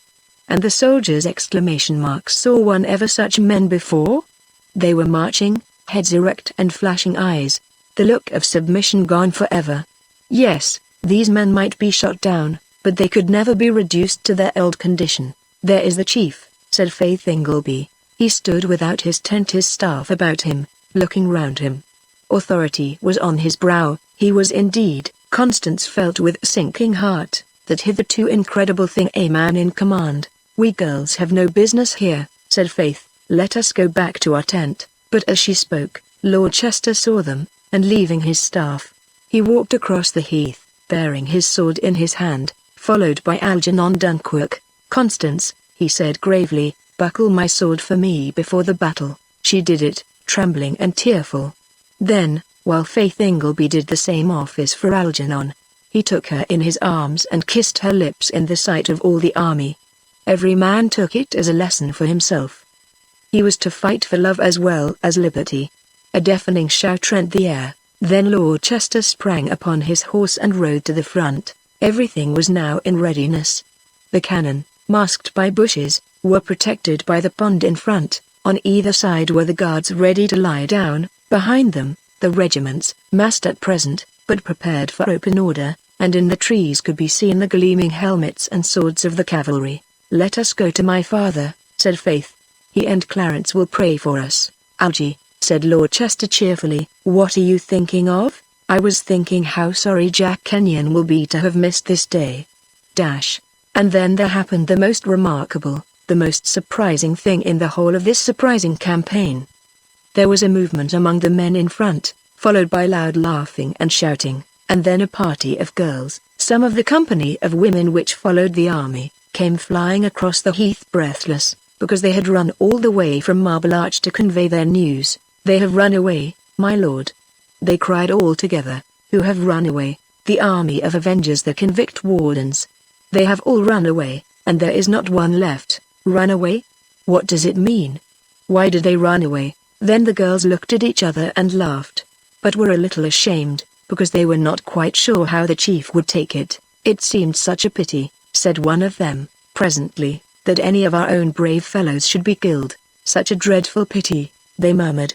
"And by such cruel men, such cruel, horrible men," they echoed, "so that we stole into the camp when they were asleep and we frightened them, and they all ran away, leaving their arms behind them." Lord Chester looked at Captain Dunkirk. "Woman's wit," he said. Would you and I have thought of such a trick? Go, girls, tell the bishop. But Algy looked sad. And after all this drilling, he said, with a sigh, and all are shouting, there is to be no fighting. Chapter 14. The Army of Avengers. The awful nature of the crisis, and the strangeness of the sight, kept the streets in the neighborhood of the camp in Hyde Park full of women, young and old. They roamed about among the tents, looking at the sullen faces of the men, examining their arms, and gazing upon them curiously, as if they were wild beasts. Not one among them expressed the least friendliness or kind feeling. The men were regarded by those who paid them, as well as by the rebels, with undisguised loathing. About midnight the crowd lessened. At 2 o'clock, though there were still a few stragglers, most of the curious and anxious politicians had gone home to bed. At 3, some of them still remained. At 4, the darkest and deadest time of an autumn night, all were gone home, every special constable even, and the camp was left in silence, the men in their tents, and asleep. There still remained, however, a little crowd of some 2 or 3 dozen girls. They were collected together about the Marble Arch. They had formed, during the evening, part of the crowd, but now that this was dispersed, they seemed to gather together, and to talk in whispers. Presently, as if some resolution was arrived at, they all poured into the park, and entered the sleeping camp. The men were lying down, mostly asleep, but they were not undressed, so as to be ready for their early march. No sentries were on duty, nor was there any watch kept. Presently the girls found, in the darkness, a cart containing drums. They seized them and began drumming with all their might. Then they separated, and ran about from tent to tent. They pulled and hailed the sleepers, startled by the drums, into terrified wakefulness. They cried as soon as their men were wide awake, "Wake up all!" Wake up! Run for your lives! The rebels will be on us in 10 minutes. They are 100,000 strong. Run for your lives! They have sworn to hang every convict warden who is not shot. Oh, run, run, run. Then they ran to the next tent, and similarly exhorted its sleepers. Consider the effect of this nocturnal alarm. The men slept 8 in a tent. There were about 30 girls, and somewhat more than 1,000 tents. It is creditable to the girls that the 30 made so much noise that they seemed like 3,000 to the startled soldiers. To be awakened suddenly in the dead of night, to be told that their enemies were upon them, to hear cries and screams of warning, with the beating of drums, produced exactly the consequences that were expected.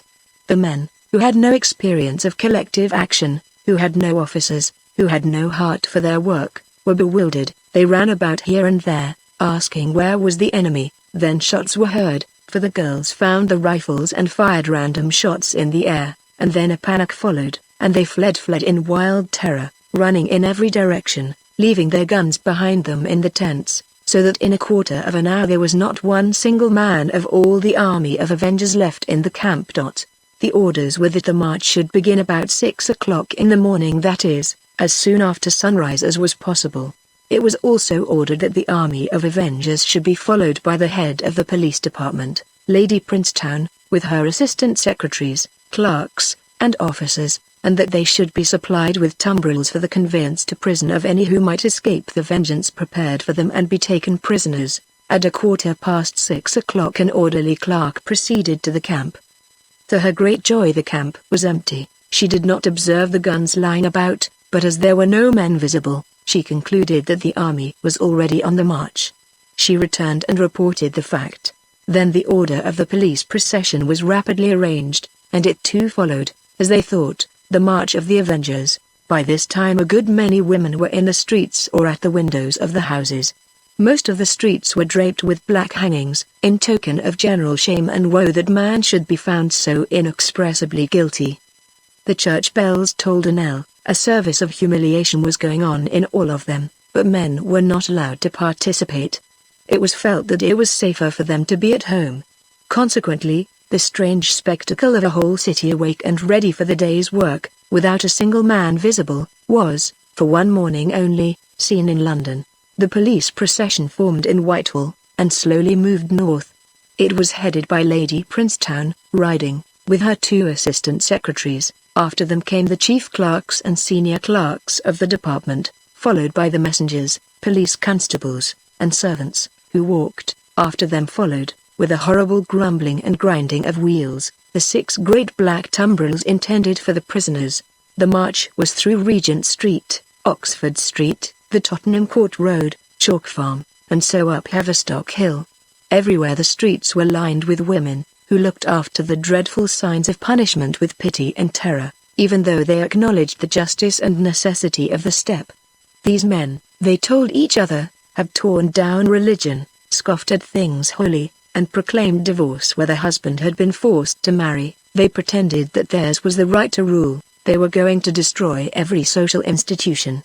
Should such wretches be allowed to live? Yet, always, the whisper, the suspicion, the doubt, the question, put not in words, but by looks and gestures, what have we women done that we should deserve to rule? And which among us does not know that the religion of the perfect woman was only invented by ourselves for the better suppression of man? Who believes it? What have we done with love, and the sight, the actual sight, of those officers of law going forth to bring in the prisoners, was a dreadful thing to witness. Meantime, what were the army of avengers doing? Slaughtering, shooting down, bayoneting, no doubt.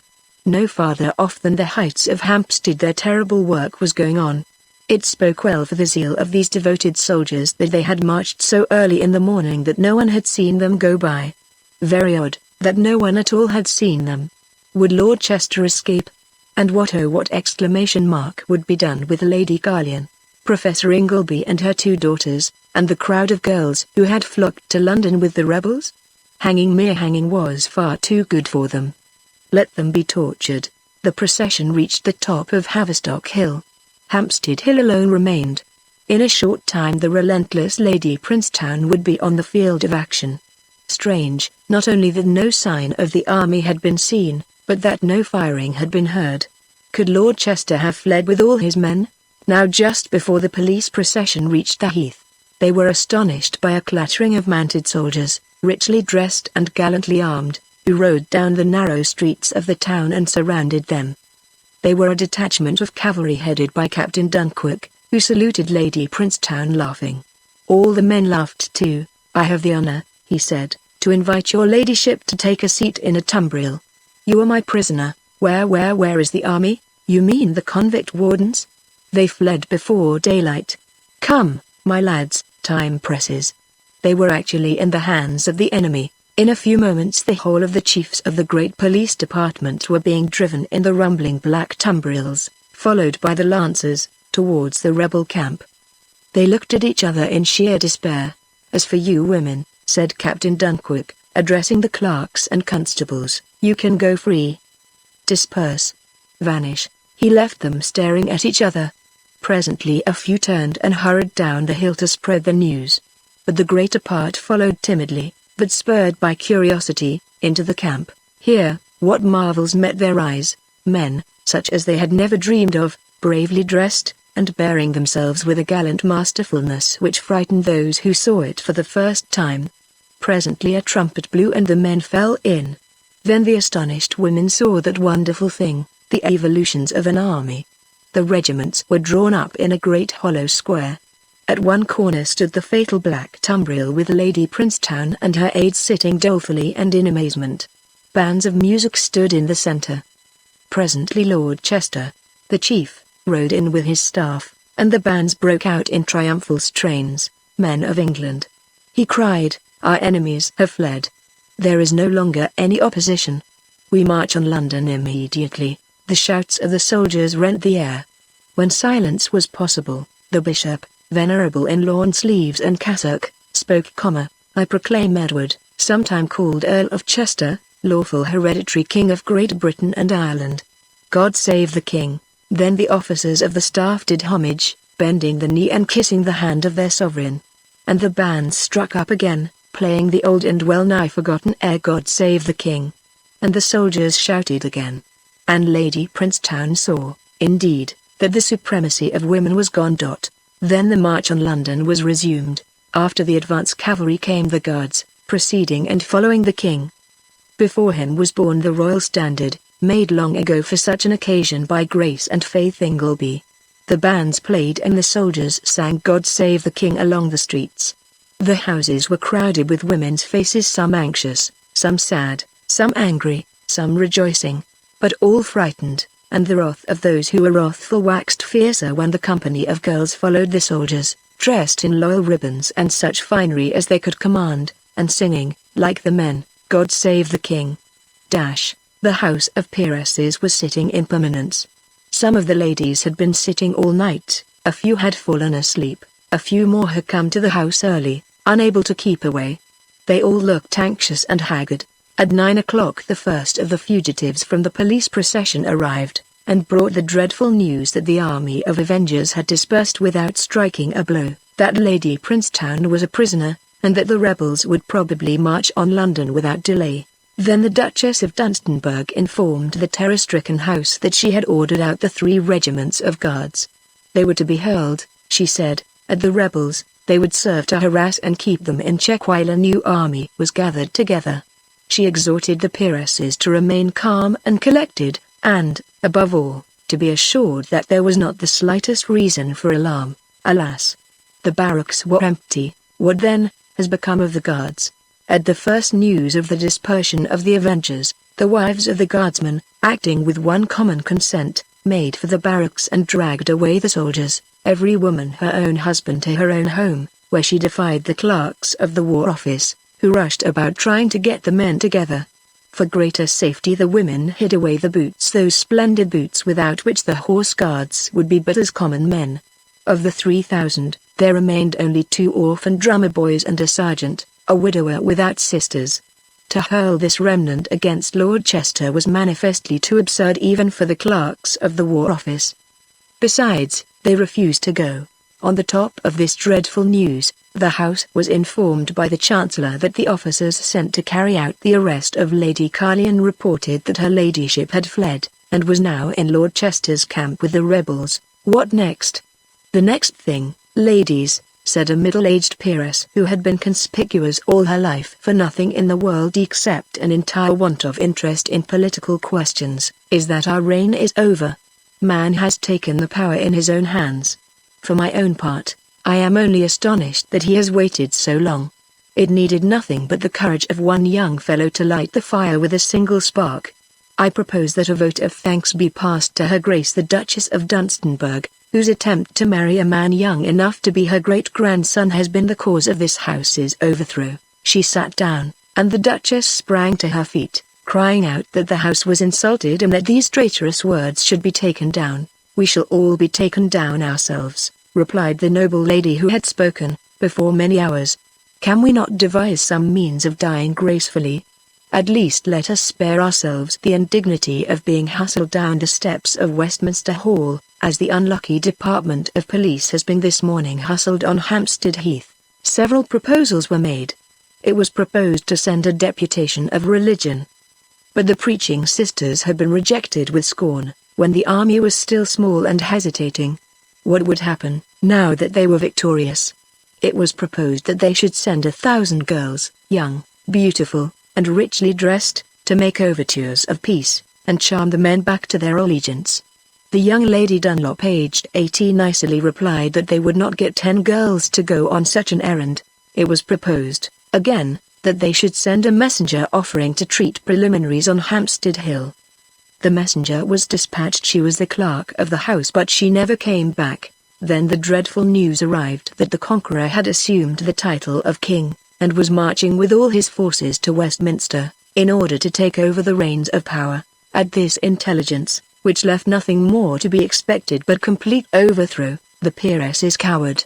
"As everything is gone," said the middle-aged lady who had first expressed her opinion, "and as the streets will be extremely uncomfortable until these men settle down, I shall go home and stay there. And I should recommend your ladyships to do the same, and to keep your daughters at home until they can learn to behave as they have tried to make the men behave. My dears, submission belongs to the sex who do none of the work." She got up and went away, followed by about half the house. About 100 peeresses were left. "I," said the Duchess of Dunstanburgh, "shall remain with the Chancellor till I am carried out." "I," said the Chancellor, "shall remain to protest against the invasion of armed men and the trampling upon law." "And I," said young Lady Dunlop, loud enough to be heard all over the house, "shall remain to see Lord Chester, I mean, His Majesty the King.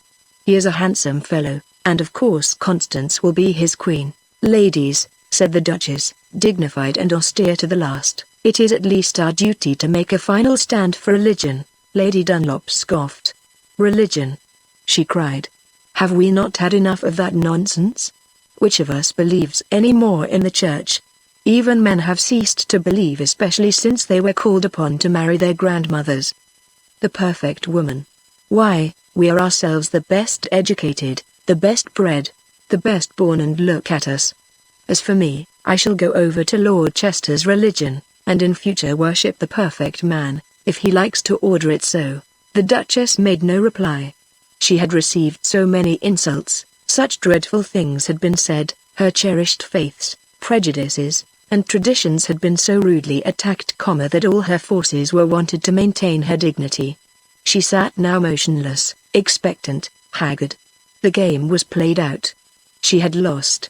She would have no more power. It was then about 3:30 in the afternoon. They waited in silence. These noble ladies, like the senators of Rome when the Gaul was in the streets, without a word. Before long the tramp of feet and the clatter of arms were heard in Westminster Hall. The very servants and officers, the clerks, of the house, had run away. There was not a woman in the place except themselves. The house looked deserted already. There hung behind the chancellor a heavy curtain rich with gold and lace. No one in that house had ever seen the curtain drawn. Yet it was known that behind it stood the image in marble of the only sovereign acknowledged by the house, the perfect woman. When the trampling of feet was heard in Westminster Hall, the Duchess of Dunstanburgh rose and slowly walked. She seemed 10 years older towards this curtain. When the doors of the house were thrown open violently, she stood beside the Chancellor, her hand upon the curtain. Tan-ta-ra-ta-ra. A flourish of trumpets, and the trumpeters stood aside. The guards came after, marching up the floor of the house. They formed a lane. Then came the bishop in his robes, preceded by his chaplain, the Reverend Clarence V.C., surpliced, carrying a book upon a velvet cushion. Then the officers of the staff with drawn swords. Last, in splendid dress and flowing robes, the king himself. As he entered, the Duchess drew aside the curtain and revealed, standing in pure white marble, with undraped limbs, wonderful beyond expression, the heaven-descended figure of the perfect woman. "Behold!" she cried. "Revere the divine effigy of your goddess." The young priest in surplice and cassock sprang upon the platform on which the figure stood and hurled it upon the floor. It fell upon the marble pavement with a crash. "So fell the great Goddagon," he cried. Then no more remained. The ladies rose with a shriek, and in a moment the house was empty. It is not too much to say that the Duchess scuttled, and while the king took his place upon the throne, the bands struck up again, the soldiers shouted, volleys of guns were fired for joy, and the bells were rung. Strange to say, the dense crowd which gathered about the army of victory outside the hall consisted almost wholly of women. Chapter 15 Conclusion. The Great Revolution was thus accomplished. No woman was insulted, there was no pillage, no license, no ill treatment of anybody, no revenge. The long reign of woman, if it had not destroyed the natural ferocity and fighting energy of men, has at least taught them respect for the weaker sex. The next steps, are they not written in the books of the chronicles of the country? A few things remain to be noted. Thus, because the streets were crowded with women come out to see, to lament, sometime to curse, a proclamation was made ordering all women to keep within doors for the present, except such as were sent out to exercise children, and such as received permission for special purposes. They were forbidden the right of public meeting. The newspapers were stopped. Religious worship of the old kind was prohibited. These apparently harsh and arbitrary measures, rendered necessary by the refractory and mutinous conduct of the lower classes of women, who resented their deposition, were difficult to enforce, and required that every street should be garrisoned. To do this, 30,000 additional men were needed. These were sent up by Jack Kenyon, who had recruited double that number. As the women refused to obey, and it was impossible to use violence towards them, the men were ordered to turn the hose upon them. This had the desired effect, and a few draggled petticoats, lamentable in themselves, proved sufficient to clear the streets. Then the word was given to bring out all the men and parade them in districts. Indeed, before this order, there were healthy and encouraging signs on all sides that the spirit of revolt was spreading even in the most secluded homes. The men who formed the first army were entirely country-born and bred. They had been accustomed to work together, and freedom became natural to them from the first. The men whom the Order of Council brought out of the houses of London were chiefly the men of the middle class, the most conventional, the worst educated, the least valuable of any. They lacked the physical advantages of the higher classes and of the lower. They were mostly, in spite of the laws for the promotion of health and strength of man, a puny, sickly race. They had been taught a trade, for instance, which it was not considered genteel to practice. They were not allowed to work at any occupation which brought in money, because it was foolishly considered ungentlemanly to work for money, or to invade, as it was called, woman's province of thought.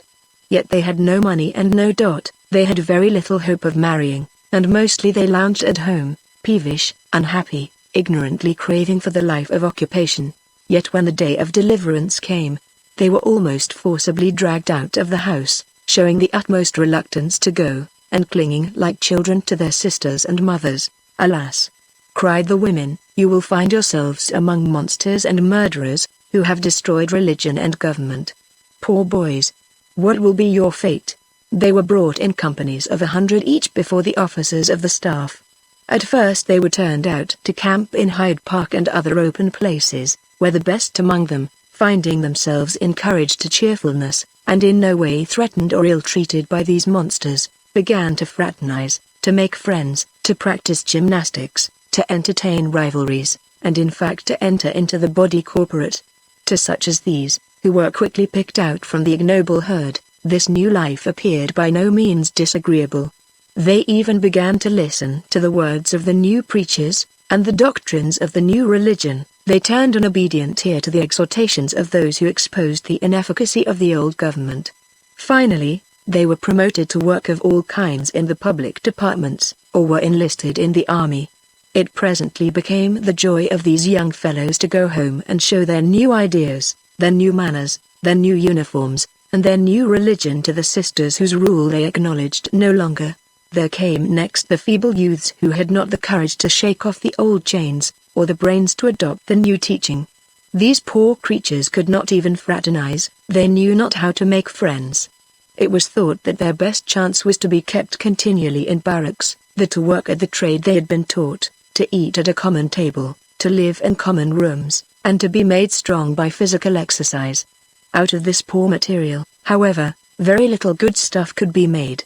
In the long run, they were chiefly turned into copying clerks, the lowest and the meanest of all handicrafts. Allusion has been made to the barracks in which were confined the unmarried men who had no friends to keep them. Among these were the poor creatures afflicted with some impediment to marriage, such as humpback, crooked back, consumptive tendencies, threatenings of heart disease, cerebral affections, asthma, gout, and so forth. They were employed in houses of business at a very small rate of pay, receiving in return for their labor nothing for themselves but free board and lodging in the barracks. It is curious to relate that these poor fellows proved in the reorganization of civic matters the most useful allies. They had lived so long together that they knew how to act together. They were so cheap as servants, and so good, that they had been entrusted with most important offices. In short, when the government seemed about to fall to pieces by the threatened closing of all the mercantile houses, these honest fellows stepped to the front, took the reins, directed the banks, received the new men clerks, taught and assigned their duties, and, in fine, carried on the trade of the country. The question of religion was the greatest difficulty. Where were the preachers? There were but 2 or 3 in whom trust could be placed, and these, though they did their best, could not be everywhere at once. Therefore, for a while, the religion of the perfect woman having been abolished, there seemed as if nothing else would take its place. The government for the present consisted of the titular king, who was not yet crowned, and the Council of State. There were no ministers, no departments, no houses of parliament. As regards the lower house, it would have been unwise to elect it until the constituencies had learned by experience in local matters something of the art of government. But the upper? Consider that for 200 years the title had descended through the mother to the eldest daughter. This being reversed, it became necessary to seek out the rightful heirs to the old titles by the male line. No titles were to be acknowledged except those which dated back to the old kings. These, which had been bestowed in obedience to the old laws, were to be claimed by their rightful owners. Now, it is easy to see that while a title held the female branches of the house together, because each would hope that the intervening claimants would drop out, the male branches would not be so careful to preserve their genealogies, and so a great many titles would be lost. This, indeed, proved to be the case, and out of the 600 peers who enjoyed their rank under Victoria of the 19th century, scarcely 50 were recovered. Many of these, too, were persons of quite humble rank, who had to be instructed in the simplest things before they were fit to wear a coronet. All later titles were swept away together, nor was any woman allowed a title save by marriage, unless she was the daughter of a duke, a marquis, or an earl, when she might bear a courtesy title.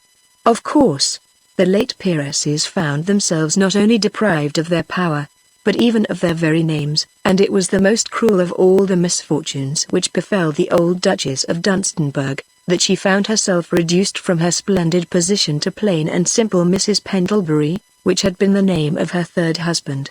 All her estates went from her, and she retired to a first-floor lodging at Brighton, where she lived on the allowance made her by the Relief Commission appointed by government for such cases as hers. As regards public opinion on this and other changes, there was none, because society was as yet not re-established, and the new daily papers were only feeling their way slowly to the expression of opinion.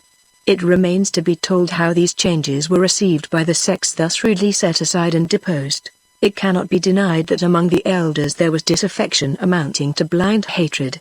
Yet what could they do? They could no longer combine, they had no papers, they had no club, they had no halls, they had no theatres for meeting, they had no discussion forums, as of old. Even they had no churches, and although in the past days they seldom went into a church, regarding religion as a thing belonging to men, they now made it their greatest grievance, that religion had been abolished. In private houses the worship of the perfect woman was long continued by those who had been brought up in that faith, and in days when it was actually believed in and accepted. As for the younger women, they, too, differed. The lower orders, for a long time, regretted their ancient liberty, when they could leave the husband to work in the house, children and all, and talk together the livelong day. But in time they came round. The middle-aged women, especially those of the professional classes, no doubt suffered greatly by being deprived of the work which was to them their chief pleasure. Some compensation was made to them by a system of partnership, in which practice in their own houses and private consultations were allowed some of them for life. As for the very young, it took a short time indeed to reconcile them to the change. No more reading for professions. Hurrah! Did any girl ever really like reading law? No more drudgery in an office. Very well. Who would not prefer liberty and seeing the men work? They gave in with astonishing readiness to the new state of things. They ceased to grumble directly they realized what the change meant for them. First, no anxiety about study, examinations, and a profession. Next, no responsibilities. Next, unlimited time to look after dress and matters of real importance. Then, no longer having to take things gravely on account of the weaker sex, the men, who now took things merrily, even too merrily. Lastly, whereas no one was formally allowed to marry unless she could support her husband and family, and then one had to go through all sorts of humiliating conferences with parents and guardians, under the new regime every man seemed making love with all his might to every girl. Could anything be more delightful? Was it not infinitely better to be wooed and made love to when one was young, than to woo for oneself when one had already passed her best? Then was born again that sweet feminine gift of coquetry. Girls once more pretended to be cruel, whimsical, giddy, careless, and mischievous. The hard and anxious look vanished from their faces, and was replaced by sweet, soft smiles. Flirtation was revived under another name, many names.